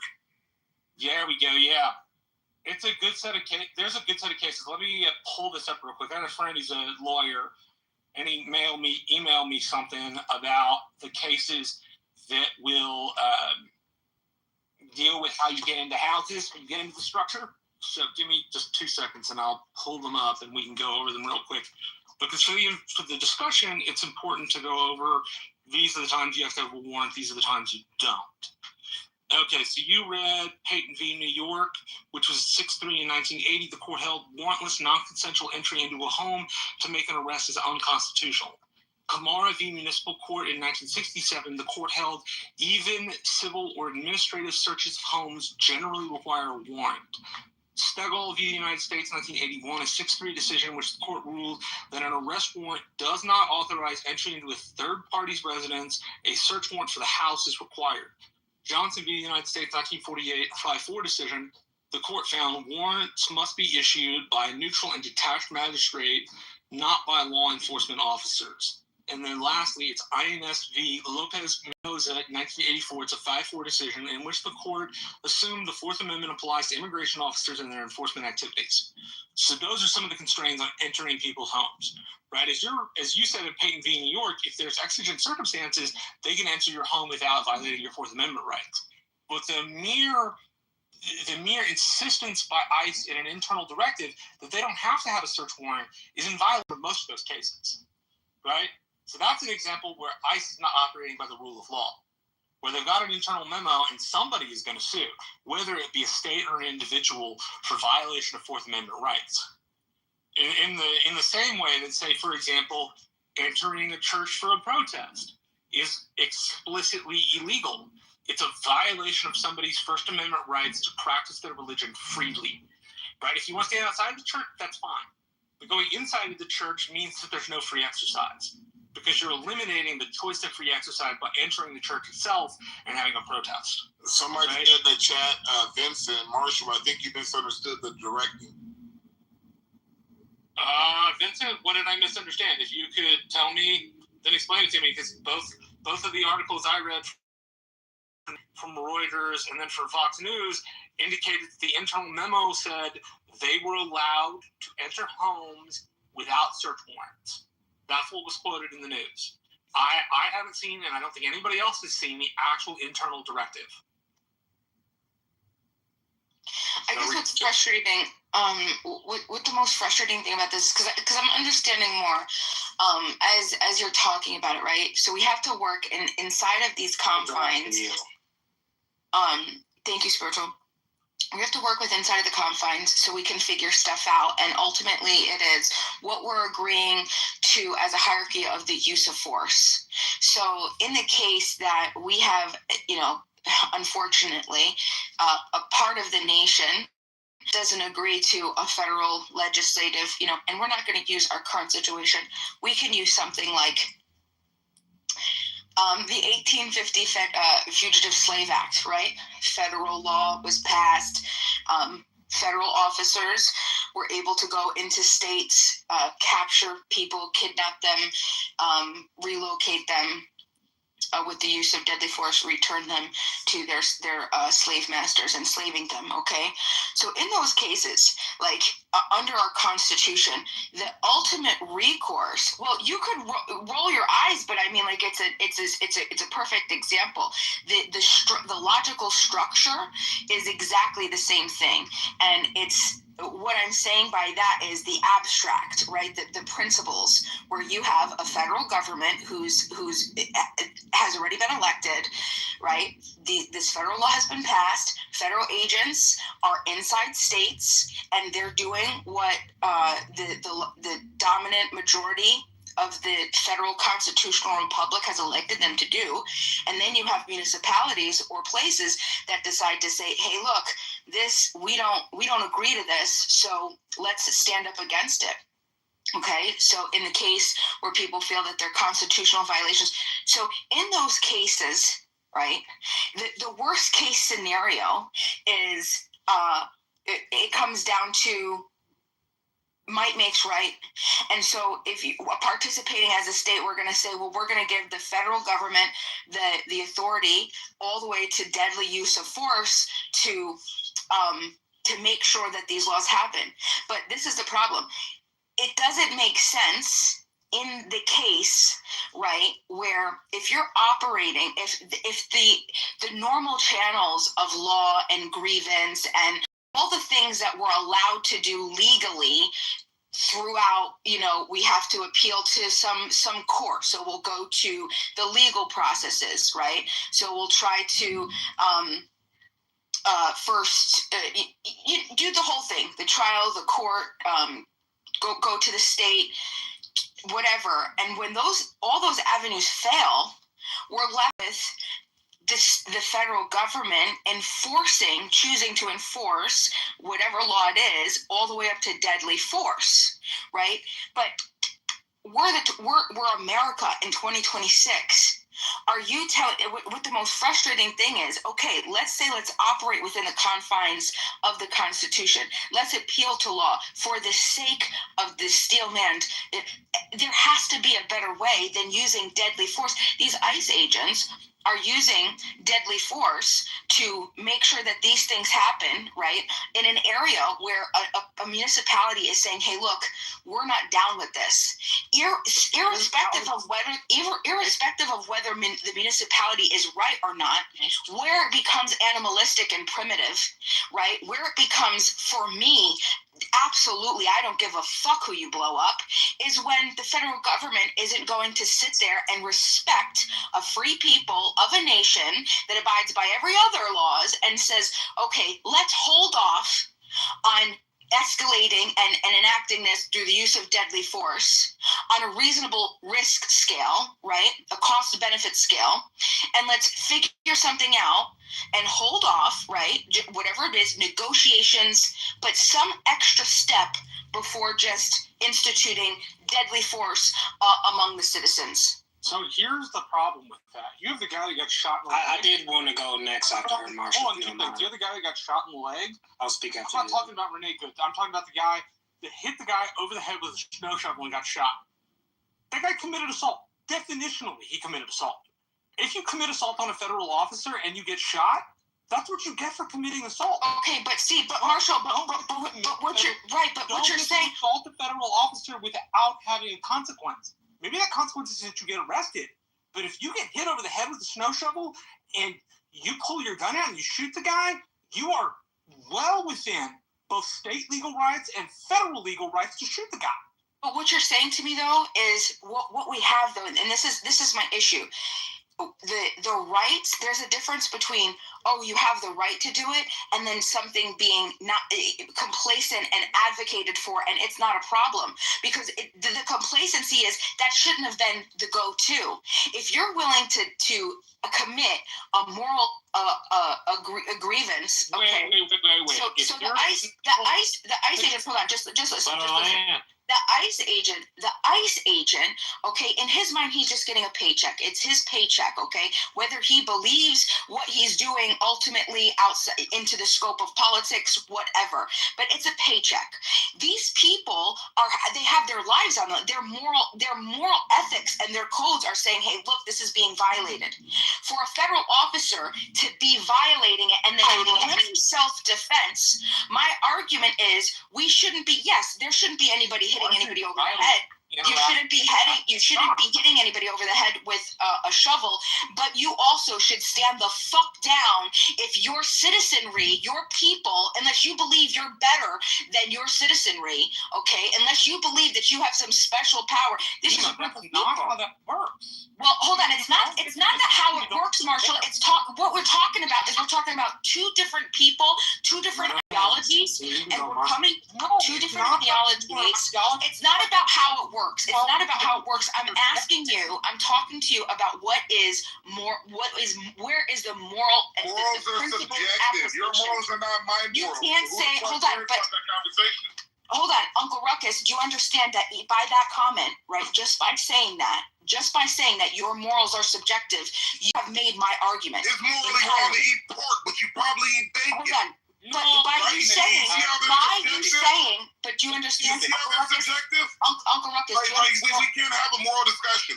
Let's stick to the law. What's right? But do you understand, Uncle Ruckus,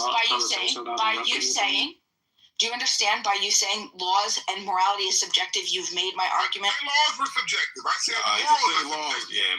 Morals, and where do laws, right? And what are laws? No. What are laws derived from? What are laws derived from? We can't pretend like a law. With the example I gave you, we're not going down that rabbit hole. The guy assaulted someone. You assault someone. But all you're doing is appealing to law, Marshall. Punch you in the face. You have the right, under the laws of the states you're in, to shoot me. If I assault you and I continue to assault you, you have the right to use force. But you're the initiator. But you're the initiator. No, they're not. Yes. Okay, so do you know what initiator is? Do you understand? Marshall, let's have a conversation. Hold on. When I say initiator, what do you think I mean by that? The person who initiated the force or the contact. Okay, so if people are just minding their business in their state and a federal officer comes into their state and starts to do actions, who's the initiator? Whether it's right or wrong, who's the initiator? The federal government, but the initiator. Okay, perfect. Now, unimportant. Okay. Yeah, that's the bullshit. Hold on, wait a minute, Beamer. Hold on. Relax. So let's get back on this legality versus morality. So again, you're right. Laws do come somewhat from some level of morality, what society collectively deems as moral or immoral. But whether you subjectively agree or disagree with the law, once the general consensus agrees that should be codified, it don't matter what the fuck you think. That's what you got to go by. That's what you have to accept. That's part of living in a collective society with other people. So that's one. That's why you can't argue legality versus morality. They're two totally different universes, Bima. So if you're going to argue the legality of something, that's one issue. But the morality of it, you just can't really do that. But go ahead, Bima. Yeah, I appreciate it. And I think you're right. I think that's how the large majority of the nation in the world looks at things. We don't ever get past post-conventional cognitive level of moral development, and we just look at what the law says. And it's literally called appeal to law. It's appeal to authority. It's a logical fallacy to say this is the right thing. No, this is not. Marshall, let me explain. I'll explain, Marshall. I'll explain. Oh, guys. Well, can we let her like the man so we can talk? You don't gotta do all that. Yeah. Let's give Beam a chance to get it out, and then we can fire. Get it, bro. It wouldn't even matter. I know, but just let's. Okay, yeah, I'm saying just at least let the person get the point out before we rebut it. But go ahead. So what I'm saying, Marshall, is when I say it's appeal to law, what I'm saying is if we're looking at what the federal officers are doing, what is the right and wrongness of what they're doing, and you're saying it's right because it's the law, that is literally a logical fallacy. It is the appeal to law. Do you understand? No, it's an appeal to the way people should actually operate. No. What I just said, no, it's not. No.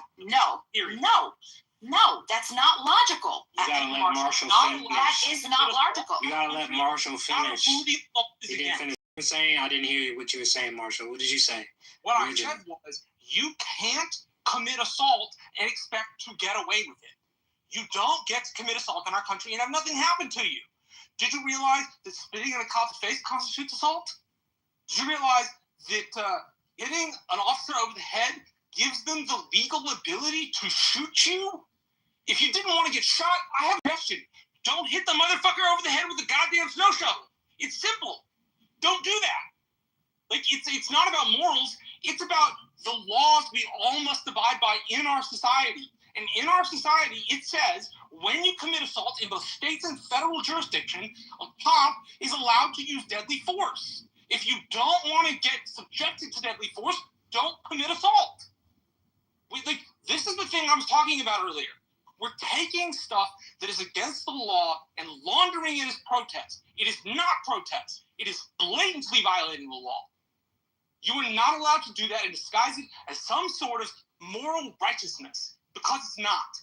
What it is people wanting to launder stuff that is not appropriate protest and never has been appropriate protest in our country into our current understanding of protest, so that when we talk about it in the future, what we get is you're allowed to block traffic. You're allowed to hit ICE agents or police officers with snow shovels over the head. You're allowed to ram your car into that shit. That can't happen, regardless of what people think of what they're doing. The proper avenue is the law. The proper avenue is the courts. And if people don't want to follow that, then they're going to catch the consequences in our society. And while I feel bad for them, I don't feel that bad. I don't feel bad for the guy that got shot in the leg because he committed assault. He literally hit a guy over the head with a shovel. I heard somebody say to me in a room, but the shovel was plastic. But that's not what the law says. The law says you assault an officer, he's allowed to use deadly force. Like, it is this moral idea versus what we're actually operating under. We could make a moral argument all day long if we weren't talking about how we actually operate, but we're talking about what they actually do and how they actually can do it. That's not governed by morality. That's governed by what federal code and court decisions say. That's just an appeal to law. See, you still keep going. No, Can I get in this? Can I get in this? Yes. Let me just land here. Legality. This is the last thing I'm going to say. This is the last thing I'm going to say. Yeah, give B-Mo a chance to respond. But hold on, wait, Marshall, were you done? Yeah, I'm done. Okay, like, so you don't get to claim some sort of moral reality, or I shouldn't have been shot when I assaulted a cop. You don't get to do that. Okay, let's give B-Mo a chance to respond. Go ahead, B-Mo. All I'm saying to you, Marshall, is right now there is something that's going on in the country that people are arguing the morality of. So when the morality of a law is being questioned, and yes, legality and morality, two completely different things. But as we've seen in history, as we know, something that is something can be legal and it can still be immoral. So when we have something that is illegal, or whether it's legal, can it still be morally justified? So when I'm talking to you and I'm saying there are a bunch of people who are saying, listen, this is morally outrageous. We're not saying this is the law, it needs to be done. We're saying beyond the law, this is what we're saying that is immoral. And when you just say, well, it's the law, so it's right, you're just assuming without argument that the law is always morally correct. What I'm saying, and this is the last thing I'm going to say, Hold on. that logically... Let's let her finish her point. Let's let the room chill. Let the room breathe. Go ahead, Dino. Finish your point, please. Thank you. Last sentence. So, Marshall, all I'm saying is that logically, that's a hidden premise and it doesn't follow logically. If we're evaluating the moral rightness, which people are doing right now, they're saying this law is immoral. We have to appeal to moral principles, not the legal code, because it is just saying it's the law, circular appeal to authority. I mean, I have a complete I did want to say something now. Uncle Rourke has got it. Yeah, Uncle Rourke has got it next, and then spiritual go. Yeah, let's go one at a time for just a few moments. Just let the I'll keep it very brief, though, right? You got it. All right, most people. I was looking at one of the most recent polls on it, right? Most people want illegal aliens deported, right? Most people, right? Now, the problem is people have a problem with how it's done, quote unquote, right? Right, that's the divide here, right? Some people don't give a damn about how it's done. Some people are saying that they want it done a little differently, right? The only people that are in the way of that happen to be on the same side of the governments who are opposing it, all the sanctuary jurisdictions, right? You wouldn't be out there protesting if we can go back to deport them the same way we used to since ICE has been invented in 2003.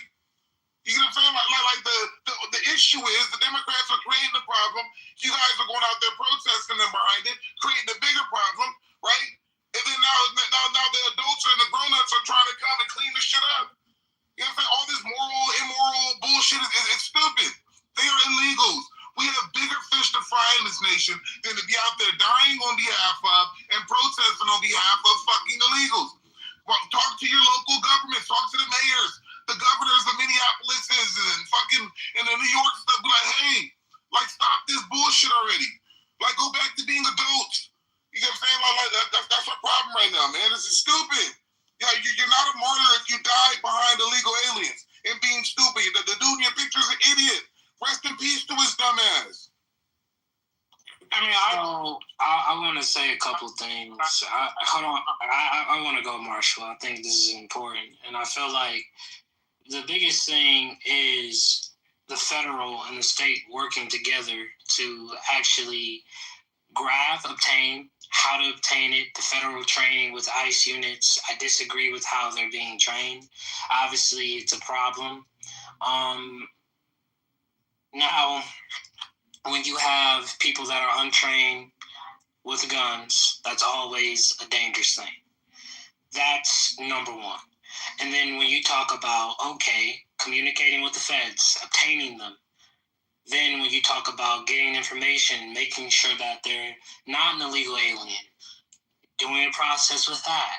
Then you're talking about the process of detaining them, holding them. Okay, do we have the space, leverage for that? Then you have the process of putting them in their country and making sure that the country accepts them. That's a whole nother process that you have to go through. So there's 4 processes, and then you have the recruitment process. You don't want to recruit anybody that are extremists, but we have a lot of extremists in ICE. We have a lot of people that some people can't even read. So we're having problems with recruitment. We're having problems with administration, with the state being able to cooperate with getting the legal immigrants out. But I feel like the biggest problem is that America gets these immigrants here, and most of these immigrants are coming in and out of the country, in and out of the country. A lot of people have been arguing about border security since the dawn of time of America, right? Especially on the Republican side. We need to protect our borders. Point blank, period. Yes, we do. Any country with weak borders is going to be a host fest for terrorist attacks, not only terrorist attacks, propaganda attacks, all different kinds of attacks. And to be honest, America has a lot of beef with everybody. They have a lot of beefs. They have a lot of enemies. So our rich elite people. But the biggest problem is, how can we get people to follow the law, get in here right, get work visas, let them come and work without skipping the whole bureaucratic process? Because the rich all the time. The rich will gather and smuggle a lot of illegal immigrants, get them to do the work, hold their hosts, and making sure they're fed, making sure they're laid up in some type of hotel room. And then it comes down to the Republicans saying, hey, wait a minute, these people are not even supposed to be here. They don't have any passports. They don't even speak the language. But the biggest thing about it is cheap labor. And that's what I think that is the initial problem. Yeah, Spiritual. You're hitting the nail on the head. If we simply had E-Verify that enforced with real teeth, say like going to jail or multi-million-dollar fines, not hiring people that are in the country illegally, that would be a really good way to help curtail it, along with enforcement. The unfortunate part is, on the Republican side, we have essentially abandoned the idea of E-Verify, or I should say, in my impression, we've abandoned the idea of E-Verify and concentrated solely on enforcement, when it's a 2-tier problem, right? You have the problem with the people who are not supposed to be here in the first place, because they're here in contravention of law, and you have people who are trying to get work done and figure all that stuff out. So it's a balance, right? You want to both penalize the employer, who's the magnet for this kind of work, while also enforcing, right? And then I'll say lastly, because I don't think I have given this impression in this discussion, I think you can enforce the law without being cruel or heavy-handed, which I definitely can. I think you can enforce the law without doing that. So to your point, if we went after businesses in that way, it would really help trim down on the amount of people who were here in this country illegally. Lastly, I worked a farm labor job in between campaigns. I usually do political campaigns for a living. And I picked squash about $8 an hour. Half of the crew was not in the country legally. Of course, I didn't call the Border Patrol. You don't do that with people you work with. Some of these people have been doing that job for 40 years in the Rio Grande Valley, where I live. So there is like that added element of humanity to this, right? Like, here's where BEMA is, right? The law is what the law says. You shouldn't get away with assaulting somebody. You might get shot if you do so. But should we be treating these people better? And I think the overwhelming answer is that yes, we should be treating them better. We don't have to be as heavy-handed as we're being. We can enforce the law without being overbearing. I'm sure everybody would agree less government in that way is probably more helpful. No, that's exactly why we have all these fucking illegals here now, because we haven't been handed before.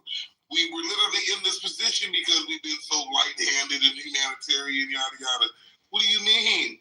No, we absolutely have to crack down on this shit now. No, you're missing my point. There's a crackdown, which means you enforce the law and you get it done. But you don't have to be heavy-handed about it. Like, bro, I can guarantee you, no matter how we enforce the law, there's going to be people that bitch and complain about it. Home and lose all these benefits. They don't want to go home and they don't want to go home, bro. They don't want to leave this economy that we have that allows them to live the way that they want to live. They don't want to leave. You can arrest people and deport them without sticking them in conditions where they don't have access to it doesn't matter how you do it, bro. It's going to be the same fucking thing. I guarantee. Facilities in places like Wisconsin, which means when you try to send somebody to be held for the detainer, they have to go to Texas. Right? One of the other legitimate problems we're having in immigration enforcement is that we are taking people in the middle of their asylum process. All I'm basically saying is right here, brother, I just don't agree with you. No problem. I get it. I understand it. Right? Let me go to my stance, right? The fact is, you talked the entire time I was talking, so how the fuck can you share your stance? You literally fucking landed before I said something, and you started getting in. What are you talking about? You literally landed the point. The point is, okay, we're not doing it, cool. Okay, I don't like the way you were doing it, great. That was your fucking point the whole time. Right? So then for now, when it comes down to it, I'm saying, no matter how the fuck we do it, they don't want to leave. They want to be here. They want to be here. They want these benefits. You feel me? We have the best economy for them. It's 100%. They're making all this fucking money, sending it back home, and they don't want to leave. That's why they came here to begin with. No matter how you do it, they're going to bitch and complain. You are misunderstanding me entirely. I'm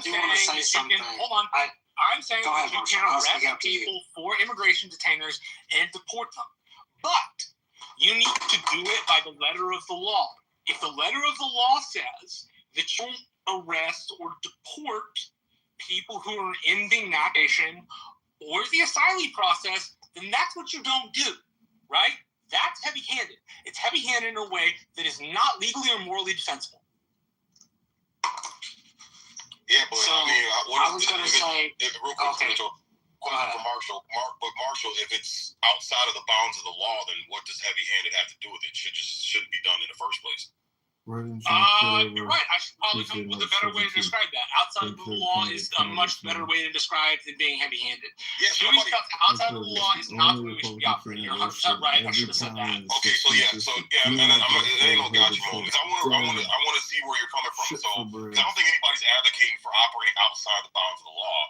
I'm wondering, are you trying to hone in on not being so aggressive when we execute the law?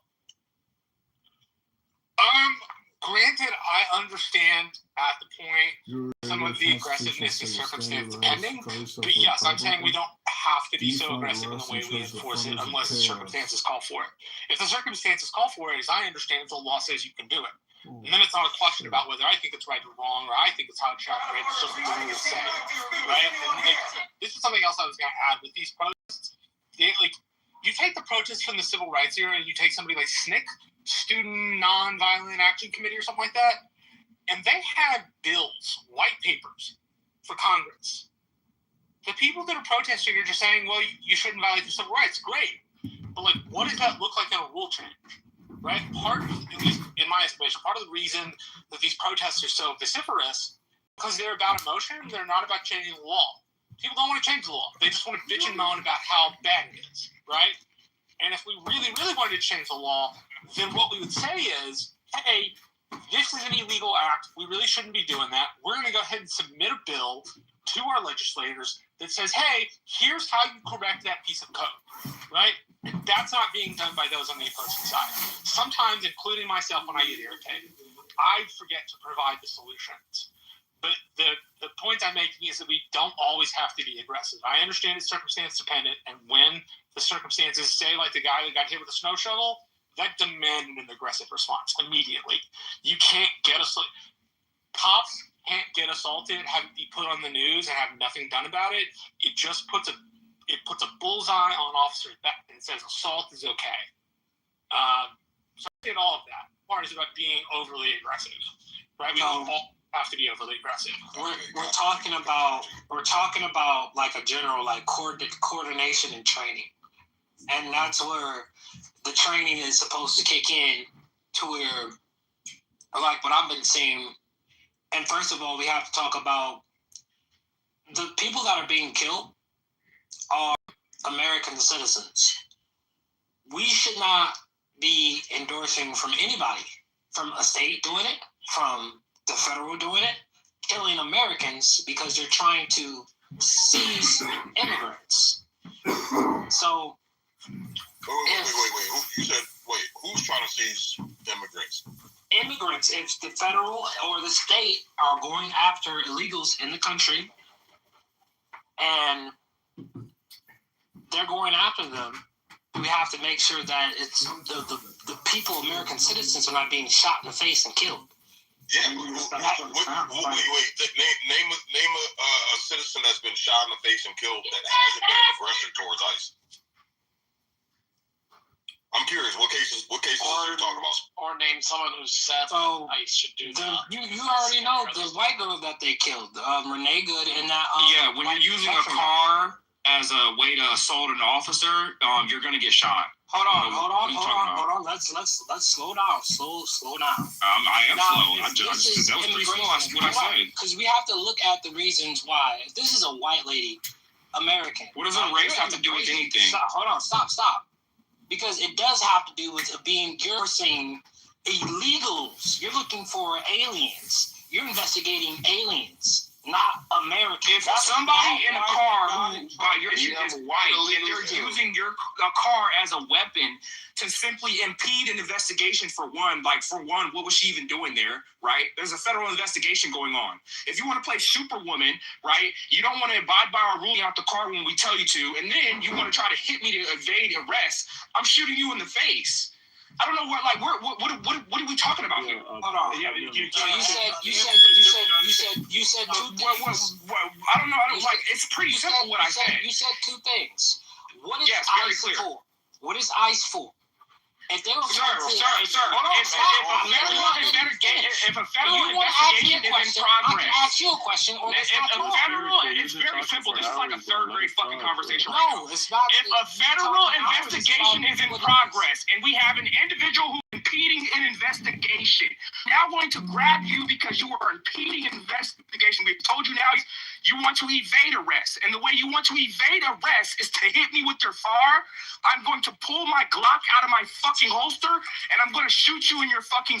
This is very simple and direct what you're saying. And what I'm saying. That interaction wasn't... Hold on. I don't know. Wait. Do you have the right to remain silent? Does he have a right to impede investigation? Okay, guys. Okay, it's getting a little heated. So here's what we're gonna do. Don't come off mute, please. Don't come off mute. We're gonna let the conversation breathe. We're gonna do one at a time for a few moments. Just let everybody calm the fuck down. Okay, so let's Liddy, if you went with your submission, and then we'll give spiritual quick. Spiritual, yeah, you've been talking, so we want to get some other people a chance to talk. But Liddy, if you want to submit, and then spiritual, I'll give you 60 seconds to rebut that, and then we're gonna move on. But let's let it breathe for a minute. Okay, I'm not going to go back to what I said earlier because that's pretty clear, right?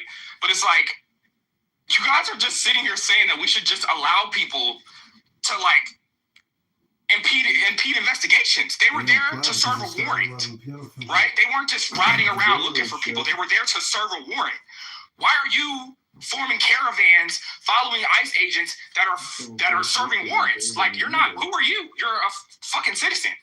You have no business parking in the middle of the road to stop an investigation from happening. I don't know where do you think that this is like what?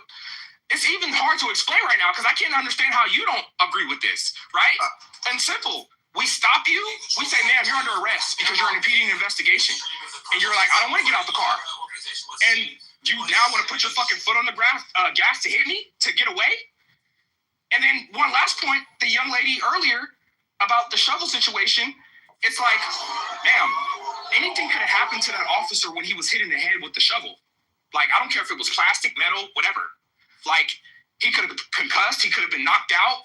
So are you saying that after somebody hits you or does something to you, I'm not allowed to defend myself? Like, this is why a certain group of people cannot just be in charge, because you guys give these criminals, you guys are just basically on the side of these criminals saying, oh, well, we should allow them to assault us. We should basically allow them to do whatever they want to us, and we shouldn't hurt them. They're trying to hurt you. So why would you not try to defend yourself? Right, Eleni, but you see how it's circular. That shit doesn't even, ma'am, morals, respectfully, not morals. Listen to what I'm saying to you, right? Because you had just said, because self-defense, and I think that's an important point. I believe in self-defense 110%. You always have the right to defend yourself. The complexity of this particular situation is there are people that are in a city. There are people that are coming from outside of a city, and they're going to, this is in the minds, okay? Don't think that this is coming from me. We're still manning the other side, okay? We're trying to understand the best what's in their mind. So ICE is coming in, and they're going to, we'll call the ICE watcher's eyes, we'll call them spotters so we don't get them confused. With the spotter's eyes is ICE is coming in and is violating and is harming first other people. So the spotters are intervening. They're intervening with what they believe is what they believe is a harm. Do you understand? So self-defense would be the interveners in their mind. They think that they are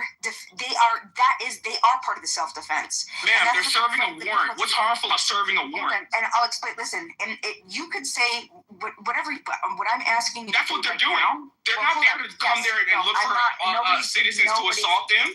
Sir, nobody's disputing that. What I'm asking you to do is to try to steelman and best understand what is in their mind. ICE isn't some agency that just started Trump. This has been an ongoing thing for the past 20 plus years. There has been plenty of evidences over a long history. We have people that are U.S. citizens that have spent 3.5 years in jail without due process. We're talking 4th, 5th Amendment violations. We're talking suspension of habeas corpus. We're talking right. Hold on. And I understand that, Uncle Ruckus, but that's not my argument. But that's not my argument. That's true. But my argument is we have to steelman and understand, right? Seek first to understand, then be understood. These people are defending, they believe, something that is self-defense. So where is the self-defense? Stay with me, because this is a good discussion. When two people are claiming self-defense, how do you identify who is harming the other person? And this is where we're at. There's a difference between protesting and then there's a difference between impeding an investigation and impeding a warrant that's being served. I got the Bima. Thank you, Mr. Finley. I appreciate it. My whole point is we're past the law. Do you understand? People are saying this is the law and we're finding it to be immoral. We're finding it a violation of our constitutional rights. It's past the law. So to say, listen, you got to follow the law because it's the law, you're just giving them a circular reason to say, well, we're telling you, we understand it's the law and we understand that that's what's been passed, but we're saying that that's violating our constitutional rights. And then you're just saying, we're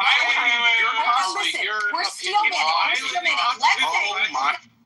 Okay, so Bima, here's where you're wrong. Okay, and again, you can have an issue with all that you want, but there's we have a process in place in these laws. What you're advocating for is because I don't like the law, I'm just lazy and throw a fucking temper tantrum and cause chaos for the rest of society. That's not how we do things. You can have whatever issue you want with any law out there, but you don't fight it out in the street. Bro, that's exactly how we do things in America from day one. That's how our country. No, that's not how that works. In fact, let me read you the federal law. Hold on. First of all, you ain't gonna overtalk me in my fucking room. So that's gonna be rule number one.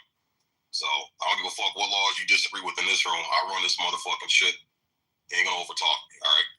So again, Bima, there's a process, and what we're now doing is we're saying, hey, Fuck the rules. We have to maintain order in society. Okay, there has to be some type of order. If not, it's fuck this law, fuck that law, and then we have anarchy, and nobody survives in an anarchy situation. It's never happened. It's never fucking happened. So you can't advocate for people to, just because they don't like something, start going to war out in the streets. That's not the way you fucking do shit. But right. I'm gonna let you respond. Give you a chance to respond. Thank you, Sig. I appreciate it, because this is what I'm inviting everybody to understand right now. I love the country. I love our nation. I hate liberals. I hate Republicans. What I'm seeing right now is that there's a group of our family members that are saying, okay, hold on. There's a group of our family that's saying, look, we understand that this is the law, but we're also saying that this is violating what we believe are constitutional rights, our negative rights. So at that point, by us just saying, we just keep saying, it's the law. You got the proper procedures. You got to go. At what point do you, as a human being, that there is no human being above the law, that we create the law together? And because when, go back on mute, guys. I'm gonna let Bima roll, and then we're going to some new speakers after Bima. But I'm just gonna be fair and let her respond. But go ahead, Bima. Thank you, Sig. And so the point is, so when we reach that point where we have the law, but people, half the country who make up and are supposed to be, this is supposed to be a representative democracy, right? A constitutional federal republic with democratic elections. When half the country is saying, we don't like the way that this is being done, right? What do we, as a moral society, what do we do? Do we just keep pushing it through and using violent force to make it happen? Or do we say, oh, respect our neighbors, and let's say, okay, if there's enough people, if there's, a Minneapolis going on, we're gonna sit back and we're gonna figure out a different negotiation, make it unaffordable for that state to continue, take away federal funding, would it be, until we figure out an agreement, but not push it with violent force among our citizens. These are our neighbors. These are good people. These are illegals that are being apprehended. These are not citizens. We're talking and I'll end here. I'll end here. This is my. One sec, guys. Everybody, stay on mute. Beamer's gonna wrap it up in 30. No, you're good, bro. No harm, no foul. Beamer's gonna wrap it up in 30 seconds, and then we're going to some new speakers so we can air it out. Go ahead, Beamer. You can finish. You got 30 seconds, please. Thank you. I really appreciate it. Thank you so much, Sig. I know that I'm long-winded, and I appreciate everybody listening to me. But this is my point. When we have the law and people are not agreeing with the law, what is our next step? What should we be doing? Because these don't dehumanize people. Don't put a title on them and because we're othering them. Oh, liberals. Oh, Republicans. That's how we're in this mess. We can band together and we could say F the gov, X tyranny, F tyranny, and let's correct. Let's show the world how we can negotiate peacefully instead of using violent force. All right, so we got. All you don't agree with are not here. Hold on, guys, relax. Let me reset the room real quick, man. It's been a good conversation, but let's breathe for a second, man. Let's breathe for. Yo, you got a pay ticket, man. Click the link up top. Join the house. If you like the discussion, you like what's going on, man. Just brother house. It's a pretty cool house. We're a bunch of chauvinist, sexist pigs. No misogynists here, but yeah, we are chauvinist and sexist. We will admit to that. Join the fucking house. So we got Joanna, we got Stan, we got Omar, we got Clayton, and we got Gerald on the stage. So out of you guys that I called out, if one of you guys wants to go ahead and just kind of give your input, I'd say keep it to around about a minute and a half, and then we'll move through you guys and we'll get back to popcorn style. I'm just listening and learning. Joe B, welcome to the stage, Joanna. Stan, you got a submission, brother? Yeah, I want to compliment the people that care about the law being properly enforced, and I'm all in that camp. From my view, we've had this problem for multiple decades, where the companies have provided an incentive for the employees to come here, and now all of a sudden, we're going to say we're going to arbitrarily pick random people that we're going to kick out of the country, but we're going to enforce it on the the employers. Given volunteers right now, they could go run an analysis, and they know where all the legal immigrants are working in the country, and there's somewhere between 8 million. If we did that, our country would, and we kick them out, our country would shut down. So the only possible way to really solve this problem is to redo immigration and come up with some kind of program. And I'm not saying what it should be, if it's guest workers, if it's part-time employment or a different type of tax structure they have to pay so they can get some state benefits. I don't know what it is, but the fact that the gainer out of all this are companies making excess profits that they wouldn't otherwise make, and to just randomly pick people to harass or to kick out of the country and weight that more towards businesses in blue states is not the right way to go about it. We know what the problem is. Let's solve the problem. Let's not go around hurting people. Let's just go redo our immigration structure. Let's redo E-Verify, as Marshall mentioned, and let's solve the problem for everybody. If the people couldn't make money here, they wouldn't stay here. It's that simple. All right, thank you, Stan. Omar, Clayton, Gerald, you guys want to give us? Yeah, I want to hop in there. Can you hear me? Yeah, go ahead, Omar. Yep, loud and clear. Welcome to the stage, bro. All right, cool. Thanks. It's a good room, good topic. I hate to when they say, if you kick the illegals out, this country is going to, no country is going to stop if you kick out illegals. I will say this. I do agree with the E-Verify.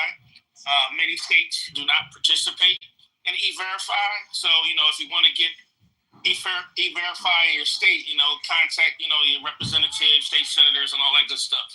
As far as immigration, this is a long game play. Look, in any war, right, you have casualties of war, right? So, if a few American citizens want to get out there and get in front of a bullet, go have at it, because it's going to be millions deported. And I think the overall risk is worth the reward, So if we lose, God bless her, a Renee Good or some American citizens along the way, I call that balance, But yeah, we got to get these illegals out of here. Thank you. Okay, Omar. And if you No, he's a counter the dude. I got something to say. I want to talk a little bit. Hold on. First of all, Stan, don't do this, brother. Don't try to overrun me my own shit, bro. It ain't gonna work out well for you. Don't do that, please. I'm showing you respect. These are all the new people who have been waiting patiently, who haven't spoken yet. I'm giving them a chance to speak, and I'm gonna open it up popcorn. So please respect that. Thank you. All right. So, Clayton, did you wanna go? Yes, sir, I do. Mr. Sick, thank you very much for everything you do. All I got to say is those goddamn wetbacks gonna go back. They broke the law. They're illegal. They don't belong here. All those people that got killed, you play stupid games, you get stupid rewards. That's all I got to say. All right, quick and straight to the point. And then Brian, welcome to the stage, man. I got a mod, Brian. Brian, did you want to chime in? I know you've been waiting patiently, bro. You haven't said too much. If you want to... Brian, you there? Going once, going twice. Hey, I'm just going to take care of cattle here, but enjoying the conversation. And when people say, well, we're just appealing the law and appeal to the Constitution, which is the law of the land, it's a little bit hypocritical. We need to make sure we're doing what's right, what's just, and the law is fluid, and there's a reason we have judges and justices to help determine what should be right by the people. And yeah, I guess I see you modded me now. Don't know that I need to be a mod, but anyhow, yeah, just taking care of cattle here. Everyone stay warm, stay safe, have good conversation. Let's not yell at each other, please. All right, cool. Thank you, Brian. Okay, so Stan, looks like we got, everybody new on stage got the chance to speak. All right, so Stan, did you wanna go ahead and kick it off, and we'll go popcorn, guys. Yeah. But for the we got a lot of people downstairs. Just let's try to keep it. Let's try to keep it concise, keep it civil, so everybody can understand it. We're all talking too much, nobody can follow along. But Stan, you got it. Okay, so 8 million people is a significant number and in particular, they work in industries where other people largely don't want to work at the wage level that they're at. For example, in meat processing and chicken processing, they are the primary source of labor.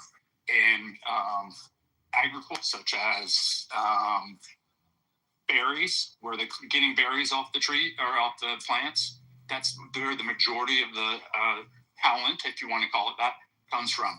If we kicked all of them out of the country tomorrow, we would hurt our food supply. We literally wouldn't have meat processing going on. So this argument of 10 million doesn't matter, well, that's a mathematical a false conclusion because it just fundamentally wouldn't work. It's true that over a 5-year period, we'd be able to compensate it, but there'd be massive inflation, like very serious inflation. It didn't bring in or have guest workers. So I realize that I'm at a different knowledge level than other people, but that's the intent of this administration, to try to make it seem simple when the real problem is a little bit more complex. You said about the meat packaging, no diddy, and chicken industry. That's funny. The majority of those plants that's in the South are like 95% black. There's no Hispanics. I live in the West, and I'm very cognizant, for example, at the plant in Fort Collins or Greeley, Colorado, and the plant in South Dakota have a high number of immigrants working for them.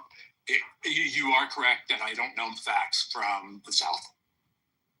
Well, immigrants and illegal immigrants, I guess, maybe someone who's making a statement about immigrants. Yeah, we need immigrants, but it's the illegal ones, the ones that need to be removed. Because, yeah, they are an important part. Agriculture won't collapse, but it's already going through a hard time, so it would shift. But yeah, you are correct. There's a lot of immigrants that work in meat processing. There have been a bunch of illegals that have been shipped out from different plants as well, which some of us believe is why a couple of the Tyson plants and so on and so forth kind of shut down, because they didn't have the workforce there and they kind of wanted to get out of an old facility. My experience down here, Brian, is that the crews that do the picking are suffering mightily from ICE enforcement.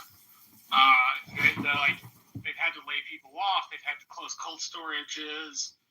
I'm not advocating for illegal. I'm saying this is what has been noticed here.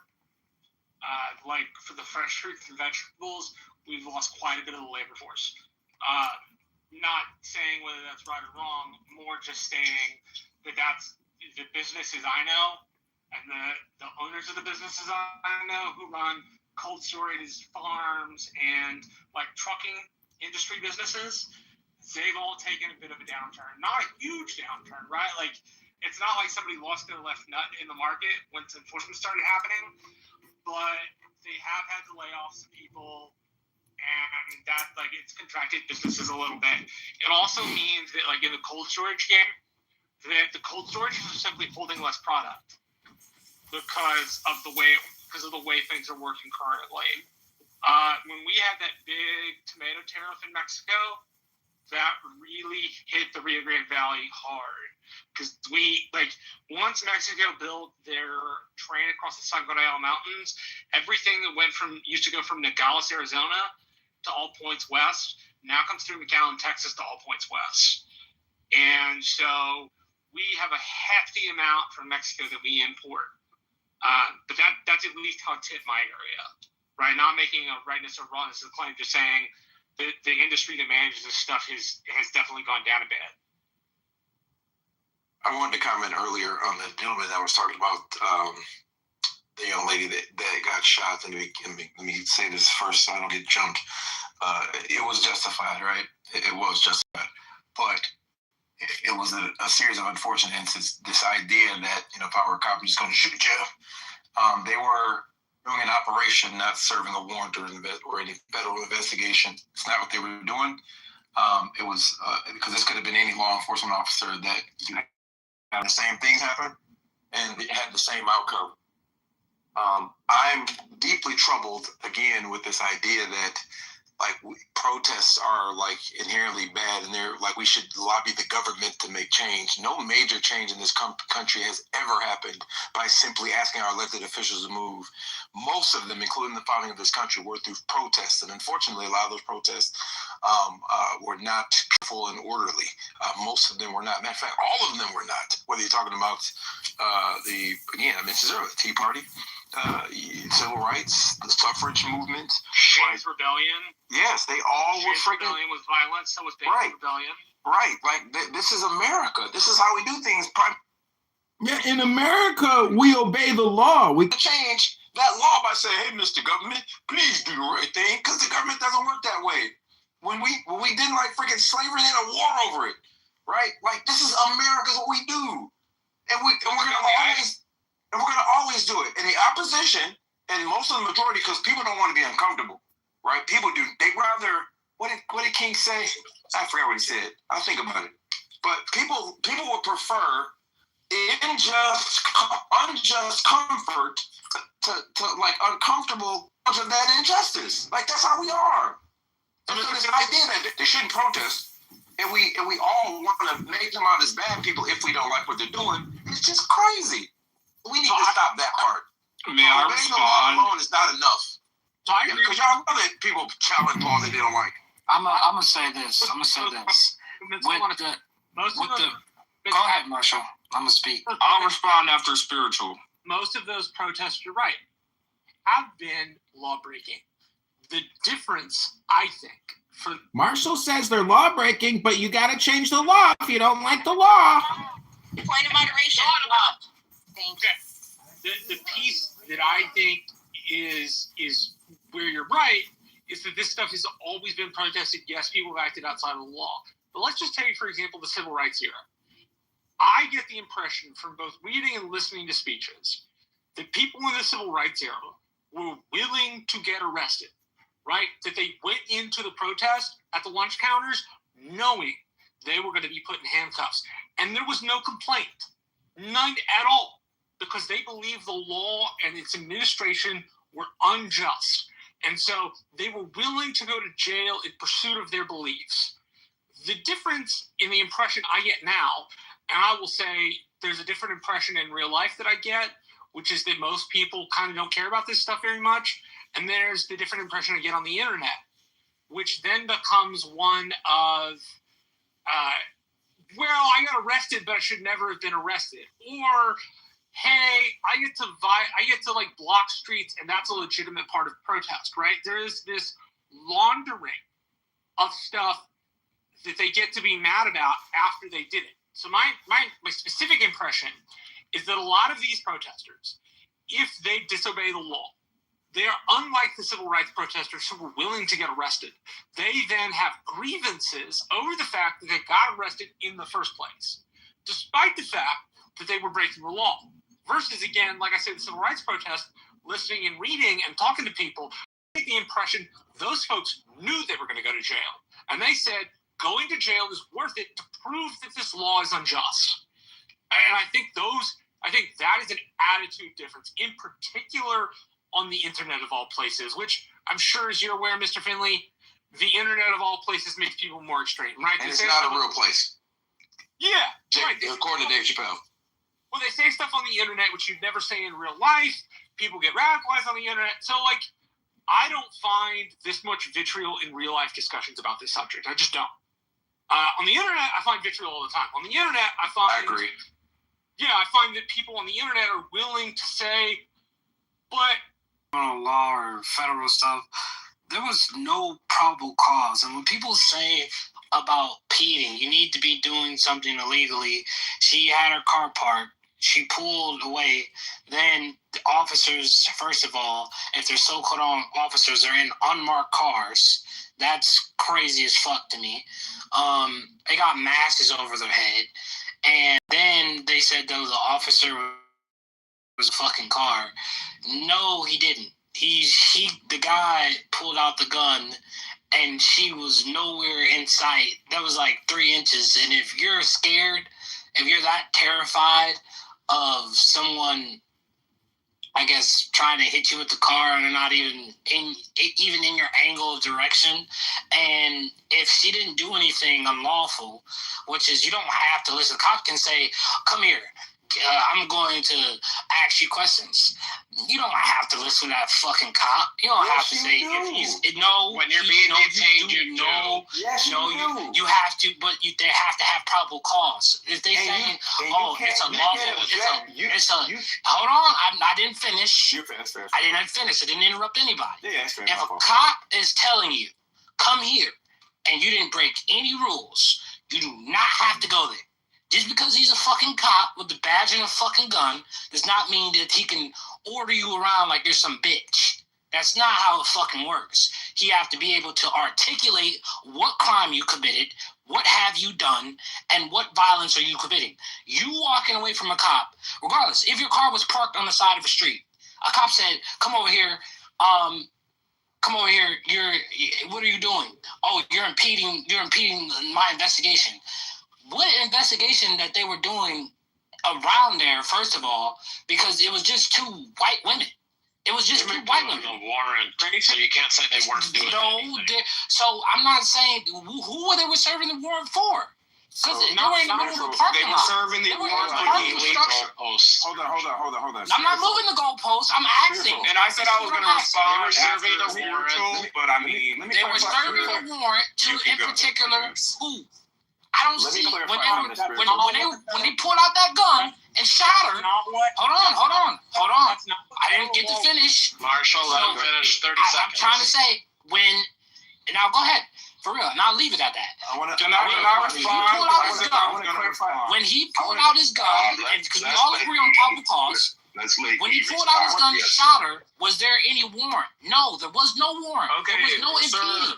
There was no respectfully, probable cause. That's not. I have no he was getting away, and then he killed her.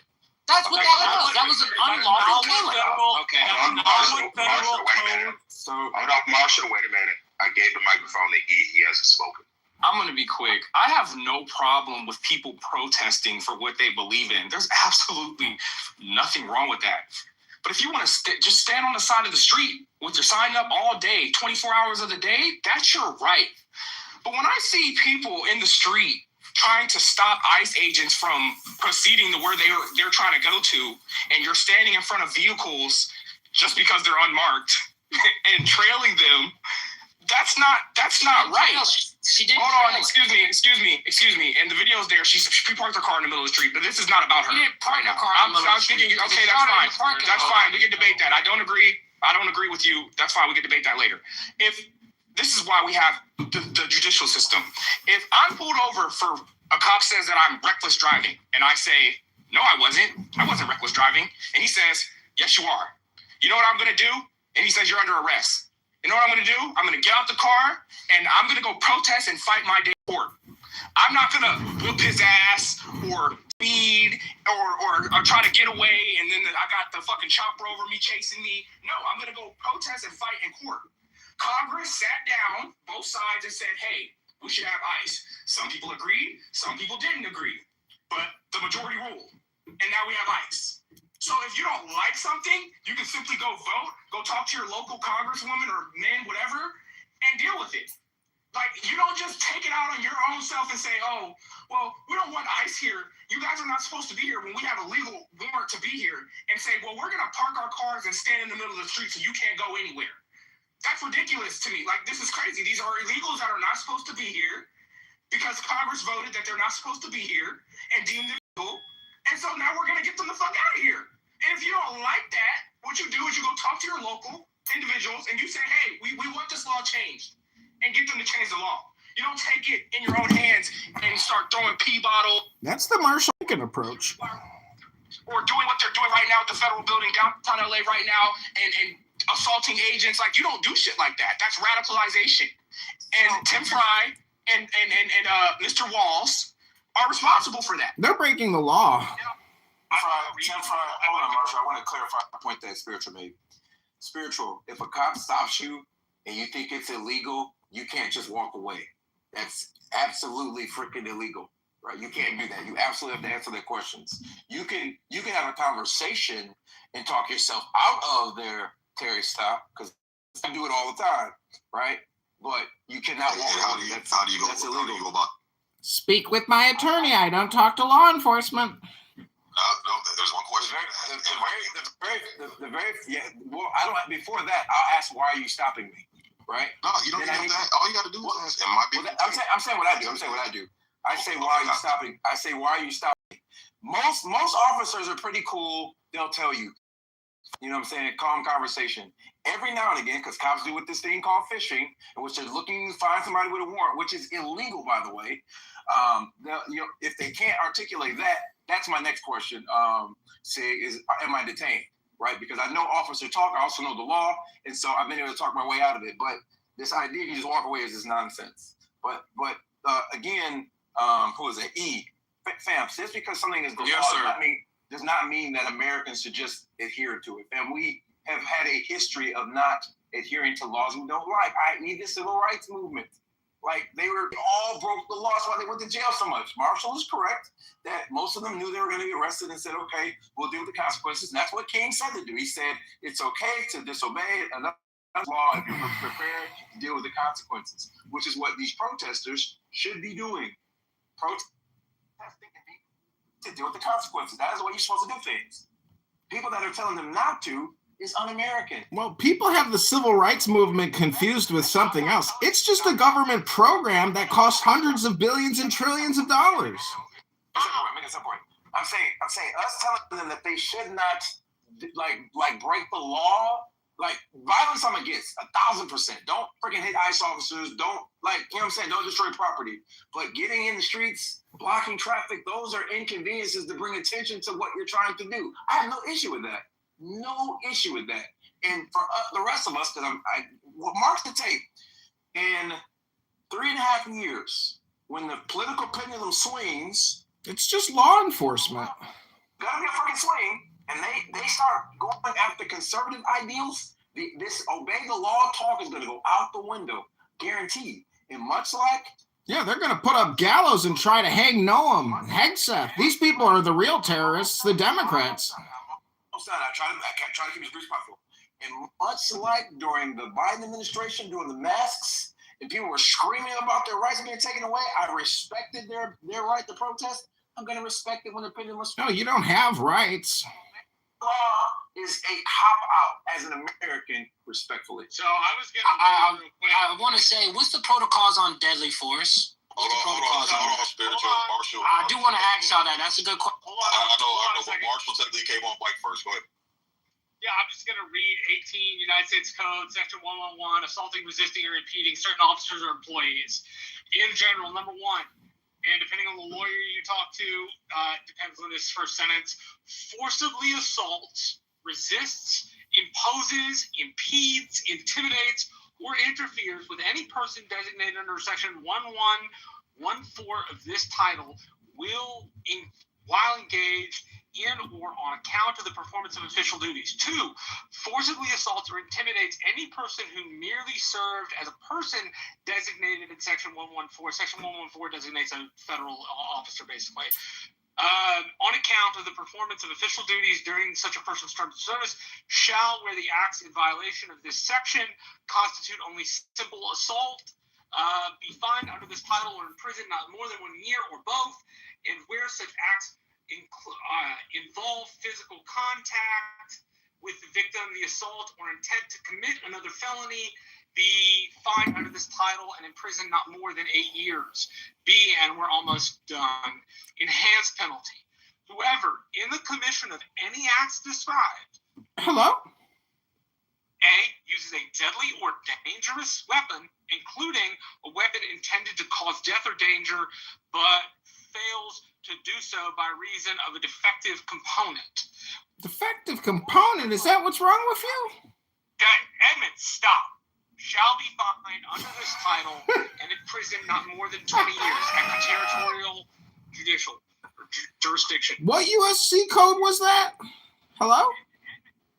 Yeah, let's keep it mature, bro. Come on. He doesn't like it, so he's always going to do that. Yeah, but still, man, that ain't my problem in this room, though. Yeah, no. Go ahead, Marshall. So C on the very last sentence, there is extraterritorial jurisdiction of conduct prohibited by this section. It's in the chat and people can read it. Yeah, I don't like you because you want to arrest Secretary Noam and you call her Ice Barbie. I warned you, Edmund. So I don't give a fuck. He was done talking. It's my turn. It's popcorn style, moderator. Super moderator. Give a fuck. Faggot wants to arrest Noam. That constitutes impeding an officer, right? Assault, and then if you drill down on assault, it then tells you, this comes from Cornell, it then tells you that the pursuit and use of assault on a cop can constitute the use of deadly force, right?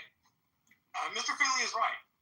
If you believe that the law is unjust, and you think I'm not done, I wasn't done, and you're standing in the middle of the street, and you're willing to get arrested for standing in the middle of the street, all for you, do it, 7 days a week, twice on Sunday, as long as you're willing to get arrested.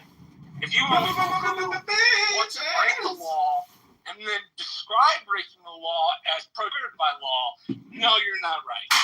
But that's the section on assaulting or impeding an officer. And I feel like for this discussion, that code is very relevant. Ooh. So my question is, if an officer grabs my arm, right? If all of us are sitting there deadpan, either you're spit at comedy or it's not comedy. And if you're going to demean a trans person, do it for something other than being trans. Do it for something that they're bad at or that you think that they need to be berated for, not just for being trans. I mean, there's plenty of horrible trans people out there that you can berate for other things than being trans.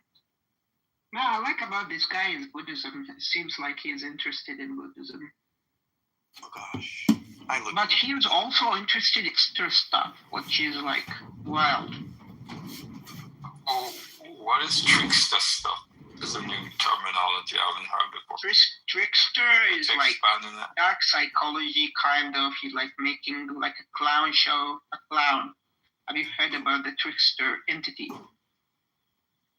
Like a manipulator? Trickster is like stand-up comedies. They use comedy to ridicule something in order to bring like something good. So, but sometimes it is bad. It is a psychological kind of thing. I don't have a whole lot against Buddhism. It's just kind of useless. It's just the most benefit I ever got from Buddhism was just like meditation. Yeah, Buddhism is the opposite of the trickster, man. It is an antidote to the tricksters. What, meditation? Like the Zen, the Zen, like. Oh, Zen, yeah, absolutely. I've experienced. Yeah, psychology, by the way, is interesting. It's not science, right, Donald? What, psychology? It's becoming more robust, but right now I would call it soft science because experiments are problematic. Yeah, it is. There is a crisis in psychology that is like it cannot be replicated. Yeah, reproduction is very difficult in psychology because brains are constructed slightly differently. Yeah, it cannot be, but there is a way. I don't know. There might be a way. I really think that psychology should be a science. I mean, I'm calling it a science. I'm just calling it a soft science because experiments are problematic. That's the only reason. Once they figure that out, and I think they will. I think it's just a temporary problem. It'll be a more robust. They kind of just use it like that, but they haven't been able to figure it out.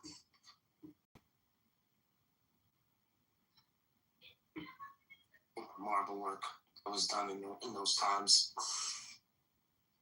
I mean, good thing the Catholics have a bunch of these marble curses. Can someone bring my boy Black? It's actually so. Yo, what's up, Black?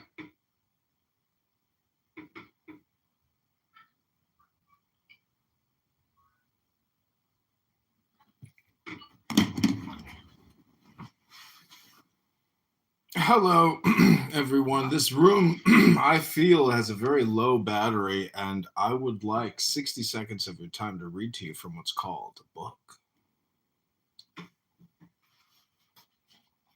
Pick a number, and I will read from my magic book. Pick any number, 1 through 100. You wrote this book? Yes. Pick a number. I'll read a page from my book. What number? 1 through 100. Pick a number. I only want to hear a number. Anybody? Hello? Number 10? All right, number 10. That's what I heard. 33. I heard number 10. It's called memory. Sure. Memory is of the very stuff of consciousness itself. Consider that we can never know what is happening, but only what has just happened, even when most actively concentrated on what we call the present. Moreover, no impression short of summer.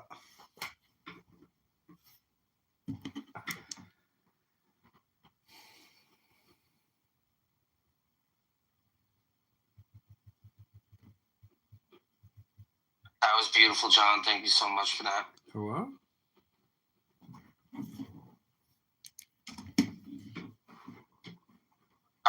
Oh, Elias is here. Oh, great. Elias Salam. Oh, we'll invite him up.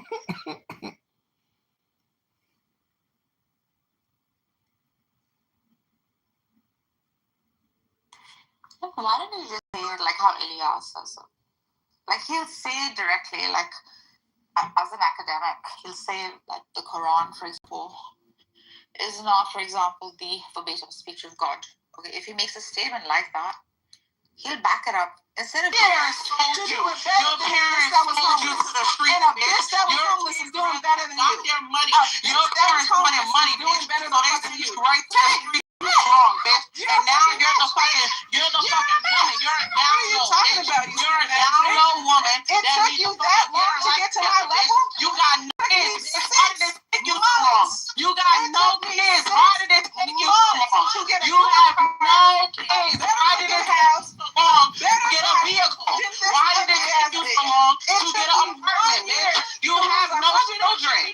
You have no children. You have no children. You have no, it took you years, bitch. You was big all your life.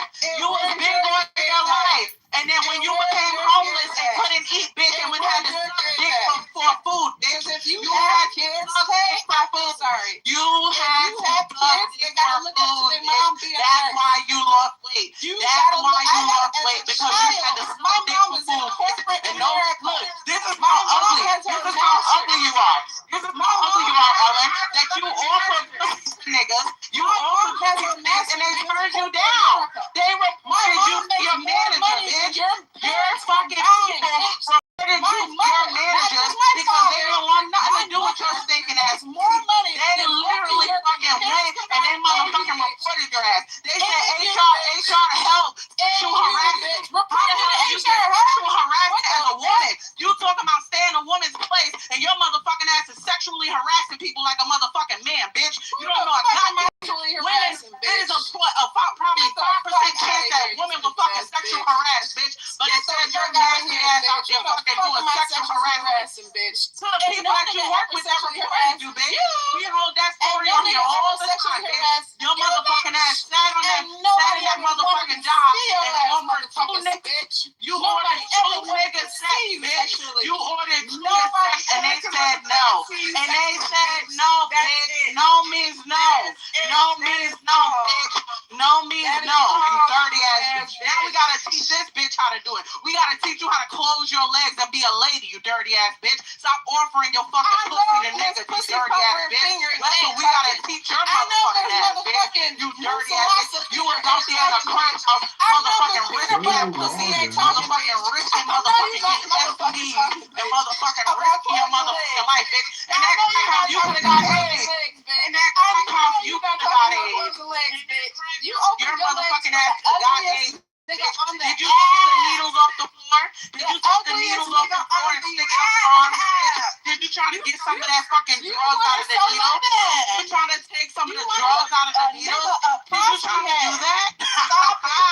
You tried to take the drugs out of the left motherfucking needle. Bitch, are you okay? Your motherfucking ass was mad about it, bitch. Your motherfucking ass was mad about it. Your parents got so much money, bitch. You could have lived home and you could have tried to go for your stupid ass music career, bitch. But instead you sitting on your motherfucking ass, motherfucking begging work all day, bitch. All day. Look, again, what told you? He told you, no, I don't want to do no music with you. He didn't want to do no music with you. And what you do, keep begging, bitch. Because you don't know what no means, bitch. Because you don't know what no means. You never heard of no. If you want to know, no means no.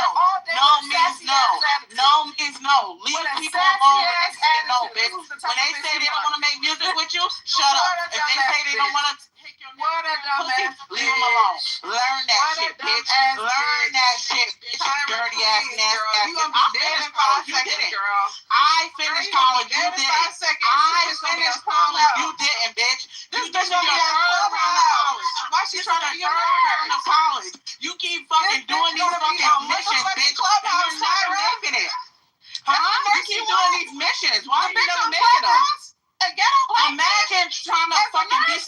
doing music, you fail. You trying to fucking be an architect person, you fail. Like, why do you keep failing? You worked at Wendy's, you got fired because you was trying to fuck. You failed. You just keep failing. You just keep failing and failing and failing. Get up. Wipe your fucking knees off, bitch. Wipe your knees off and actually succeed at something. How long have you been? It's been 2 years since you've been back in this college. You've been back in this college. You still haven't been. And you still haven't been. And you have no children. And you have no children. Let's sit down. Let's sit down. Let's figure out how we can make you successful. Let's figure out how. Let's put a plan together and see how we can make you actually spend in college. Oh no, you don't, honey. Oh no, you better ask about me. I never worked at Wendy's. You better ask about me, bitch. I already put pay stubs up here. They already know, honey. I put all Texas shit. You can't get a check of $4,000. Have you done that? Have you ever gotten a check of $4,000 in a week? Let's buy it. Have you ever had a check of $4K? No, you haven't, bitch. Your nasty ass out here, bitch. If you was making the money that I was making, bitch, you wouldn't be having to make 2 jobs to actually motherfucking get a motherfucking car, bitch. All you should have to do is go to the fucking dealership, bitch, and tell them you want a car, you dirty ass bitch. Have you ever? What the fuck you talking about? You never had a man. You've been on here every fucking year chasing after the weirdos. Pac-Man, and you've never met none of them. What are we talking about? Narcissism. Oh yeah, the clubhouse weirdos want me. I want. The clubhouse weirdos want me. I want. They all want me. Yeah, Pac-Man. He wanted me, even though he just got out of jail, and he's bisexual, and he wanted me. He wanted me, girl. He wanted me, girl. Like that, fuck out of here. You sound so dumb, bitch. You sound so dumb. Yo, Pac-Man is who you bring into the fucking fight, bitch. Pac-Man is who you bring into the fight, bitch. Even Pac-Man didn't even want you. You was still hanging on his dick, bitch. And you was still hanging on his dick, bitch. We all was there, bitch. We were all there. We all witnessed you on his nutsack. We all was here when you was on that nigga nutsack, bitch. Now you want to act like it never happened, bitch. Now you want to act like it never happened, like you wasn't all in his face. 20 more fucking 7 trying to get with that nigga, bitch. Trying to get with that nigga, bitch. And nobody wanted to be with you. Nobody wanted. You got 2 jobs like a man, bitch. With no kids. He's a traitor. They don't have nothing to show for it, bitch. 35 years old with nothing. 35 years old with nothing. What do you have? What do you have? What do you have, Ellen? What do you have? What kind of car you got, Ellen? What kind of car you got, Ellen? Oh, that's what I thought, bitch. So shut the fuck up. Shut the fuck up. Oh, that's what I thought, bitch. Exactly. But you trying to say you got better than me. But you trying to say you got better than me, bitch. Are you okay? Do you make over 100K? Let's start here. Do you make over 50K? Do you make over 60K? Yes, I do. 100K? Yes, I do. Do you? Yes, I do. I've showed it already. I've showed me making 4K in a week, and I've showed me making 36 by missing one day, bitch. What you want to do? And why haven't you fixed that? What you want to do, bitch? So what the fuck are you talking about, ho? You can't fuck me, bitch, because I've already proven my shit, bitch. You haven't proved nothing about your dirty ass, weird ass motherfucking whorehouse ass bitch. That's what the fuck you are, bitch. You're a nasty ass body. You have the nasty ass body, bitch. You gotta fucking put on the fucking push-up bar to actually get your and they're still saggy. And they're still saggy, bitch. No, put your little points that you make in your nasty ass body, bitch. Because your body is sagging, bitch. It's falling down, bitch. It's falling down. Honda Bridge is falling down, falling down, falling down. Ellen body is to the ground, you nasty skin lady. Dirty ass bitch. The fuck is you talking about? I just make sure I had to. I'll fucking get a fucking track before you get on one, bitch. Fuck is you talking about? You can't sing, you can't rap, dirty ass bitch. Your motherfucking ass can't do nothing. You don't fucking one that need fucking shit the motherfucking help your motherfucking ass. I do the shit. You need that shit, bitch. That's the only thing. I'll pack your ass up in a rap, a fucking singing, a fucking lullaby, bitch, every fucking way, a poem, bitch, every fucking thing, bitch.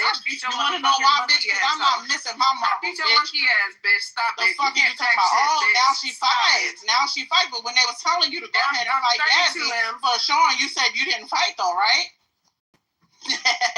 You think I forgot when you ran from Eli, bitch? Get your ass out of here. Dumbass, dirty ass. Have you ever pulled up to a bitch? You ain't got no goddamn Have you ever pulled up to a bitch? You could have risked it all. You could Have have you risked it all. ever pulled up to a This bitch motherfucking on bitch Clubhouse that got wanted to that fight you? motherfucking corner, bitch, Have and you was ever out of there, pulled up bitch. to a bitch Your on Clubhouse motherfucking that wanted ass to fight you? was Yes out or of there, no? bitch. You scooted Have out you of there, ever and your pulled up skin to a was bitch right that behind wanted you, to fight bitch. you? Bitch, And we your know I skin don't, but I right pulled up to a behind you. bitch. Your skin I was pulled up right to a behind bitch you, and I bitch. don't It fight, was bitch. right behind you. You didn't go clearly nowhere, fight 'cause bitch. you were running You as was Black running for. Horse. I thought they were gonna I jump never me, ran. bitch. I thought they never were ran, gonna bitch. jump me. I You was never skinny, ran. two skinny ass, small ass bitches, and your ass So is 6 two foot bitches trying to with a jump me and I'm motherfucking scared. 13 Bitch, foot. no bitch try to fucking come at you, bitch. Bitch, are you okay? Bitch, bitches try to fight you and you Imagine never that, showed bitch. up. Imagine that. You Bitches didn't try to even know fight it you, was but two you of never them showed there. up. Bitch, You at didn't least I even know showed it was up, two of them bitch. there. It At was one least I skinny showed ass up bitch. to the It fight. was 190 You don't pounder, show up to bitch. the fight. You You don't was show up running to from fuck. a 90 No motherfucking nigga has pounder, ever you met you dirty on ass this bitch. app. You don't got And no you're kids. ugly. You don't got nothing to lose, bitch. You ain't got no job. You ain't got no I hope career. you You don't don't got got shit, kids, bitch. You should I have went to hope that you don't got motherfucking bar kids. and you should have lost hope whatever you you don't needed got to kids, lose, bitch. bitch. And you should have lost. I don't give a fuck you what you don't hope, bitch. got I know your kids. motherfucking ass. I know your hope motherfucking you ass don't can't got have goddamn kids, bitch. kids. And I hope you never can have hope none, you bitch. don't got no And I damn hope you kids, can never boy. have none, bitch. The fuck are you talking about? Y'all- Your uterus should be cursed, bitch. Your uterus should hope be you don't got cursed. kids, You bitch. literally don't even. You didn't have parents that loved you. You thought it was better to be in a crack house to go home, bitch. How can you ever show a child love? You thought it was better to be in a crack house to be with your mom and dad. Clearly, your mom and dad didn't love you. You clearly didn't feel like your house was a home, bitch. You clearly didn't feel like your house was a home. You said fuck my mom and fuck my dad, bitch. You said fuck my mom and fuck my dad. Instead of going your stupid ass, your big stupid ass home, bitch. You said fuck your mom and fuck your dad. That's the craziest thing. Instead of taking your stupid ass home, your home is supposed to be where your heart is, bitch. Your home is supposed to be where your heart is. You're supposed to love it there, bitch. Together, so you're Always want to go there. You're supposed to always want to go back to mommy. You're supposed to always want to. Whenever you're feeling, you go back to mommy. You didn't go on to you needed you don't go back to a crack house, bro. You don't say, oh my God, I didn't make it in my crack career. Let me go sleep in the crack house. Let me go put powder up my butt. Let me go put powder up my butt, bitch. Like, what the fuck? Like, what the hell? This dumbass said, oh my God, I can't afford my bills. I can't find an apartment. Just give me the weed and I'll cross the border. Give me the weed and I'll cross the border. I'll put the fucking drugs in my vagina. Like, you're retarded. You should have just went home, Ellen. You should have just went home, bitch. You should have went home. You should have went home instead of smuggling them drugs. You should have went home instead of smuggling them nasty ass drugs. I'm pretty sure your stinking ass pussy could. You should have took your black ass, small-headed ass, fat ass fuck home, bitch. You should have gotten that motherfucking twin-size bed, bitch, that was in the goddamn floor, and you should have went home, and you should have hugged your mom, and you should have said sorry. You should have said sorry, mom. I know I said I was gonna make it, but I can't do it. You should have said, mommy, I failed. You should have said, mommy, I failed, and you should have nasty ass, stupid ass bitch. You should have took your biggest ass back home. But instead, you said, no, mom, I'm gonna sell my stuff instead. I'm gonna go do drugs. I'm gonna ask people to have sex with me for $10. Like, you are crazy, bitch. Get your nasty ass the fuck up, bitch, and go get a fucking degree. When are you gonna finish that degree? When are you gonna finish that degree, you nasty ass motherfucking bitch? You talking about you dirty ass. You're never, ever gonna have a family. Because you're scared to let people in. No one will be able to clean your house. Fuck you. Because your house is always dirty. Ellen, no. Clean the house. Clean the house so people can come over, bitch. Imagine the last nigga from Clubhouse coming in her house and saying her house was so goddamn dirty, he thought you was only worth a $5 meal Wendy's. Imagine. Imagine. I'm assuming she on the phone with Baby Stick. Like, I cannot. Ain't no bitch that ain't graduate college can't tell me shit.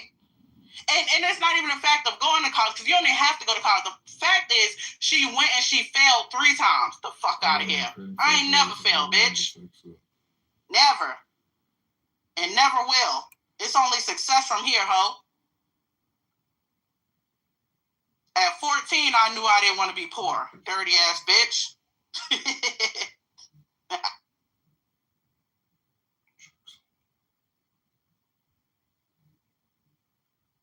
If you believe me. Joke's on you if you believe me.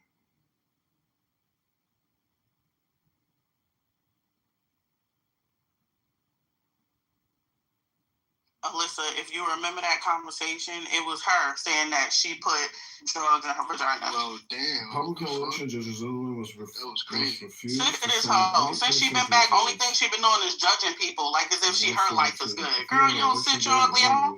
Your life is horrible. But she on the phone though. That's not submission gang though. The match is still going on. It's a good match though. Like it's real good. We got an OG underground member versus, you know, one of the top moms. This is crazy, my nigga. It's like a WWE match. I knew she wasn't retired. I knew you weren't retired. Alyssa, I really tried, but this girl, I mean, I just been hearing her for the last days just judging people. And I'm like, who the hell this whole thing she is? Like, we don't know her whole fucking life. Show ass down, bitch.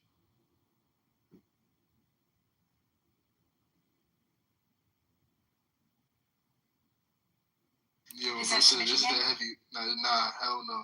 She on the phone. That is submission game, because she should have never got her fat ass on the phone. Nah, not yet, because she got a call. It's legit. Okay, Yeah, it's not a penalty. It's not a the penalty. propaganda it wants. It's still ongoing. Jokes on you. He only saying that because he want y'all to keep arguing. Right? That has never been a rule.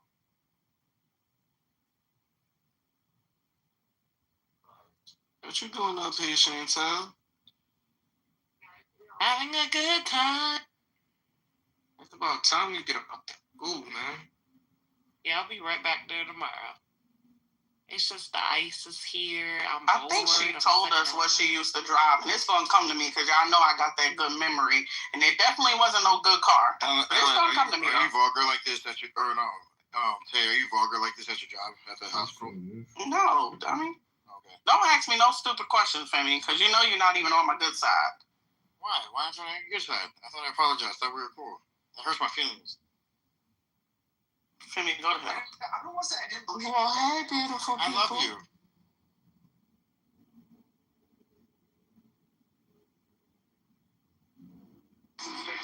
Femi, bro, that shit only work with Mexico.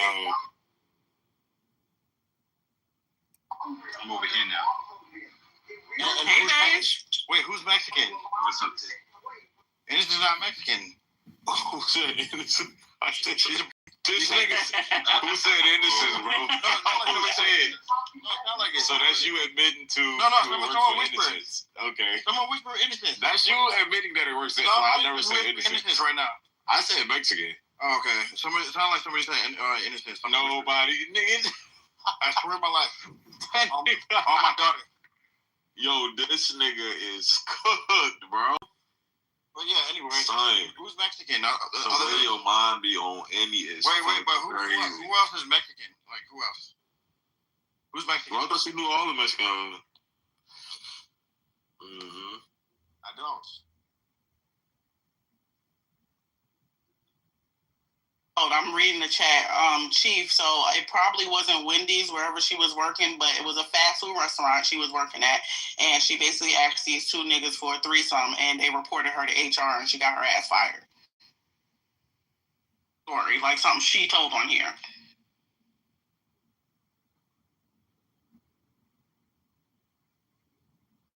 But somebody from Clubhouse did come here, did go to her house, and say she was dirty and bought her, what was it, the 4 for 4 back in the day? Young Alpha, Tay. Yeah, bought her the 4 for 4 meal, and that's it. So that's probably where I got the Wendy's from. It was from there.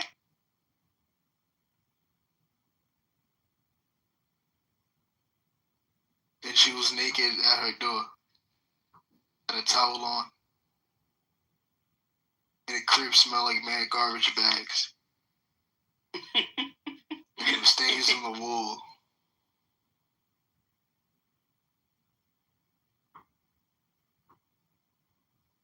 Yep.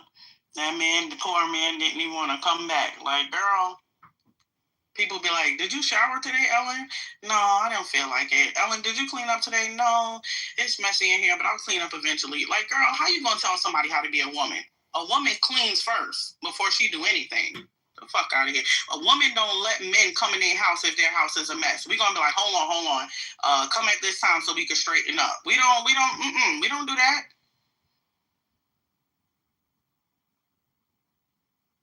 All this for Sean? Who the fuck chooses not to shower?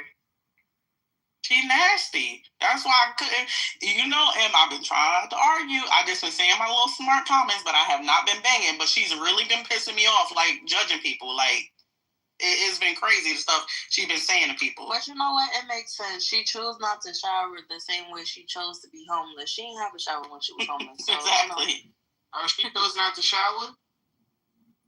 Yeah, she'll say it all the time. Like, you could ask her tomorrow, just DM random, and be like, hey, did you shower yet? And she'll tell you, no, not yet. Like, I don't feel like showering. Like, just like... She too fucking old. Bitch, she said she's 32. No, that's because Ellen is like catfish.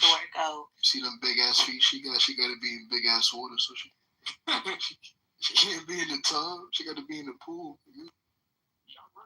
Big ass feet she got. Ain't Ellen like a size 11? Yeah, some shit like that. What size 11 and a half? That's crazy.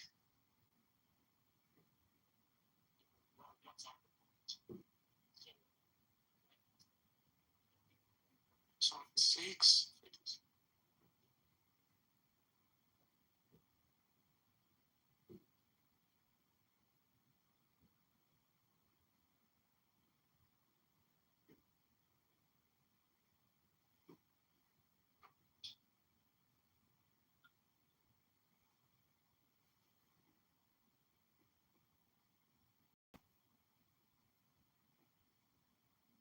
I've never even met anybody who waited until their 30s to start driving. Like, usually if you don't get your license by like 25, not even 25, like 22, 23, they usually just don't drive. Like, they don't be like, oh, I'm 32 now, let me get my license and let me start driving. Crazy ass thing. Hey, my aunt is a nurse, just like you, but like she has a phobia of driving. She doesn't drive. Yeah, I know. Some people, that's what I'm saying. Some people, usually when they don't drive, they just don't drive. Like, my mom doesn't drive either. She's never drove. I flew in yesterday from Austin. I was just saying, like, usually by a certain age, once they never drove, they just never drive. Like, they never wait till 30s and be like, all right, I'm driving. Yeah, right.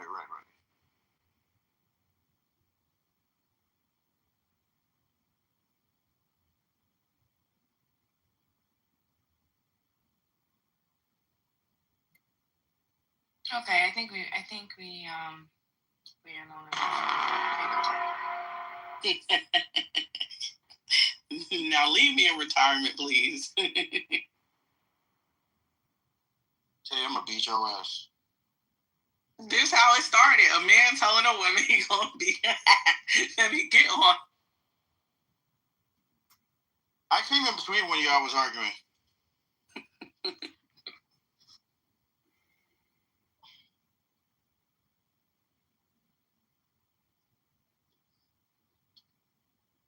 Hey, ladies, order your Valentine's Day dresses now. Okay. Don't wait till 2 weeks before now. Or 3 weeks out. Oh, I already got my dress, and me and the ladies are gonna do a Galentine's. You know, we're all gonna dress in lingerie and have a great time. You know? Yeah, that's gonna be cute. My Valentine's is a sleepover. My Galentine's is a sleepover. So we have matching cheetah print coming.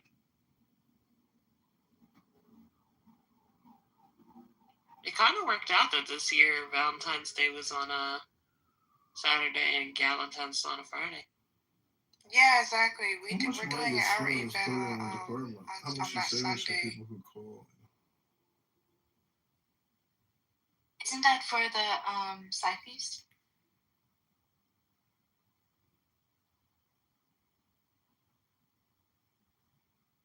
Huh? Isn't the day after Valentine's Day meant for the side piece? Oh, I don't know. The day after Side Chicks Day, yes.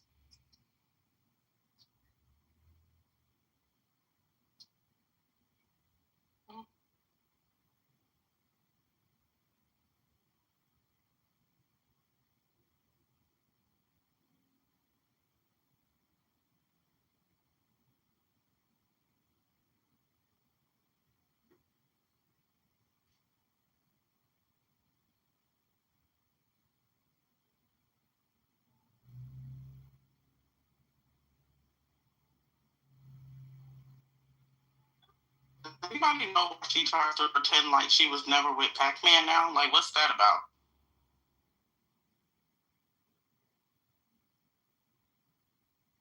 Like, I know some people usually be like, oh, that never happened, but like, come on now, girl. I didn't know that she did take showers.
It's quiet in here?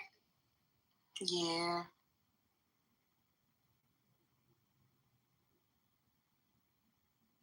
It's all Sean's fault.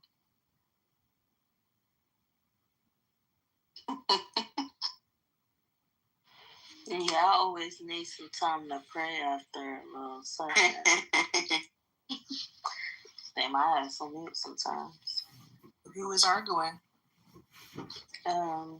Saying, fucking Ellen. I'm not ready to take my fucking sewing out, but it needs to come out. Like, but I'm not ready. Why not?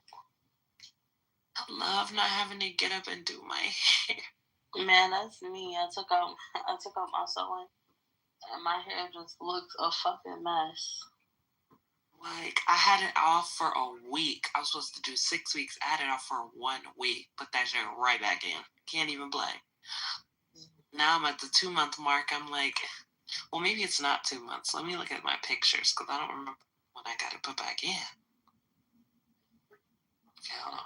Because I switched from a side part to a middle. This was the side part. Still had a side part.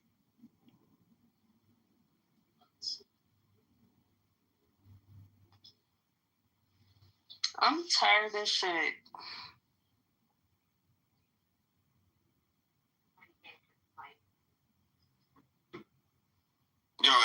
come to Twitter Space. They'll love her on Twitter Space. It'll be funny.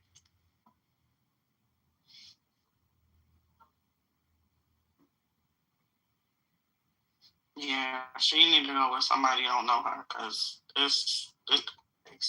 we know her.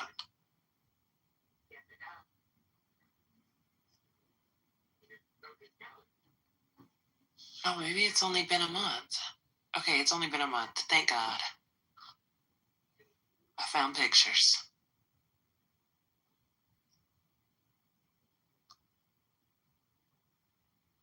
How's my hair in this? Is it middle part? I think it does. What is the Chicago Associated Utility Board? How much is the program department cost taxpayers anymore? Yes. Okay, it's only been a month. Woo. That means I got one more month. Ooh. I thought it had been 2 months. I'm gonna need them to go back and sum me up.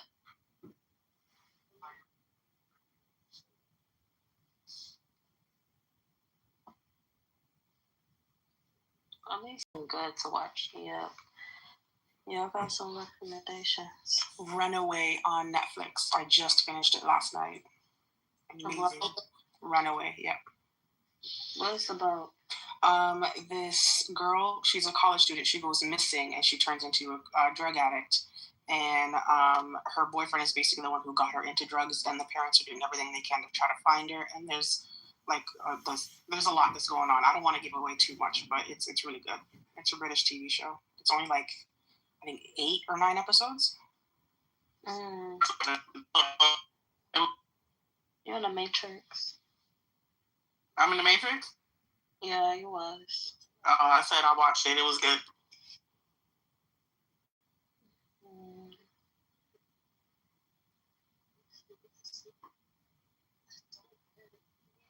It's also based off of a book. So there's an author, named Harlan Coben, and I watch a lot of his like miniseries on Netflix. They're all so good. Okay, I'm gonna look into it. Right now, I'm watching Abducted from HBCU. That's okay. It kind of gives Tubi a little bit. Yeah, I started watching that and I was like, this is a Tubi movie. I cannot. That's exactly what it did. Like, what the hell? And I just started another one of his called Fool Me Once, where this woman is a Army veteran and her husband gets killed, and she witnesses her husband get killed. And so they have a young daughter, and she has a nanny cam, and all of a sudden she sees her husband like hugging and kissing on their daughter. She's like, "What the fuck? This man is dead. That was What's a going good on?" one too. Mm-hmm. Is it like short series? Like yeah, it's a short limited episodes? series. Mm-hmm. Can you put the name of the guy in the chat so I can look him up? Yeah. Thanks.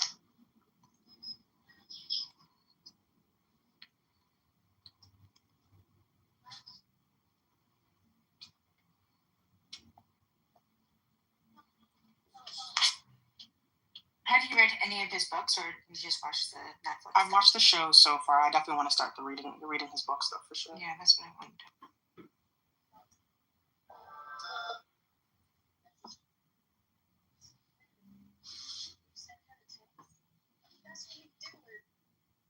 Sorry, I spelled it wrong. It is Harlan. Who is Linda? Coben.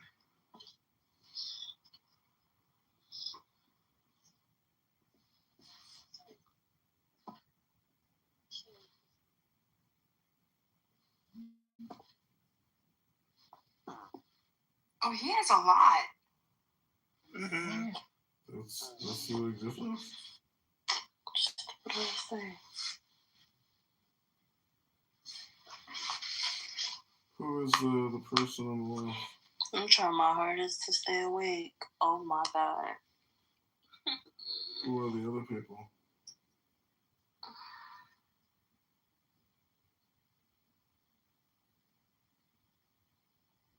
What are the small differences? I'm gonna fall asleep right before I gotta clock back in. Hello? That'll make no sense.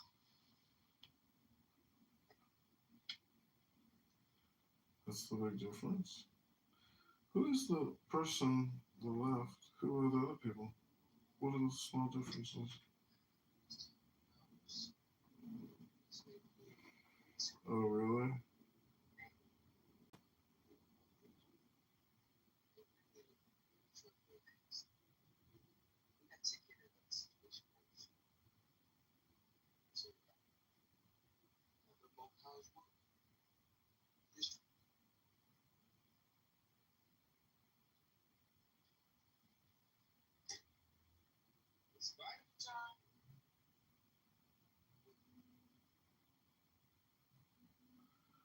Oh, really?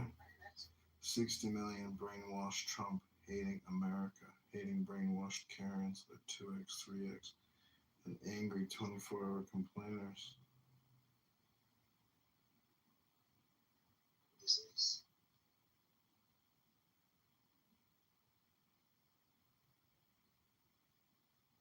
Credit unearned revenue.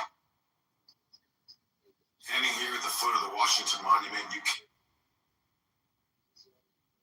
calculus, chain rule, product rule, standing here at the foot of when cash comes in before we deliver the service, we credit unearned revenue. Standing here at the foot. Standing here at the.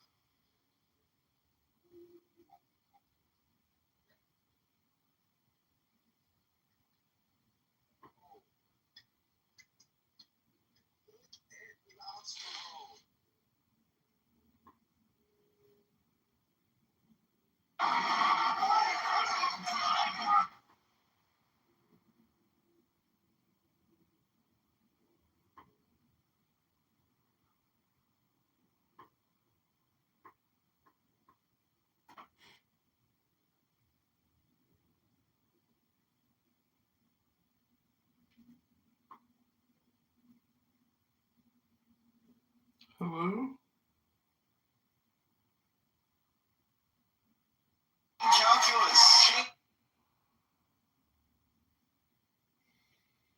When we deliver the service, we calculus. Standing here at the foot.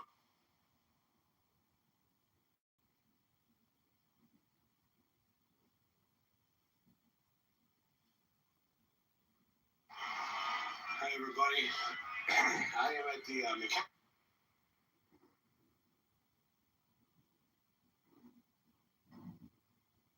Henry County event.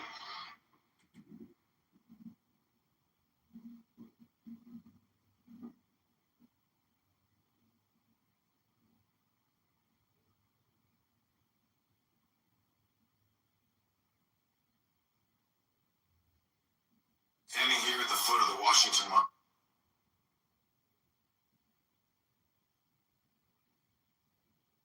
History will ask us all the questions.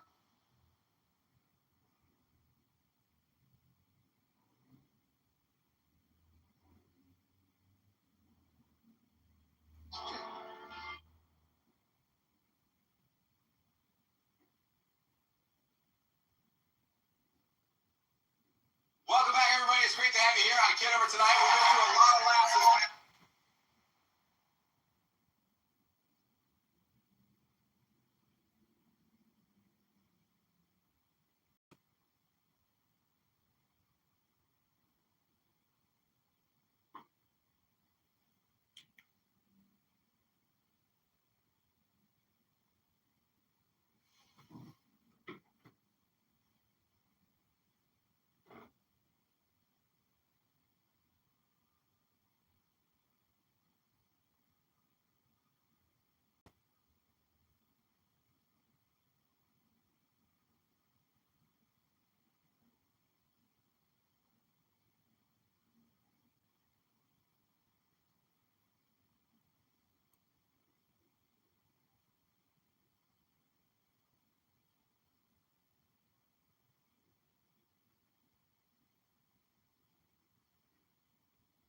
Oh, is that my friend Sheikh?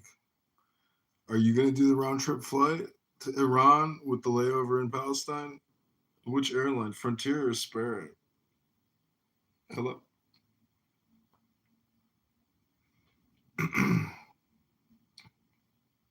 Hello? Yeah, hello. Yeah, what is your flight schedule? We're working it out right now. Are you going to do the With the Somali airline. Oh, you're going to take Somali Airlines and do the layover in Palestine? Round trip, of course, right? Yep. That's a good deal. And we're going to use Venezuelan oil. Venezuelan oil refined for jet fuel, of course.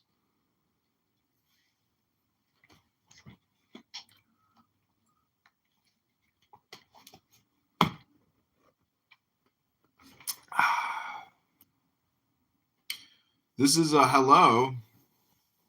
Welcome to Clown House Roasts, where we hope to roast someone real good. I like meat cooked medium well. How do you prefer your New York strip?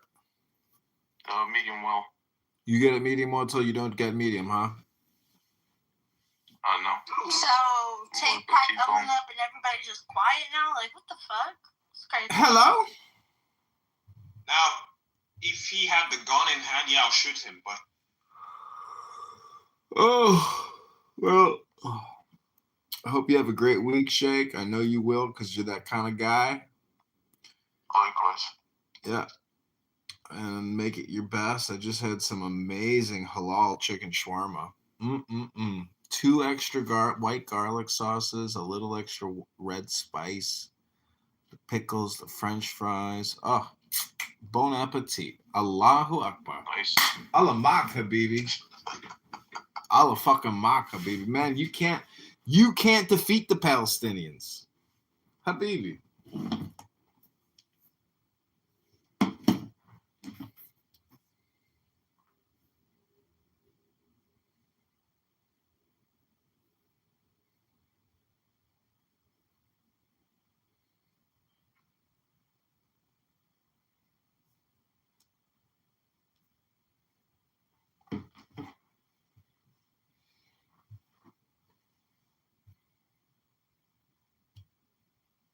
Wal-adiyat must be read in its literal sense, consistent with such context, which admits of the enemies in the sky and the transgressors/enemies females.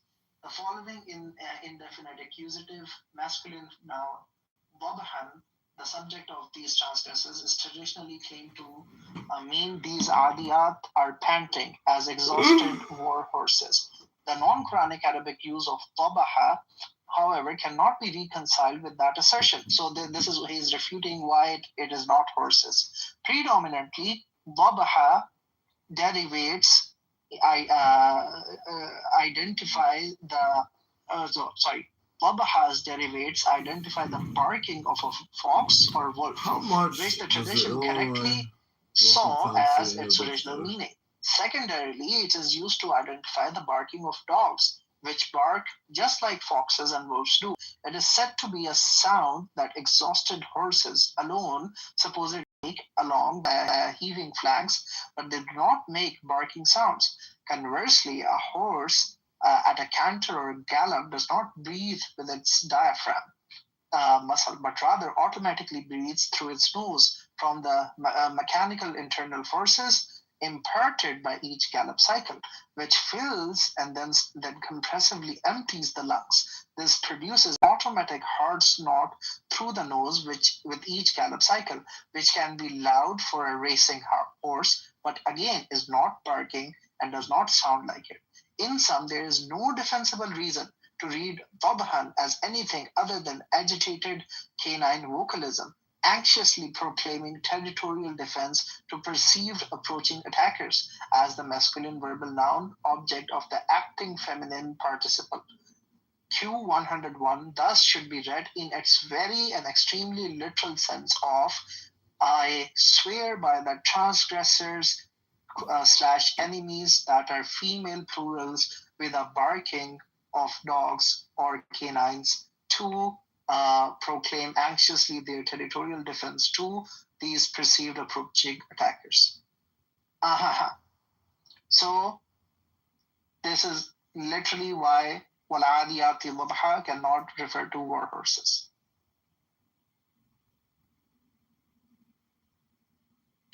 Sure. So that's interesting. And most people do interpret it as war horses. Well, it's between, if the word adu, that's the one he was talking about. He was saying, that's the one that surprised me. So because from what I've seen, there's places where adu is translated as enemy or transgressor. It's actually perfectly, just a minute, let me answer Lee's dogma. Lee, it's your dogma which is not letting you see it. It actually fits perfectly, because actually if you open the Quran and if you read every other surah which has the ayat beginning, like وَالنَّازِعَاتِ غَرْقًا وَالْمُرْسَلَاتِ عُرْفًا وَالْعَادِيَاتِ ضَبْحًا, all of them, وَالصَّافَاتِ صَفًّا, every single one of them is talking about a storm. Just open it and you'll see it. It's only in this one, since the exegetes were unable to understand what's al-adiyati tabha, that they had to, change the meaning. Otherwise, all the entirety of the ayat corpus is talking about rain. It's talking about a storm. Just open the other parts of the ayat corpus. So it's interesting, so if one were to apply the same definition here, meaning a storm or rain, does it work or does it not work at all? Sorry, what's your question? So you're telling me every other instance that this word is used, it refers to storm. Yeah. So if I it here, it works perfectly. It does work perfectly here. Okay. Yeah, obviously it does, because it is about a storm, of course. I see. So it's only for dogmatic reasons that somebody would change it from storm. Yeah, it's only pure.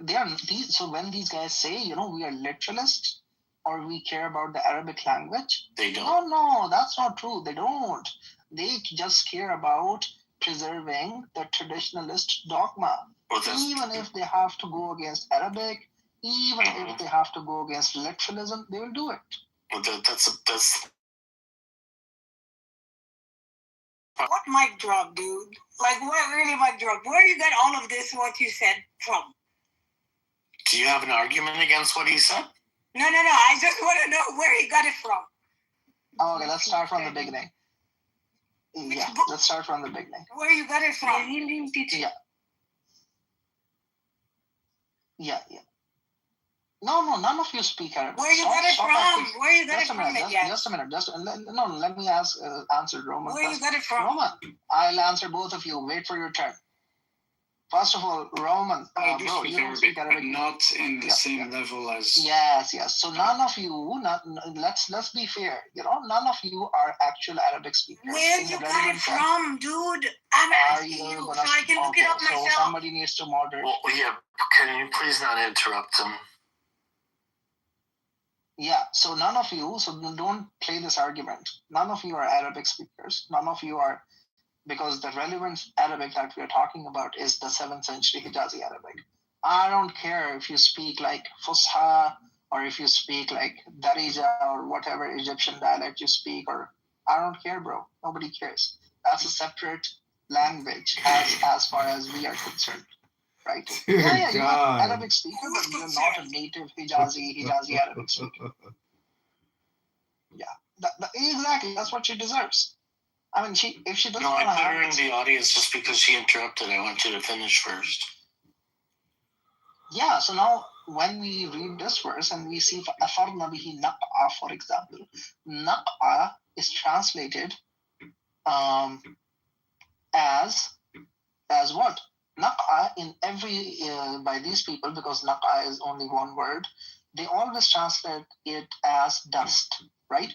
But when you read the Safietic inscriptions, it's very clear that naq'a means water pools, right? So they just mistranslated. They didn't know what the word naq'a meant, and they just mistranslated it.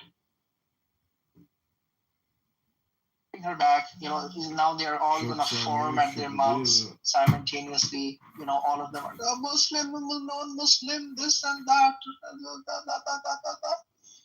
But they will not have an argument, I can tell you that.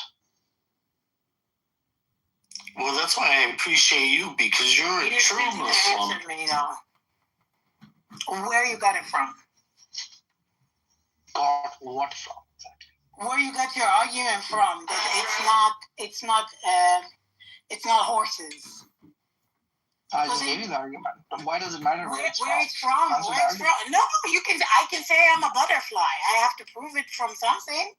Yeah, I'm giving you Where the you got actual it from? data. Where you got it from? Where you got it from? Because al-Mughirat also it kind of put an emphasis on al-Adiyat. So both of them are proving. Do you read Arabic? Yes, I do. Okay, I'll give you an Arabic version of the argument. No problem. What's an Arabic version? I said where you got your argument from. All of this is not the horses. It's a fox. All of what you just said, because it was too much. Where you got it from? So I repeated myself. So isn't there already an argument that some people say it refers to war horses and others say For me, it was horses. Z, you keep interrupting. So is the there only reason it's horses is because you are dogmatic. So isn't there already an argument that between war horses and camels? Yeah, but that's irrelevant. No, I just wanted to know that. Well, it's relevant in the sense that there's already a dispute. Yeah, but majority of the tradition says it.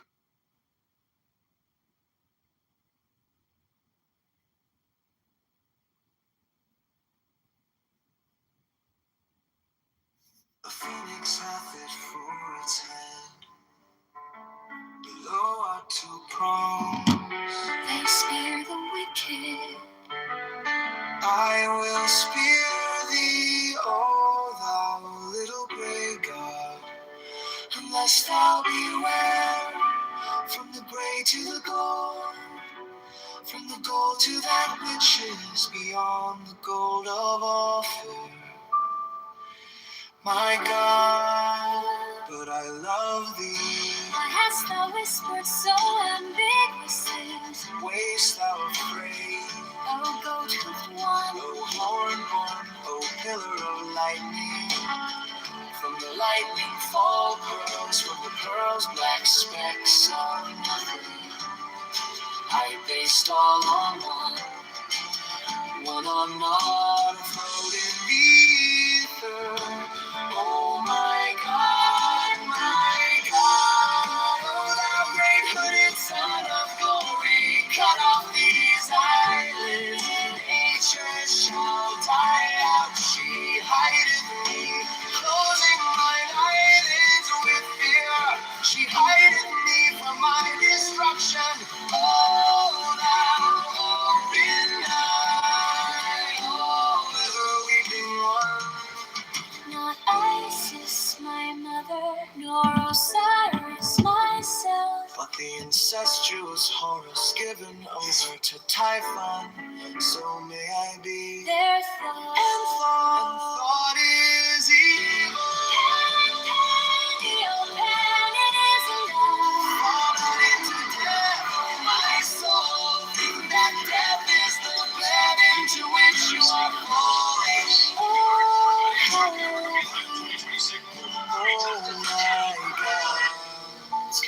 Especially is there a view parallel light from infinity, vilely diffracted in the haze of this mind.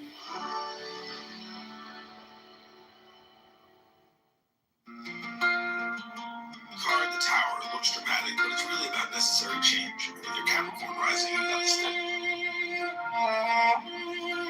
Guard the tower, the phoenix hath it for its head. Below are two prongs. They spear the wicked. I will spear thee, O thou little grey god, unless thou beware. from the gray to the gold, from the gold to that which is beyond the gold of offer. My God, but I love thee.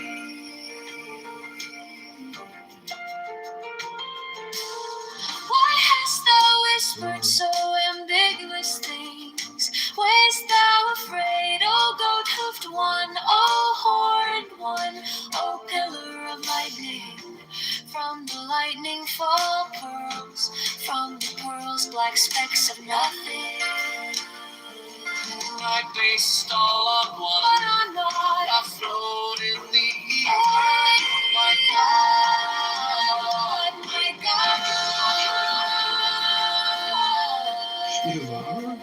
O thou great hooded Son of glory, Cut off these eyelids. nature shall die out. She hideth me, closing mine eyelids with fear. She hideth me from my destruction. O thou open eye, ever weeping one. Not Isis, my mother, nor Osiris, my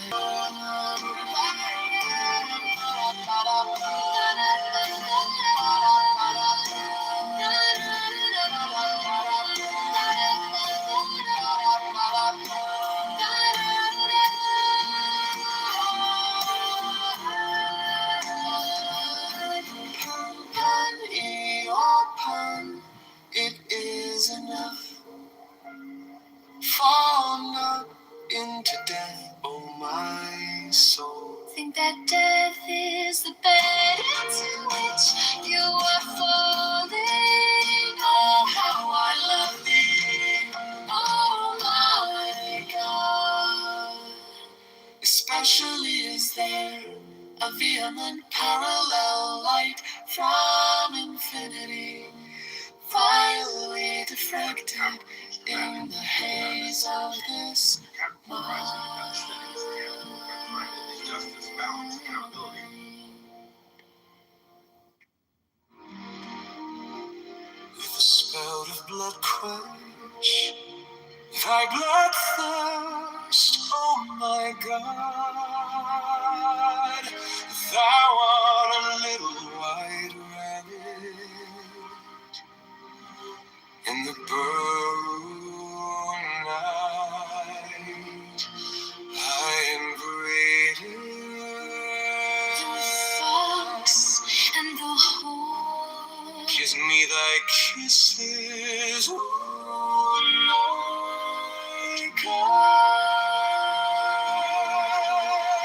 The lightning came and licked up a little flower of sheep. There is a tongue in the flame. I see the trident walking over the sea. Phoenix has before its head. Belong to bronze, they spear the wicked. I will spear thee. O thou little grey God, Unless thou beware. from the grave to the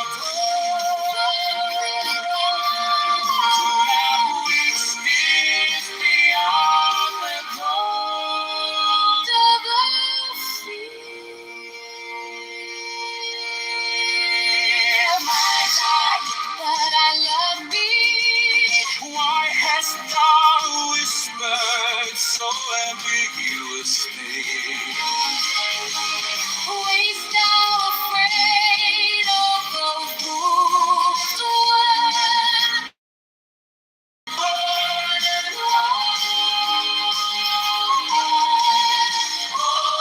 Pillar of lightning, from the lightning fall.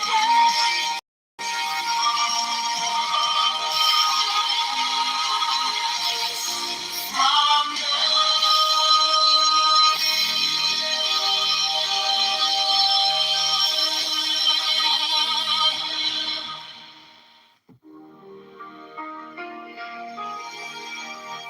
Lord of blood quench thy blood thirst. Oh my God,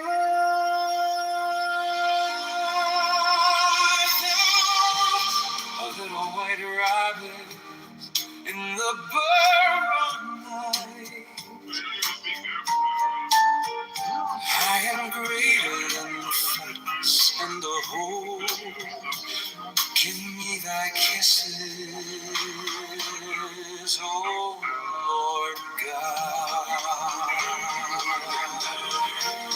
The lightning came and licked back the little flock of sheep. There is a tongue and a flame. I slept right and walking over the sea. A phoenix hath it for its head. Below are two prongs. They spear the wicked. I will spear thee, O thou little grey God, unless thou beware from the grey to the gold, from the gold to that which is beyond the gold. Oh, fear my death and the beast. But haste thou whispers so ambiguous things.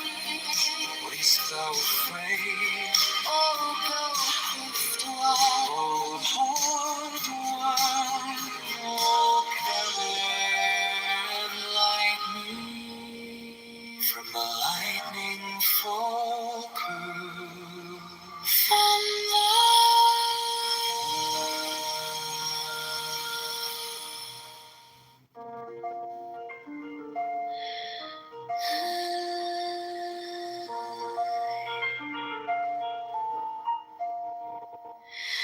My God, how I love thee.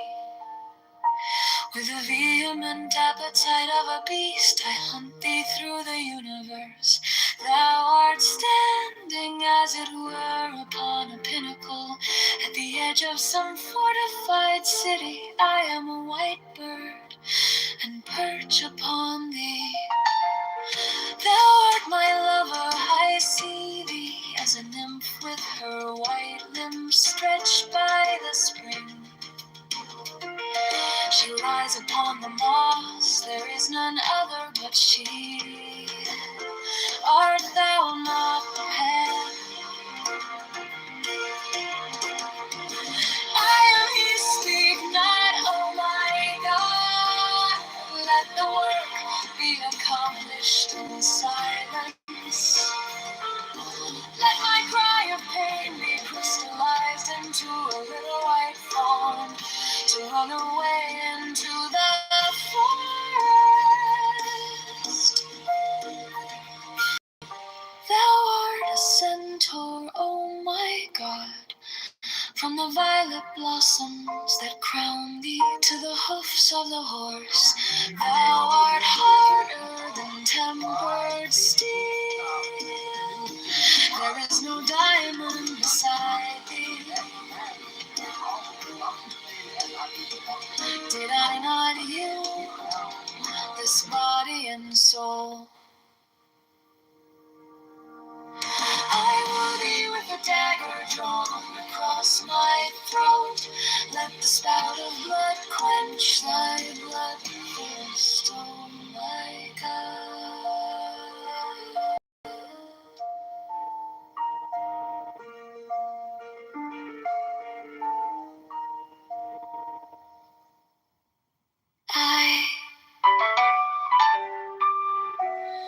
My God, how I love thee.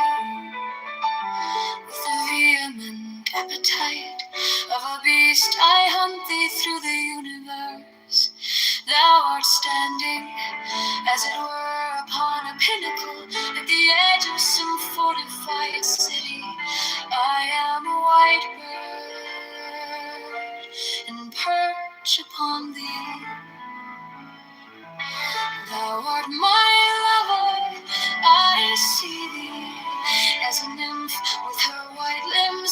refreshed by the spring. She lies upon the moss. There is none other but she. Art thou not Pan? I am he, speak not, oh my God. Let the work be accomplished in silence. Let my cry of pain be crystallized into a little white fawn to run away to the forest. Thou art a centaur, oh my God, from the violet blossoms that drown me to the hoofs of the horse. Thou art harder than tempered steel. There is no diamond beside thee. Did I not yield this body and soul? I woo thee with a dagger drawn across my throat. Let the spout of blood quench thy bloodthirst, oh my God.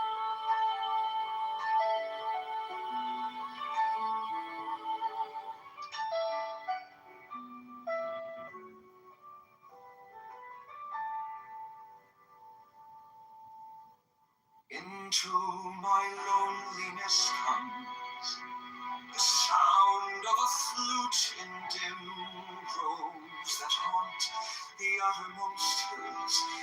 Even from the brave river they reach to the edge of the wilderness. And I behold them, the snows are eternal above, and their perfume smokes upward into the nostrils of the stars. But what have I to do with these? To me only the distant flute, the abiding vision of Pan on all sides, Pan to the eye, to the ear. The perfume of Pan pervading, the taste of him utterly filling my mouth, so that the tongue breaks forth into weird and monstrous speech. The embrace of him intense on every center of pain and pleasure. The six interior sands of flame, the inmost self of him, myself flung down the precipice of being, even to the abyss, annihilation, and then loneliness. As to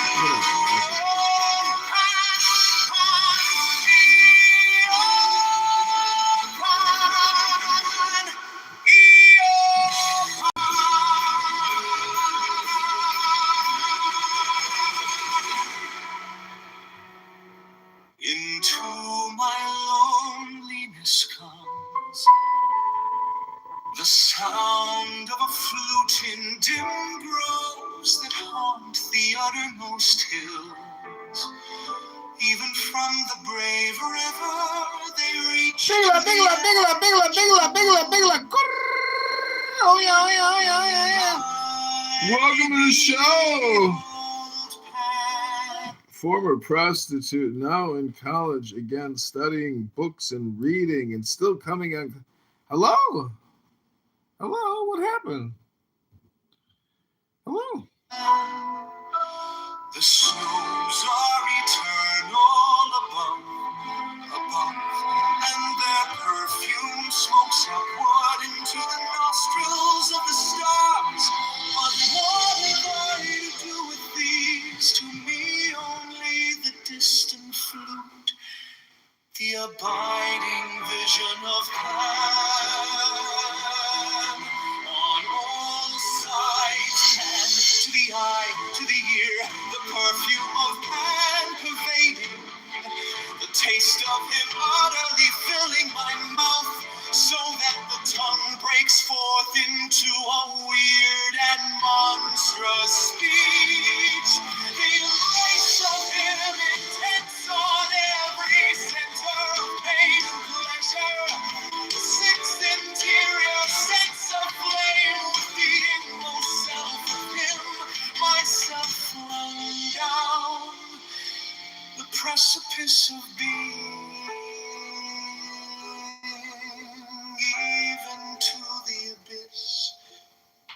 annihilation, an end to loneliness has to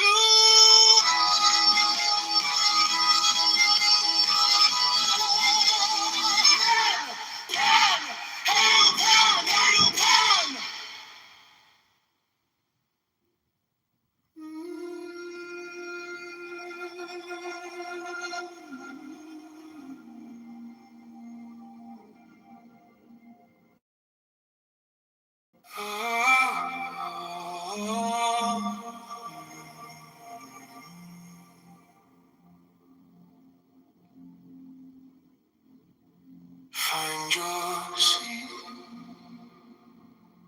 feet on the ground, spine rising like a calm, tall wave. Let your hands rest heavy, jaws come soft, gaze easy behind closed eyes.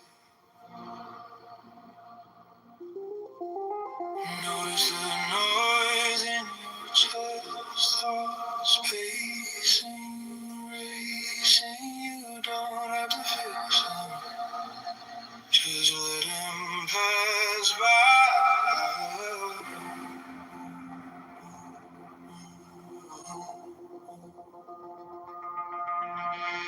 Breathing through the nose, slow, like you're sipping time. Hold that beat for feel the ribs draw.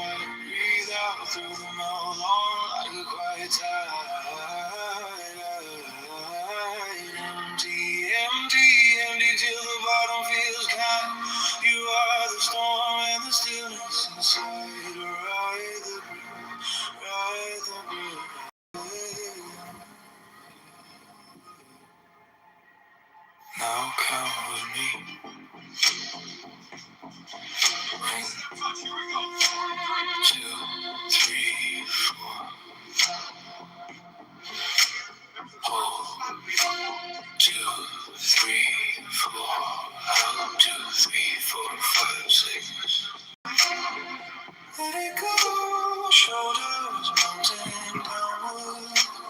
Heart out. Turn in your chest. Right. Steady. Simple. Guiding back to center. Breathing through the nose, slow like you're sipping time. Hold that beat for the floor. Feel the ribs draw wide. Breathe out through the mouth, long like a quiet tide. Yeah, put it on Facebook. Empty, empty, empty till the bottom feels kind. You are the storm and the stillness inside. Ride the wind, ride the breeze. If it comes all about to a friend, name it softly and breathe again. Until the fire out, pour the ash, let every exhale. Burn what you can. Hold, breathing through the nose, slow like you're sipping time. Hold that beat for 4. Feel the ribs draw wide. Breathe out through the mouth, long like a quiet tide. Empty, empty until the bottom feels kind. You are the storm and the stillness inside. Ride the breath, ride. You have stolen my dreams, my childhood. Let your hands rest heavy, jaw loose, tongue soft, gaze easy behind closed eyes. Notice the noise in your chest, thoughts pacing, racing. You don't have to fix them, just let them pass by. Breathe in. Through the nose, slow like you're slipping time. Hold that beat for 4. Feel the ribs draw wide. Breathe out through the mouth. long like a quiet tide. Empty, empty, empty, till the bottom feels kind. You're the storm and the stillness inside. Rise and pray. Rise and pray. Now count with me. 2, 3, 4. 2, 3, 4. Out. 2, 3, 4, 5, 6. Let it go. Shoulders melting downward. Heart a lantern in your chest. Bright, steady, simple, guiding you back to center. Breathe in through the nose, slow like you're sipping time. Hold that beat, full, feel the ribs draw wide. Breathe out through the mouth, long like a quiet tide. Empty, empty, empty, till the bottom feels kind. You are the storm and the stillness inside.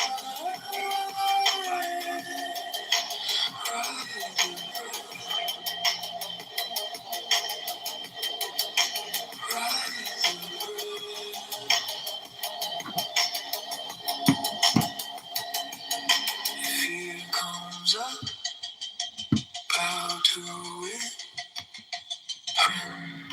Bar the tower looks dramatic, but it's really about necessary. Name it softly, breathe again. Feel the fire out, pour the ash, let every exhale burn what you can hold. Hold.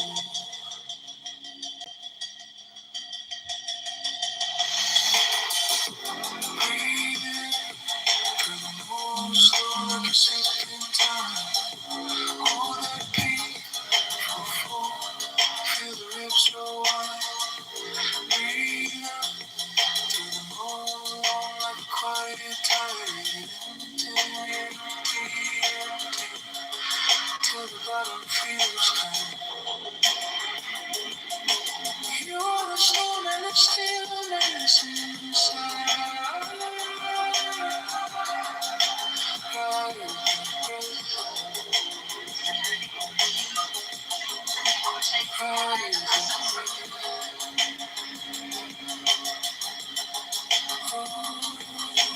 One more inhale, gentle deep. One long exhale, feel the ground keep you when you are ready. Open your eyes, know this calm is yours on demand. That's a Medicaid in 2020 Trump.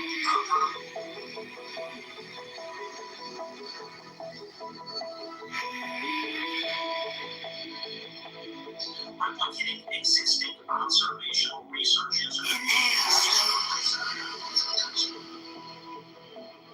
Count the corners of the room. Let's pray for the language. Tiny galaxy in your chest.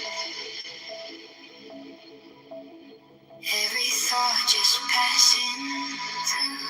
The situation with these procedures have to be. Drift between worlds, here and now.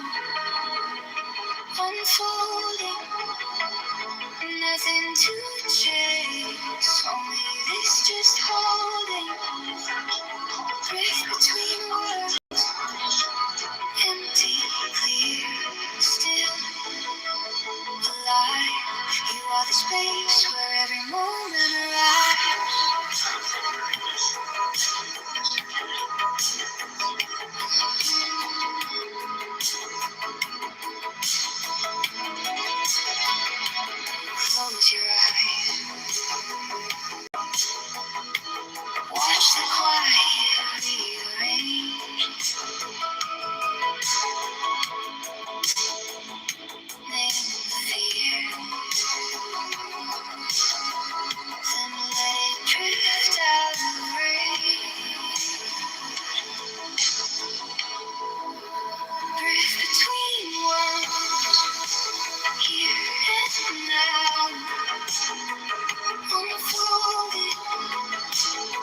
Nothing to chase.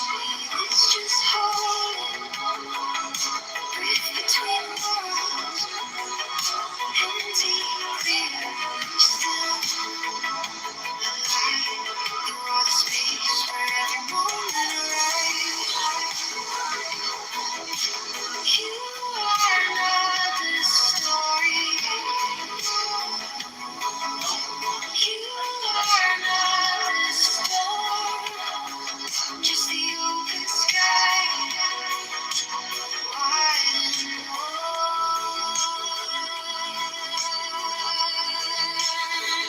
Between worlds. Here and now. Unfolding. Nothing to chase. It's just holding. Breathe between worlds. Empty, clear, still alive. You are the space where every moment arrives.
Inhale slow. Count the corners of the room. Tiny galaxy in your chest. Every thought just passing through. Breathe between worlds. Here and now. Unfolding. Oh, buddy, you want her to draw a gun first and have a shootout? Just hold it. Breathe between worlds. Empty, clear, still alive.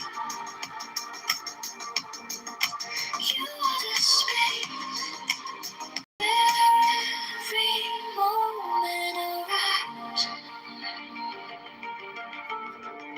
Close your eyes. Watch the quiet rearrange. Name the fear. Then let it drift out of range.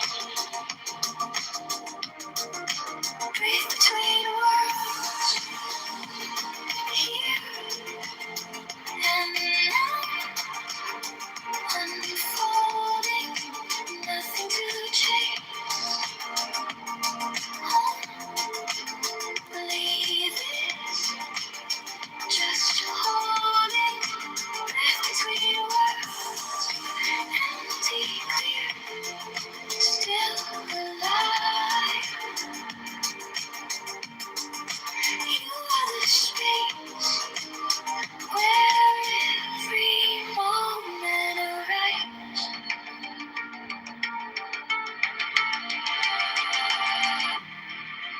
You are not the story. You are not the storm.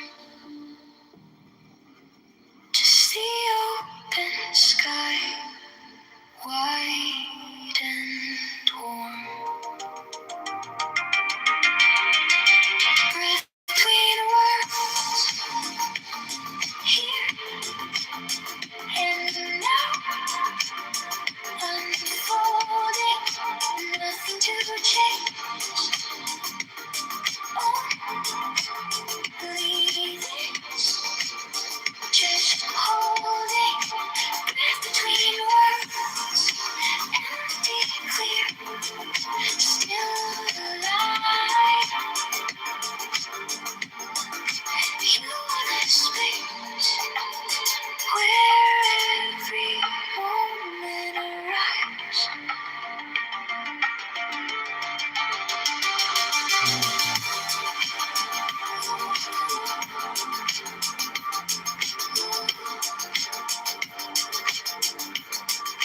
Mario Mars, a manipulative sociopath, Trump-hating traitor, fake Republican, blackmailing Bailey.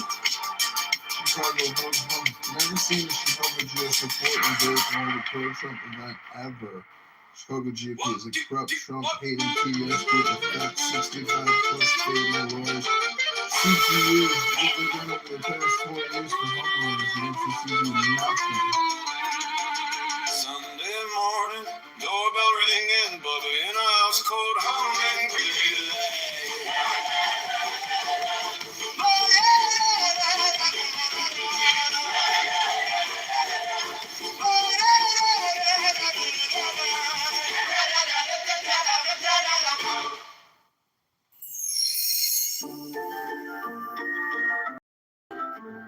Santa baby, oh my little Santa baby, Santa baby, oh my little Santa baby, Santa baby, oh my little Santa baby.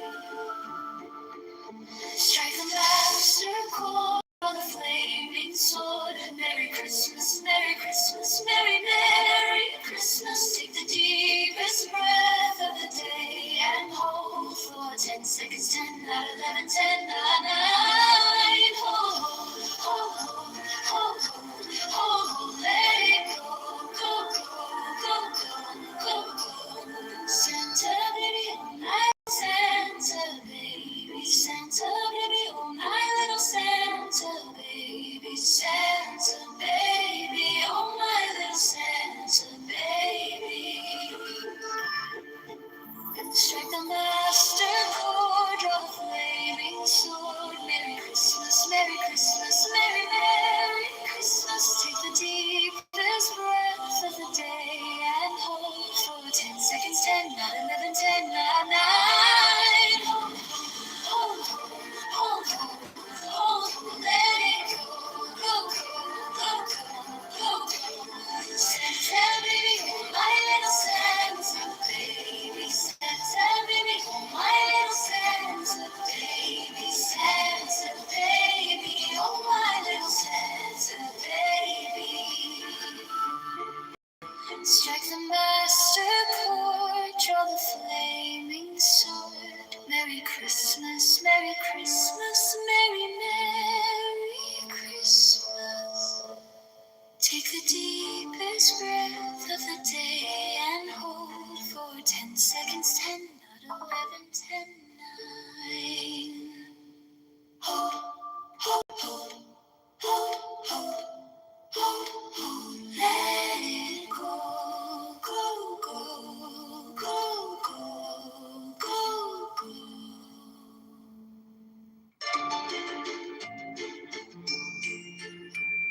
Santa baby, oh my little Santa baby, Santa, Santa baby, Santa baby, oh my little Santa baby. Strike the master chord, draw the flaming sword. Merry Christmas, Merry Christmas, Merry Merry Christmas. Take the deepest breath of the day and hold for 10 seconds. 10, not 11, 10, not 9. Hold, hold, hold, hold, hold, let it go, go, go, go, go. Santa baby, oh my little Santa baby, Santa baby, oh my little Santa baby, Santa baby, oh my little Santa baby. Strike the master chord, draw the flaming sword. Merry Christmas, Merry Christmas, Merry Merry Christmas. Strike the master chord, draw the flaming sword. Merry Christmas, Merry Christmas,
master chord, draw the flaming sword. Merry Christmas, Merry Christmas, Merry Merry Christmas.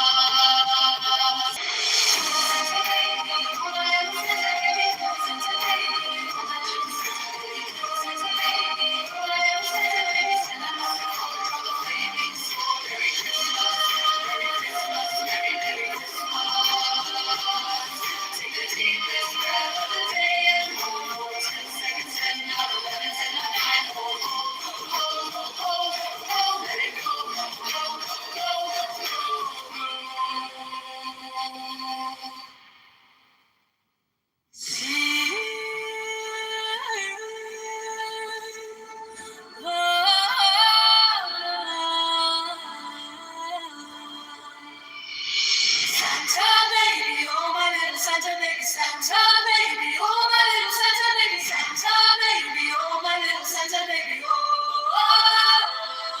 Strike the master chord, draw the flaming sword. Merry Christmas, Merry Christmas, Merry Merry Christmas. Take the deepest breath of the day and hold for 10 seconds, 10, 9, 11, 10, not 9, hold, let it go, go, go, go, go. Santa baby, oh my little Santa baby, Santa baby, oh my little Santa baby, Santa baby, oh my little Santa baby, oh. Strike the master chord, draw the flaming sword. Merry Christmas, Merry Christmas, Merry Merry Christmas. Take the deepest breath of the day and hold for 10 seconds, 10, not 11, 10, not 9, hold, let it go, go, go, go, go. Santa baby, oh my little Santa baby, Santa baby, oh my little Santa baby, Santa baby, oh my little Santa baby, Santa baby, oh my little Santa baby, oh. Strike the master chord, draw the flaming sword. Merry Christmas, Merry Christmas, Merry Merry Christmas. Take the deepest breath of the day and hold for seconds, 10, not 11, 10, not 9, hold, let it go, go, go, go, go. Santa baby, oh my little Santa baby, Santa baby, oh my little Santa baby, Santa baby, oh my little Santa baby, Santa baby, oh my little Santa baby, Santa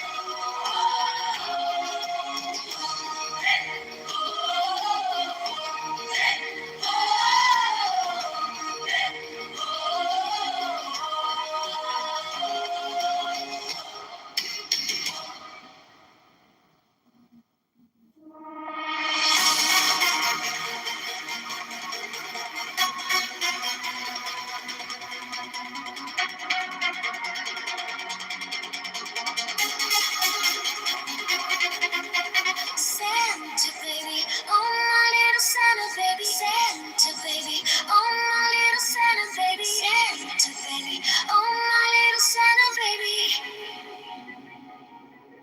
Strike the master chord, draw the flaming sword. Merry Christmas, Merry Christmas, Merry Merry Christmas.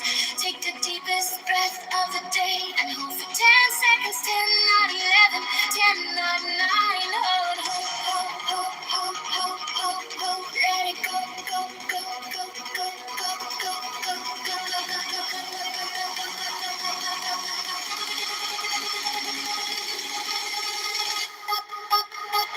Santa baby, oh,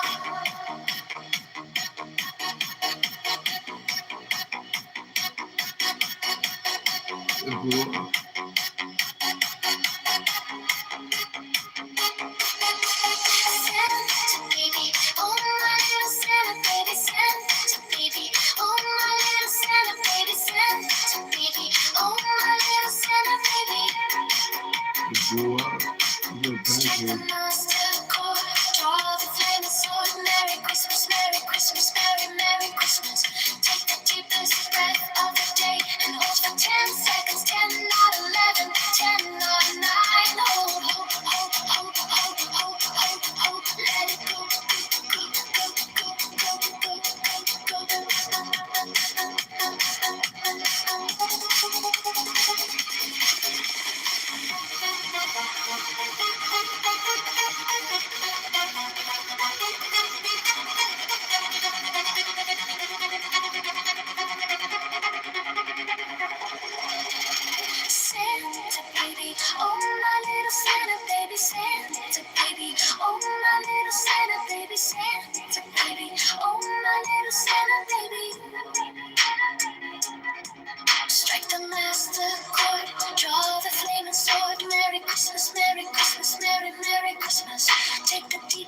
breath of the day and hold for 10 seconds. 10, 9, 11, 10, 9, 9. Hold, let it go.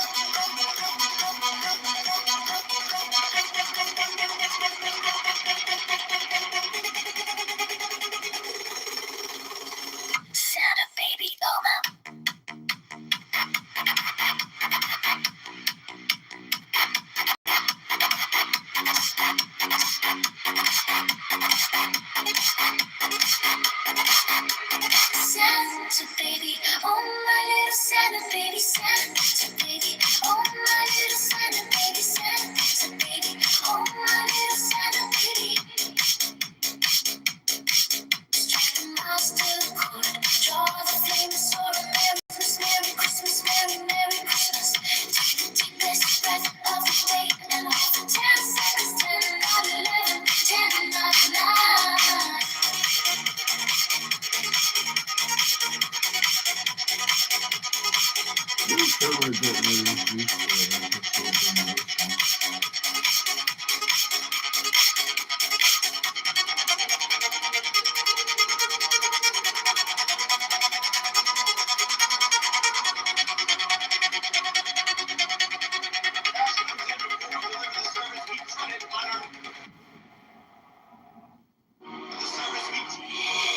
Santa baby, oh my little Santa baby, Santa baby, oh my little Santa baby, Santa baby, oh my little Santa baby.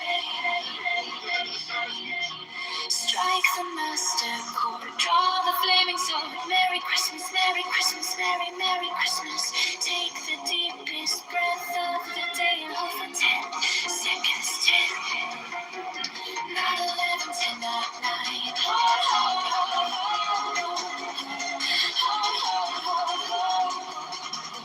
Let it go, go, go, go, go, go,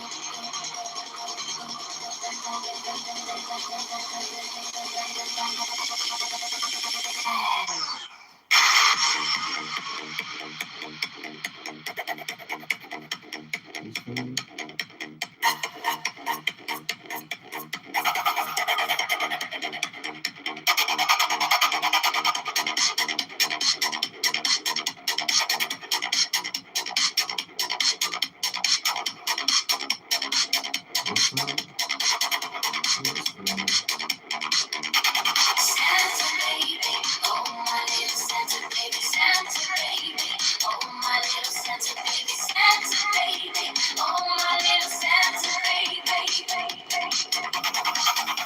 Strike the master chord, draw the flaming sword. Merry Christmas, Merry Christmas, Merry Merry Christmas. Take the deepest breath of the day and hold for seconds. 10, not 11, 10, not 9. Hold, hold, hold, hold, hold, hold, hold, hold, hold. Let it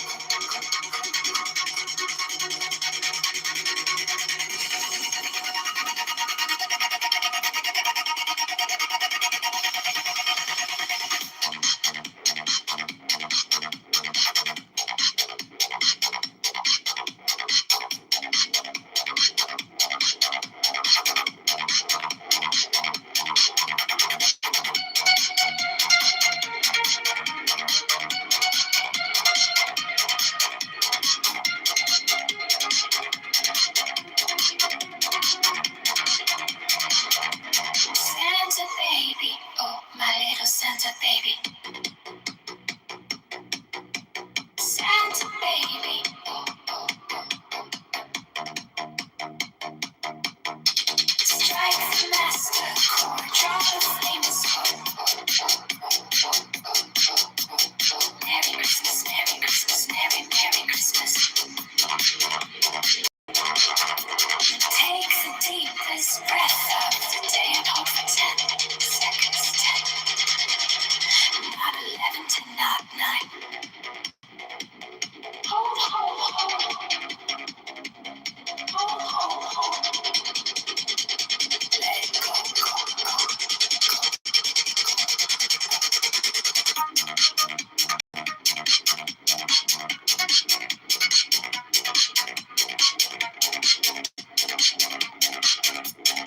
Santa baby, oh my little Santa baby, Santa baby, oh my little Santa baby, Santa baby, oh my little Santa baby.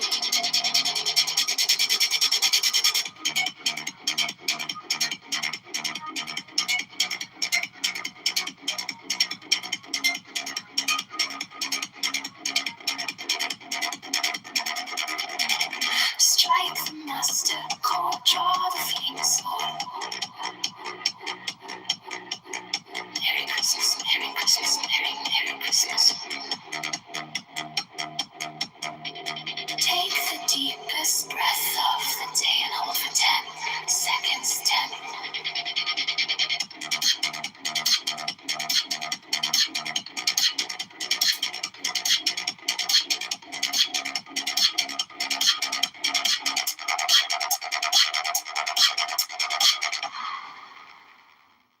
Santa baby, oh my little Santa baby.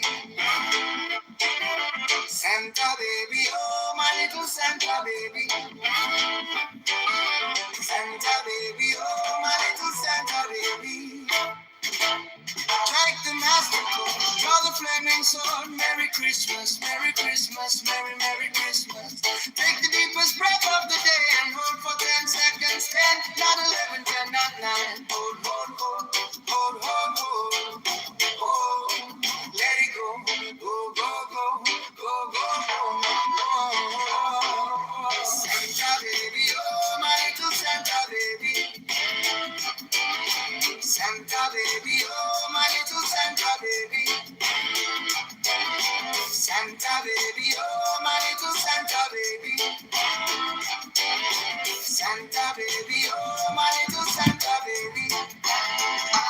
Strike the master chord, draw the flaming sword. Merry Christmas, Merry Christmas, Merry Merry Christmas. Take the deepest breath of the day and hold for 10 seconds. 10, not 11, 10, not 9. Hold, hold, hold, hold, hold, hold. Let it go, go, go, go, go, go, go.